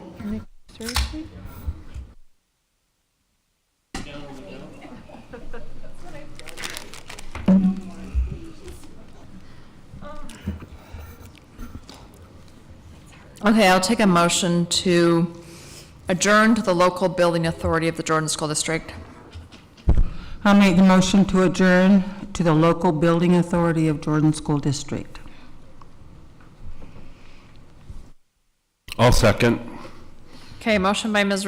Richards, second by Mr. Dunford to adjourn to the local building authority of Jordan School District. All in favor, please say yes. Yes. Anyone opposed, say no. Okay, we are now in the local building authority of Jordan District. We have all of our board members from the building authority present. And I will start with a motion to approve the minutes from the May 26th and May 24th, the May 26th, 2020 and the May 24th, 2022 meeting. I'll make a motion to approve the minutes from May 26, 2020 meeting and May 24th, 2020 meeting. 2022. I'm so sorry, of 2022, May 24th, 2022 meeting. I'll second. Okay, motion by Ms. Atwood, second by Mr. Dunford to approve the minutes. All in favor, please say aye. Aye. Anyone opposed, say nay. Okay, next is a recommendation and possible action to approve a resolution expressing official intent to reimburse from proceeds of bonds to be issued by the authority. Ms. Richards. Yes, as you know, and we've talked about it prior to this, one of the options open to us in order to fund new buildings would be a lease revenue bond. In order to get that going, we have to have a resolution that we approve, and then that can get the process started should we decide to use that option. It does need to be signed tonight. And Mr. Larson, do you have anything to add to that as far as what needs to be done? No, that's fine. If there's any questions about what this does or what takes place in the future, I'd be happy to answer those. Right. This resolution basically allows us to, should we decide to do that option, it allows us to be able to count all of the preliminary expenditures into that bond, at least revenue bond. So that's what this does for us. Is that right? Yes.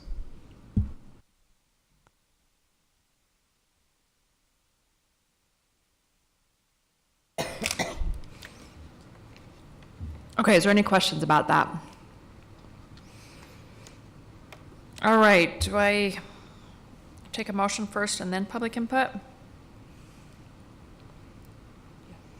Okay, let's take a motion. You can do either. Either one? All right, let's take a motion.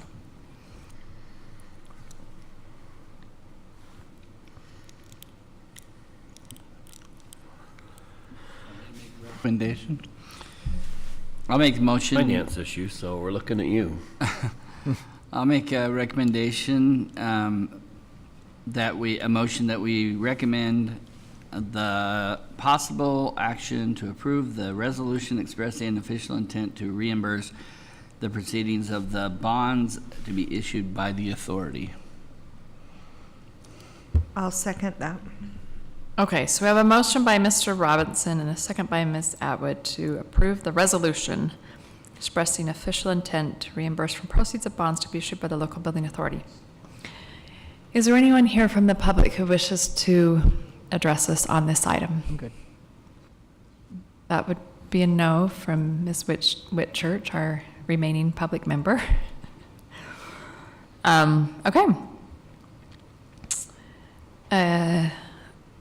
Oh, we've taken action. Okay, any further discussion from the board? I just want to say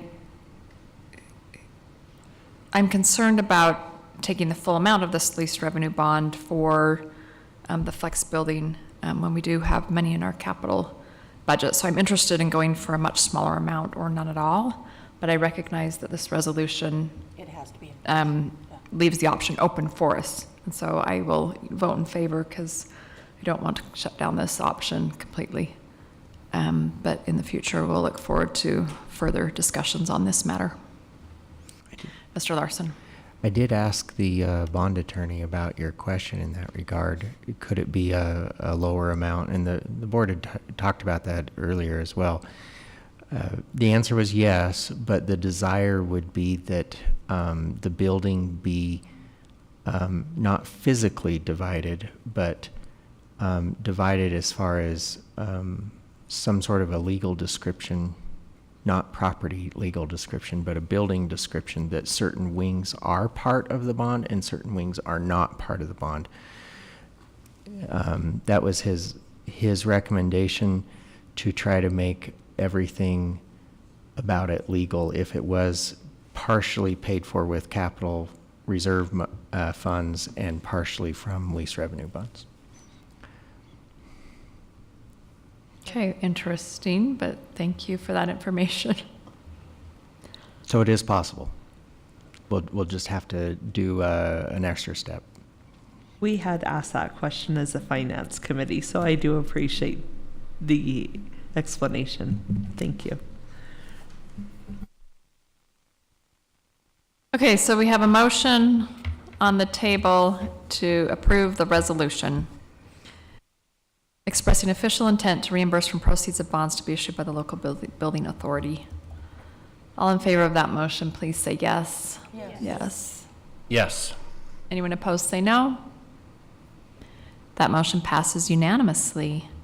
I will now take a motion to adjourn the meeting of the local building authority and reconvene as the Board of Education. I'll make a motion to adjourn the meeting as the local building authority of Jordan School District and reconvene as the Board of Education of Jordan School District. Okay, motion by Ms. Atwood, second by Ms. Richards. All in favor, please say yes. Yes. Yes. Anyone opposed, say no. Okay, we are now reconvened as the Board of Education. Dr. Godfrey, it is time for the superintendent's report. I'll be brief. I really enjoy graduation every year, and I had the chance to go to South Valley's graduation, which was fantastic. They had a reception style, which I really enjoyed. Got to have my picture with Jonathan, so that's a bonus. And others. Jonathan was my favorite graduate of the year, so. And then I got to go to 4 comprehensive high school graduations the next day. I always think about the ones I had to miss, not the ones I got to go to. But I loved every one of them. They all have their own feel, and they were staggered and in various cities, so I was able to make it. And man, it's just a blast. It's a great time to see the excitement on the faces of the graduates and the families and the teachers and administrators and staff who got them there. So thanks to everyone who made those events so meaningful and who were a part of that whole process, from kindergarten and preschool and CDC services all the way up through that graduation. So thank you to everyone who made that such a great day.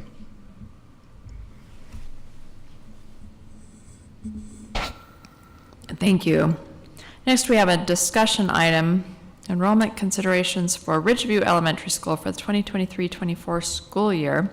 And this is from the Facilities Committee, and we will turn the time to Mr. Matt Young. So as we identified the schools of concern with regards to growth and housing issues, Ridgeview Elementary was at the top of that list.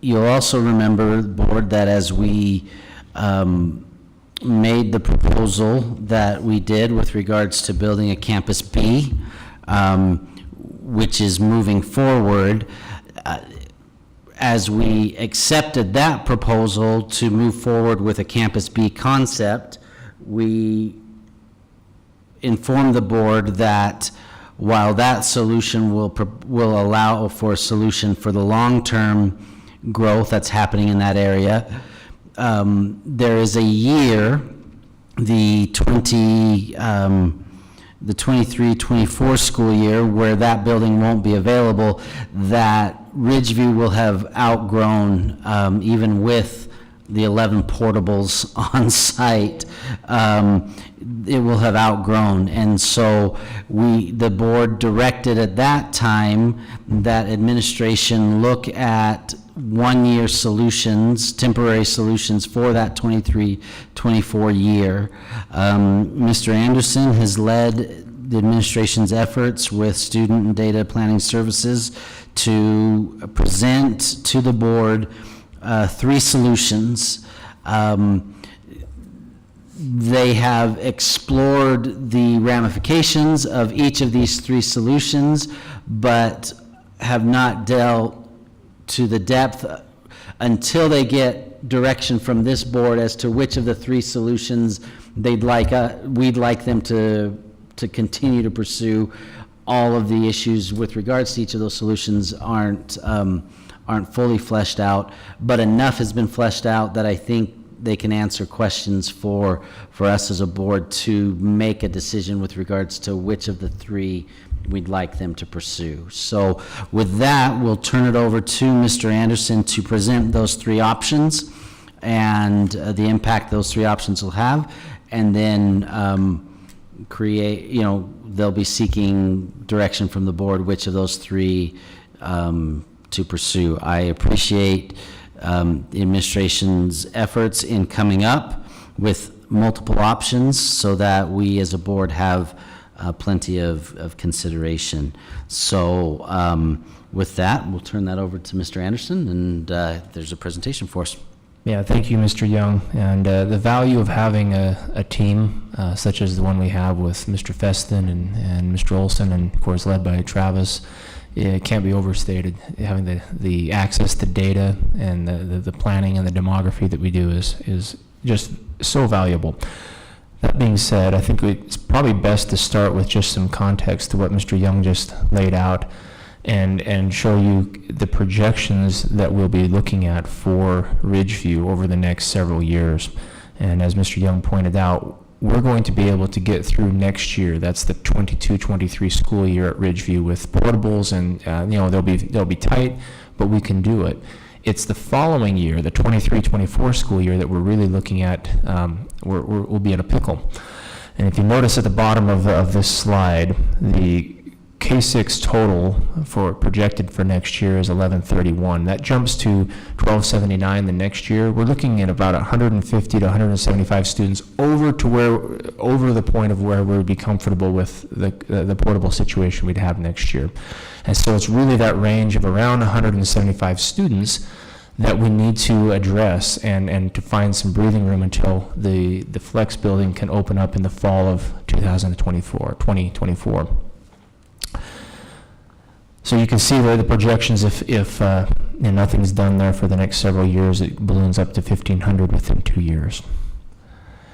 Can I ask a question on that last slide? Certainly. It just seems weird to me that 26, 27, 28 shows no growth in this area. Those are taking into consideration the current permits and the approved land that we now know of. So a lot of that land has not been approved yet, but likely would be by 26. Correct. And by 26, 27, 28, it's unknown at this point how many permits could be pulled, what kind of land could be developed, and what kind of I'm looking for the word, what kind of residential zoning, we'd be looking at. It's just unknown at this point. Perfect. So that's why it kind of looks like it tapers off. But as you know, that area is primed for more growth than probably what's stated here. Lots more growth, thank you. May I ask, how many permits do they have? Do you have that information? I don't have that specific information at my fingertips. I can get it for you. I know it's in the hundreds that we're currently looking at. I was just wondering if that would be the way to, Wait, I think you're referring to a different type of permit. And just to be clear here, we're talking building permits here, not student permits. I thought you meant Yeah. student permits. Sorry about Forgive me, that. I'm Yeah. sorry. But imagine there are zero student I wouldn't permits. think there'd be Do any. not have That's why student when you permits. said permits, I go, Yeah, sorry, we're talking about pulling Answer. building permits. Yeah, we deal with a few types of permits in student services, and yeah, sorry for not transitioning appropriately there. Yep. Thank you. So, again, just restating our overall objectives here, we know we can accommodate the expected enrollment next year. The flex building's set to open in fall of '24, and our goal tonight is to identify possible school communities that we'd be looking at, because, as you know, we have 120 days. We need to notify the stakeholders in the various communities. That includes city councils, mayors, and all of the patrons of the potentially impacted schools. Okay, and 120 days notice is 4 months, so if we notify this in this month, that would give us through, say through October, and give us a November completion date as we've targeted. I want to just go over a couple of concepts, and we're just keeping them in the conceptual mode for now, but these are 3 concepts that we can look at doing. All of them are viable. We looked at beyond this, and we have individual sub-options within each one of these concepts that can be explored as well, but these are the 3 major ones. Concept 1 would be to house the 6th grade students at a nearby school, and I'll get into more details on each one of these coming up here. Concept 2 would be to pocket bus entire neighborhoods to a nearby school, and concept 3 would be to implement a permanent boundary change within Ridgeview and send students to nearby schools on a more permanent basis. Any one of those 3 will get us what we need, and that's about 175 students or so to bridge that 23-24 school year. So within this, concept number 1 of moving the 6th grade, these are things we could look at. Again, it's in concept mode. We could house the 6th grade in portables at South Hills Middle for the 23-24 school year. It can be done. Every one of these has pros and cons, and their downsides and the upsides.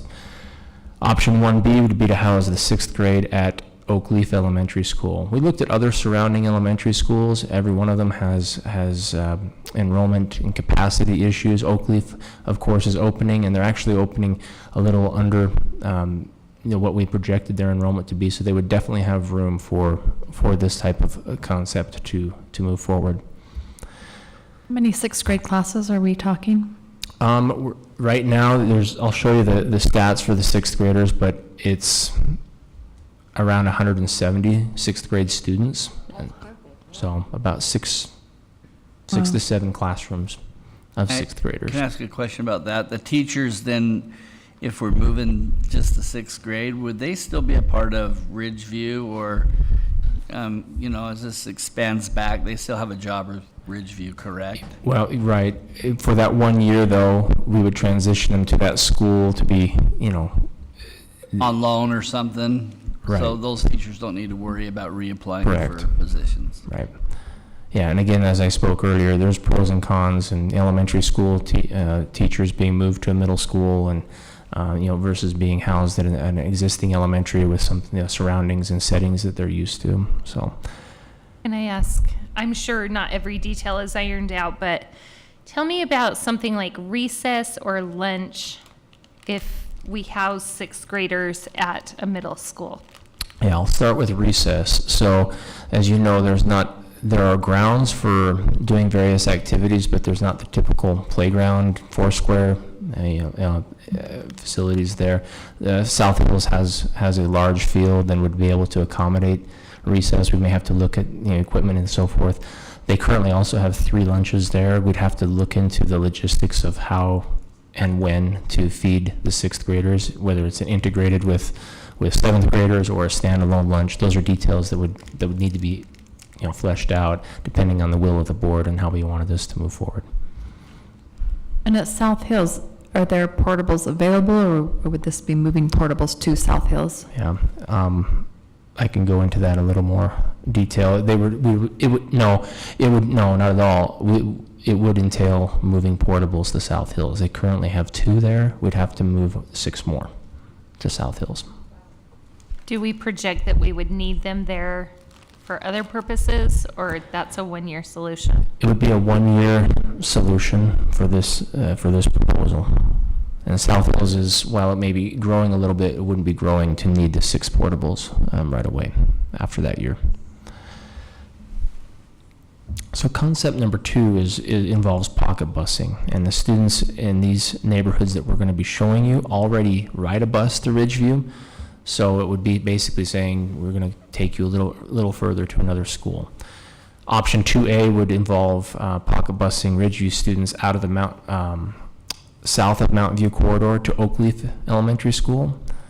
2B would pocket bus Ridgeview students in the Real neighborhood, south of Real Stadium. I'll show you this on a map in just a minute. And 2C would be to pocket bus all students in the Real and in Juniper Bend neighborhoods to Oakleaf. So this is what we're looking at here. So right here, I told you earlier, we're looking at about 175 students as kind of a target number. Well, here's Mountain Ridge High School. Here's Ridgeview Elementary. Up here in the southernmost part of their boundary, the kind of the south western part of their boundary, here's Mountain View corridor. This is called the Juniper Point neighborhood there, and there are 171 total current students there in that neighborhood that could be bused to an adjacent school such as Oakleaf. Okay, they're already being bused to Ridgeview. So that's one potential idea. The next one, if you look at Real Stadium right here, and these neighborhoods that are circled in the blue circles there are 162 students in those neighborhoods, right in that target zone of what we're looking at. They could also be bused to Oakleaf Elementary. They are on the same side of the corridor as Ridgeview, and there's fewer kids in that neighborhood than in the other, but that's another possibility.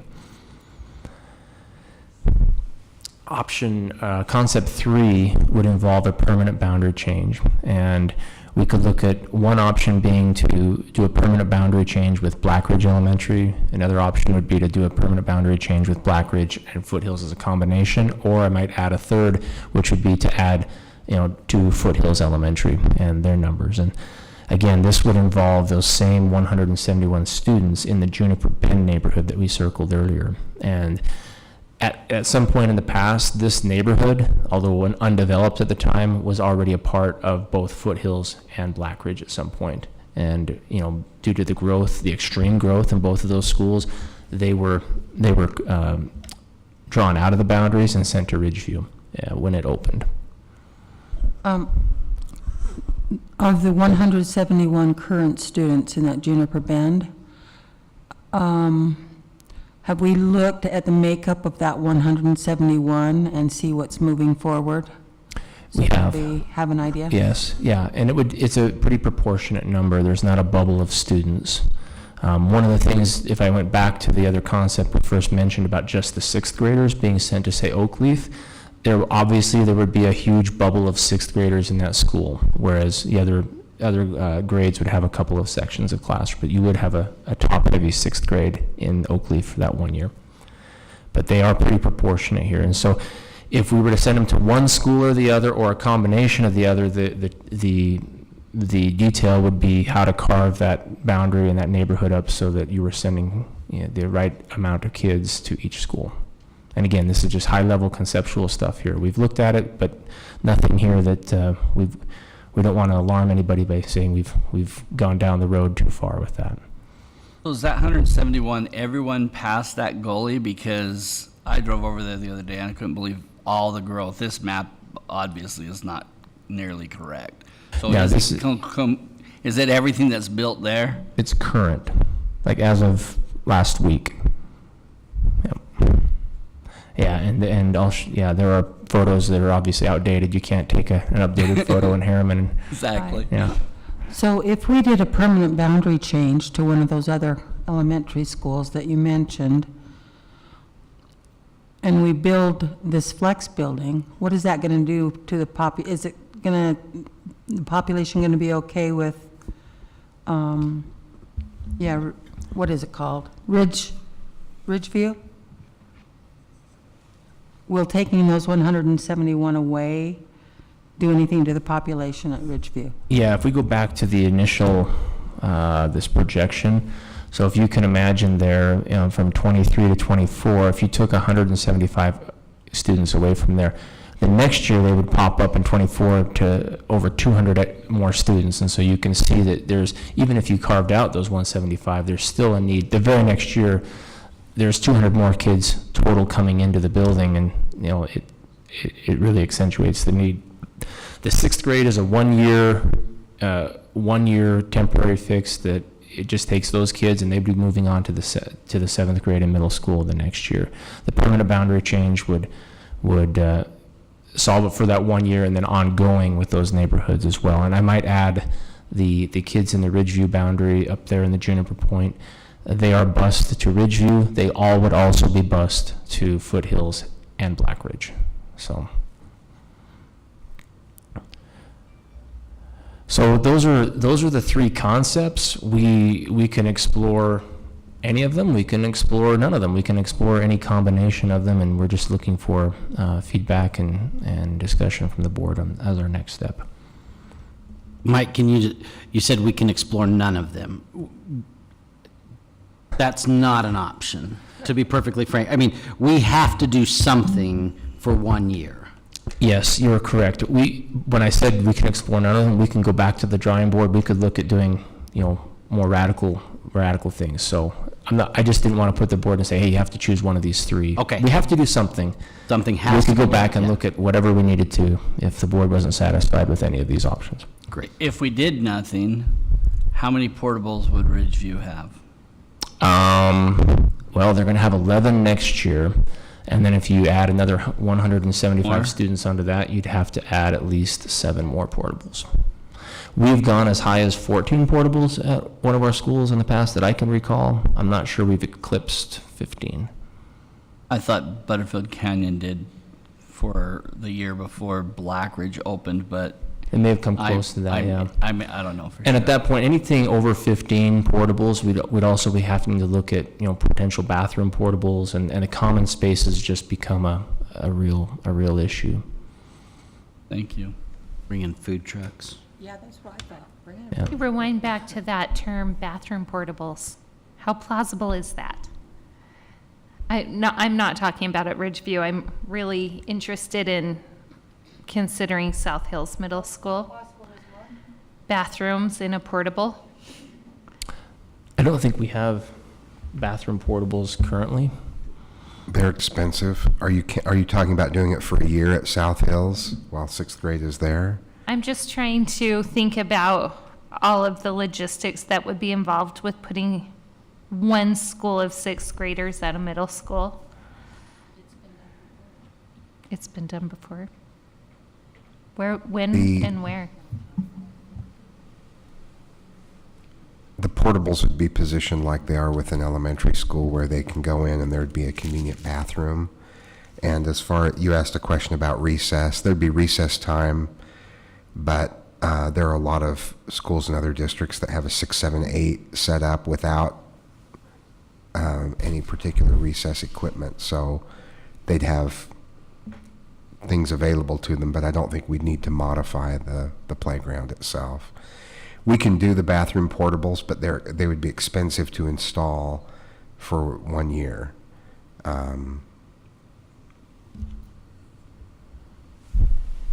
Mike, what is the enrollment at South Hills? 988, 988? and the capacity is 1378. Yeah, so we're okay there. Yeah, South Hills, yep. So as of just a few days ago was 990. Did you say 998? I have 994, so just off of that. In the back of my mind, when we were housing, I think we housed a 6th grade at South Jordan Middle. I'm trying to remember back for what reason they were renovating their school. And I think we put them in one end of the building with designated restrooms, and it worked well. Yeah. Is that a possibility in this instance? It's feasible to, when I say one end of the building, it would be a portable a portable neighborhood of sixth grade in this case, because other classes, they don't have a wing that's open right now. So it would be, you know, that little roundabout of South Hills, a potential of 6 more portables there. I was wondering why on the pocket busing, why did we pick the areas that we did, and why didn't we choose areas that are being built now? The areas that are being built now don't have the numbers of students that we need, and they're much, much closer to the school. This is far enough away from the school that they're already being bused, and it hits that number of around 170 that we needed.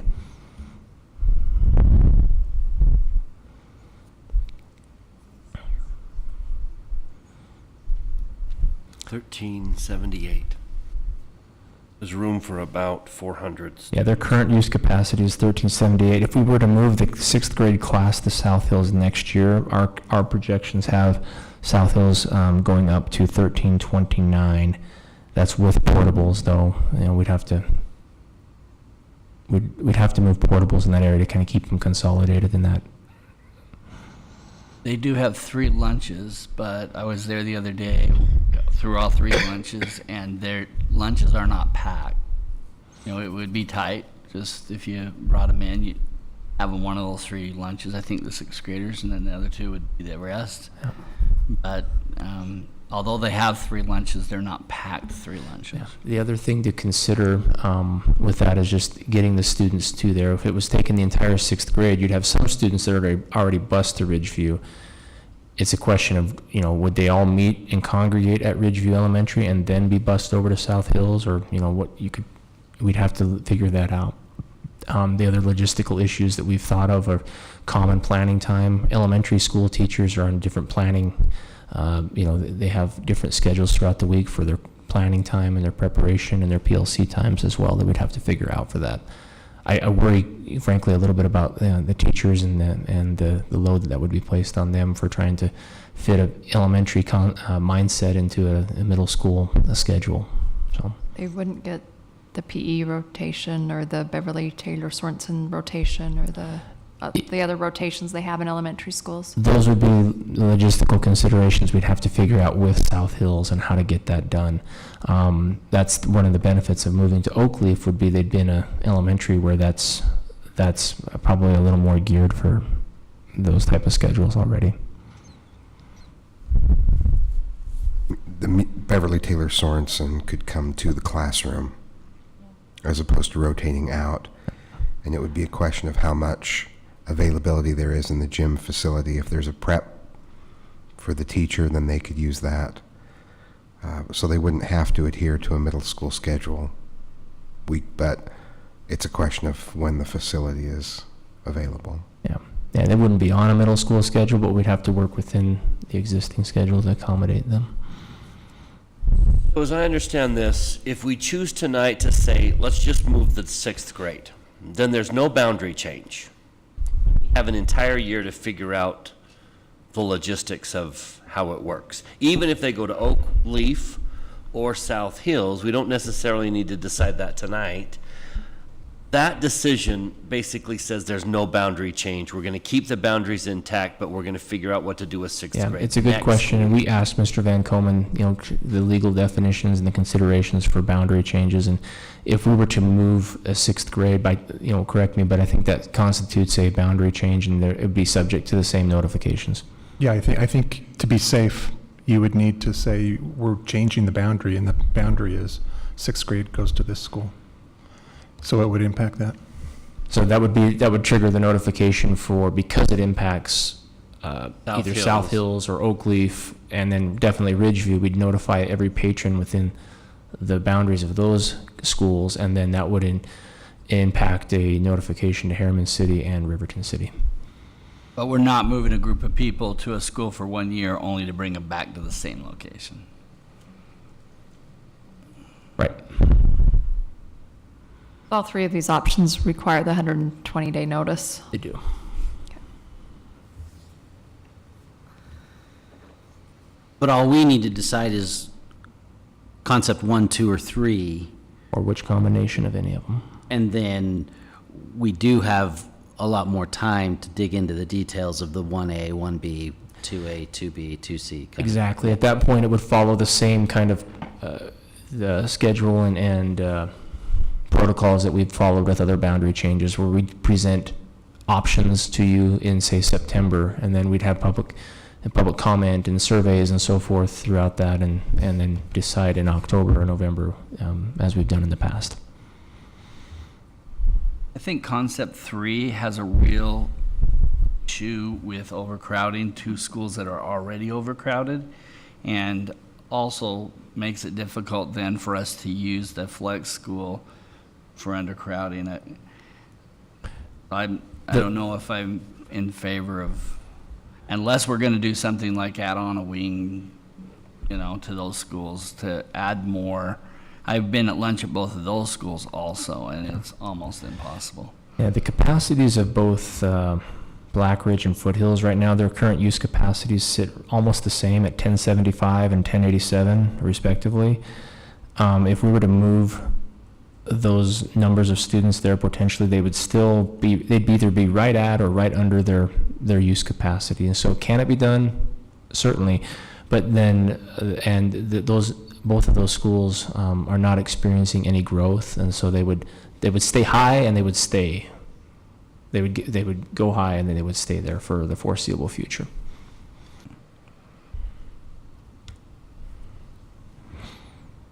They may end up being there, but it's.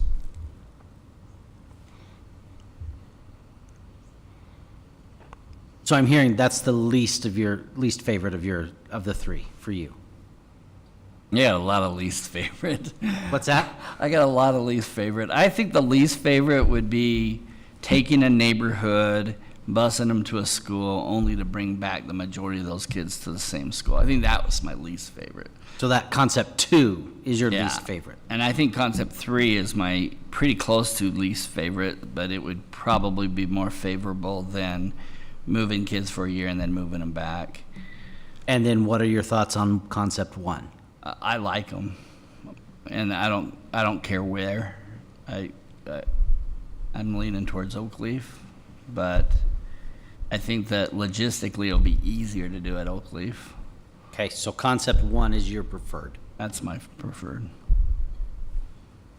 Would you prefer them to come back with other options, or is that sufficient for you?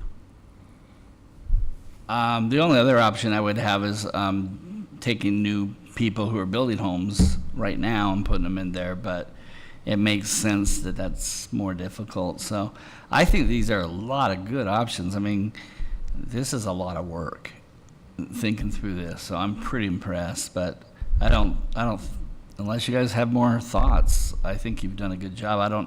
I think you've exhausted every option that could be. This is very good.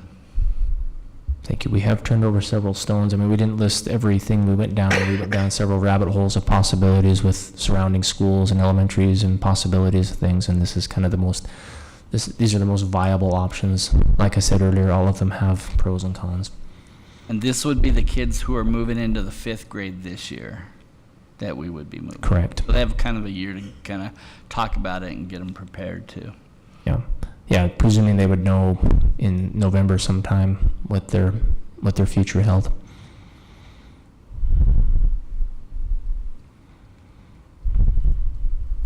Ready for a motion, President, or? Sure. I just have one thought. I'm thinking about option 1 as well. You have a core of 6th graders who will stay together and will only have to transition once because they'll be going to middle school. And I can see that as very viable. Whichever route we go is where we put them, I think that core of 6th graders moving together, that's more palatable with me right now. Probably be a very good way to unify that one class. It would be interesting to watch them go through.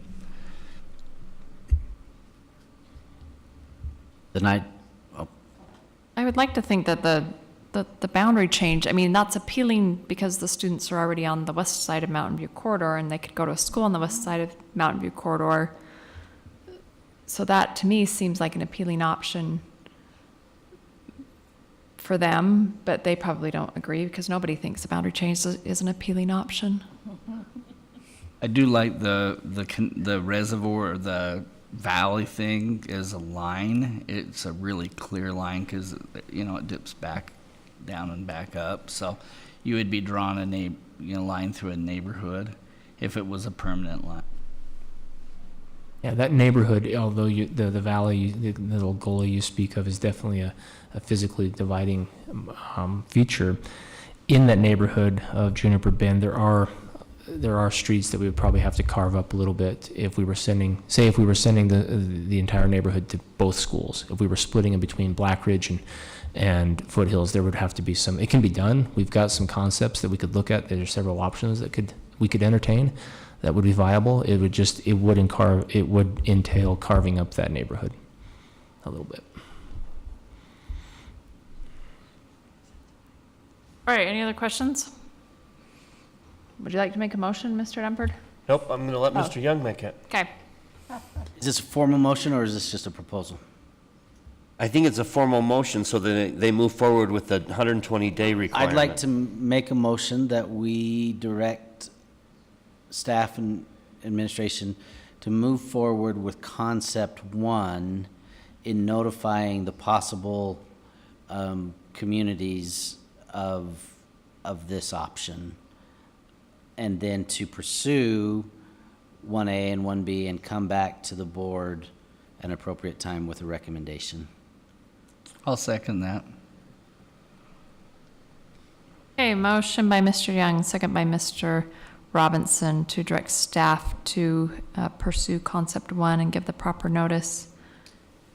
And all Just the to clarify. And all the other words he just said. And then come back at an appropriate time to make a recommendation between 1A or 1B. Thank you. And just to clarify, that's Ridgeview, Oak Leaf, and South Hills. Yep, those would be the 3 school communities we'd notify on top of the 2 municipalities of Riverton and Harriman. Okay, and second by Mr. Robinson. Any further discussion to that motion? All in favor, please say aye. Aye. Anyone opposed? Okay, that motion passes unanimously. Do you need any more Thank you. information from us? I think we'll just copy you when we send that notification. We'll just notify you that that it's been sent to the mayor, the city council, and the patrons within those 3 boundaries that we just discussed. Is it possible, Mike, to let Oak Leaf and South Hills know that all they're possibly doing is receiving and not this would? Correct. I just don't want to ruffle Yeah. up feathers that we don't need to ruffle up. If we can just notify them that you might possibly be receiving students, not losing students. Exactly. It'll be really important within the letter to clarify that we are only considering adding students to South Hills and Oak Leaf, and at this point, only the 6th grade for 1 year. Okay. Yep. Great. And those would be things that we'll work with communications and the principals of those respective schools to make sure that message is clear and that there's no ambiguity as to what we're asking. Just point this out, when we were building Ridgeview, I think it was this 1 year, was it 2, we reallocated them to Bastion Elementary. Right. And pocket bused them away from Bluffdale because of the overcrowding there. This neighborhood's kind of used to that, Yeah. at least the long-termers. I don't want to oversimplify just moving a 6th grade, because obviously those 6th graders are probably going to many of them will have siblings in lower grades, and they'll be split between 2 schools. And as you all know, Oak Leaf is a jaunt. It's in the neighborhood, but it's a jaunt out there, and there's all sorts of considerations for middle schools as well. So there are complexities in each option. But we'll look at that, and we'll bring you some specific options with data and numbers probably in September.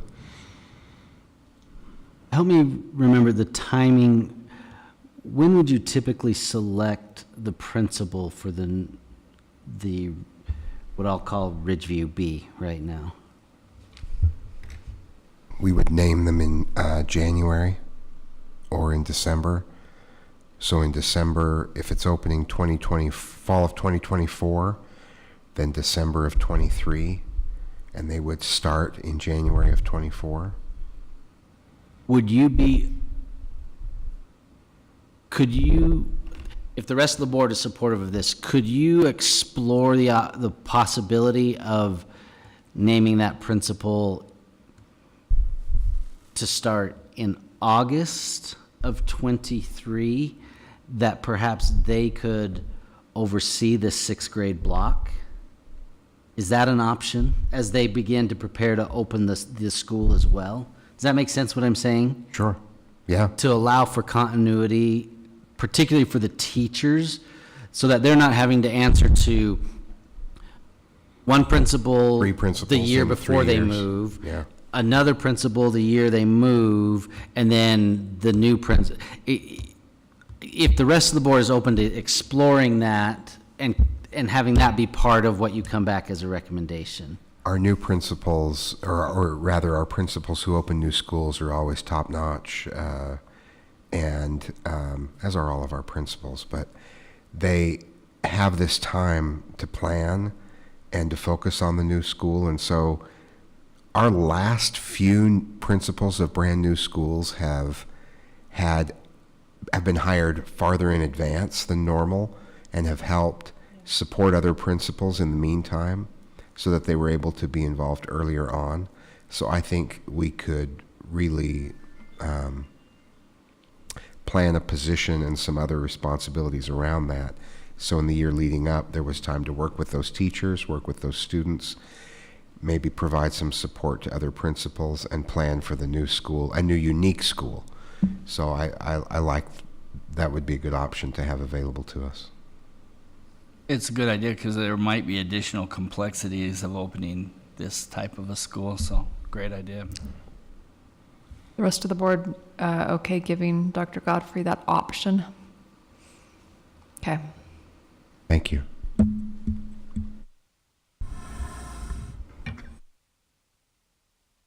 Okay, thank you. Next is committee reports and comments by board members. Does anyone have a committee report? I do. I don't know, facilities, you've sure taken a lot of time tonight. I know, I was just. So have you, finance. I know, I'm gonna That's okay, shut up. let's hear your committee report.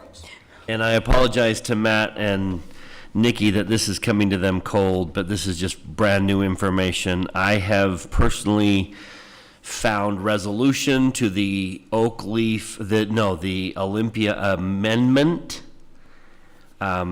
I finally connected with the people I needed to connect with, and so what I would like to report to facilities and to this whole board is why we should sign this addendum. Salt Lake County did a study and came to the conclusion that their flow rate request was way too high, and they are making the recommendation that we go from a 0.2 to a 0.02 countywide. They cut it in 1/10. And that was Salt Lake County. Everyone in Salt Lake County is now going to be required to go to a 0.02. So initially there was massive pushback from everyone that was under contract saying, we can't do that because that's going to require, much more property to be held, and we're under contract, we're going to be sued. And so the county said, okay, that's fine. Everyone who has started can continue with the 0.1. And then Olympia stepped forward and said, whoa, what about us? We've started, but you haven't started any construction. Well, if you impose the 0.02, it would dramatically change the outlay of the agreement. And so we have started. And so they compromised with Olympia by saying, you may move forward at 0.1. So going from 0.2 to 0.1, not going all the way to 0.02. So Olympia jumped at that and said, you bet, we'll sign that. So if we do not sign the addendum, then we would have to negotiate with Salt Lake County alone, and there's no reason why they would give us anything but the 0.02. So it is in our favor to sign the addendum, because then we're under the 0.1 clause, and not have to negotiate with Salt Lake County, which may very well put us under the 0.02 requirement. So I am proposing that we approve that addendum at our July 20, whatever date that is, board meeting. Unless the board says absolutely not, we'd rather risk negotiating with the county. But as I understand it, if we sign the addendum, we are guaranteed a 0.1 rate. If we don't sign the addendum, the rest of Olympia is, but we would be negotiating with the county for our own rate, and everyone feels like, since you haven't started any construction at all, you would be getting a 0.02. And that makes it difficult because the land we're on is not where we're going to build. So we would be moving into areas that have a 0.1, and yet we would have a 0.02. So I recommend that we approve the addendum.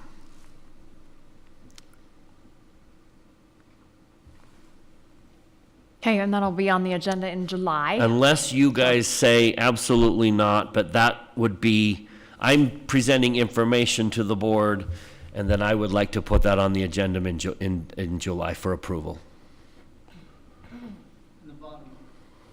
The bottom line is it just expands our retention ponds. That's the bottom line.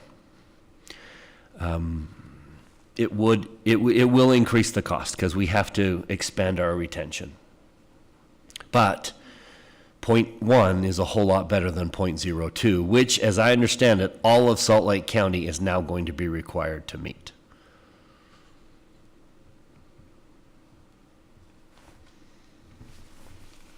Okay, thank you. That is the last facilities item. Finance? I have nothing. We had Nothing? ours tonight. Okay.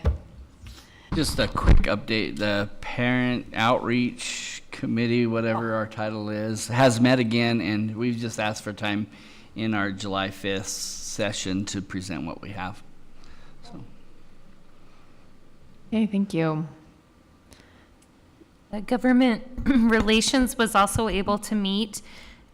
We did a lot of talking about some conversation that's happened about more opportunities to interact with city leadership.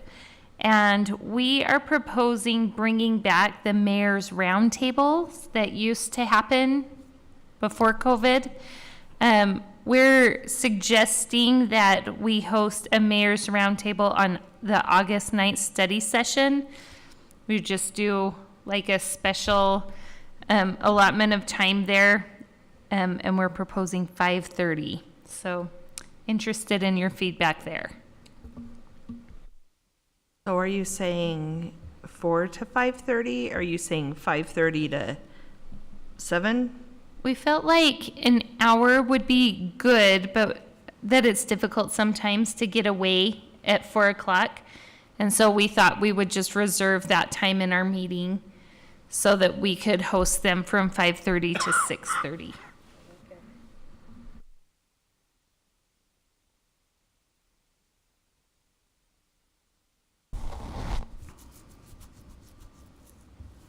Any feedback on that proposal?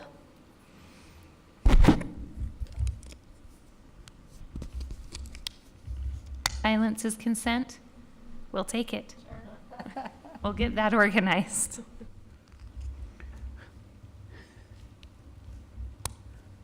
Okay, any other reports or comments? Where you use that phrase. What phrase? Silence is consent. That's, it's not necessarily the. In this situation, I'm hoping. Seeing no opposition. Sorry. I didn't mean to say anything inappropriate. I've got a few. Jordan Education Foundation golf tournament's June 23rd. If you're interested in putting together a foursome or know anybody who is, there's still openings available there. USBA has their next webinar June 23rd, Social Media and the Law, the follow-up webinar. That you should have gotten information about that. And then also for USBA, their annual conference, they are now accepting proposals for classes. So if anyone has something in mind, or if you think of something, let me know. Well, what about what they presented at National? A lot of people didn't see that. It's an option. We can talk about it. Okay, so anyway, just think about that. That's all. Anyone else? Okay. I will take, President, I move that we table study session item E. oh, I forgot about that, and I think that's a great idea. I'll second that. Okay, motion by Mr. Dunford, second by Mr. Robinson to table study session item E and take that up at our next board meeting. That is the graduation agenda item. And just for the record, there's no policy or proposal. That was just for us to give feedback on how it went and into what start discussing what a future policy may look like. Okay, all in favor of that motion, say yes. Yes. Yes. Anyone opposed? Okay, we will table that motion. Now I will take a motion to go into closed session for character and competence of individuals, property, potential litigation, and security.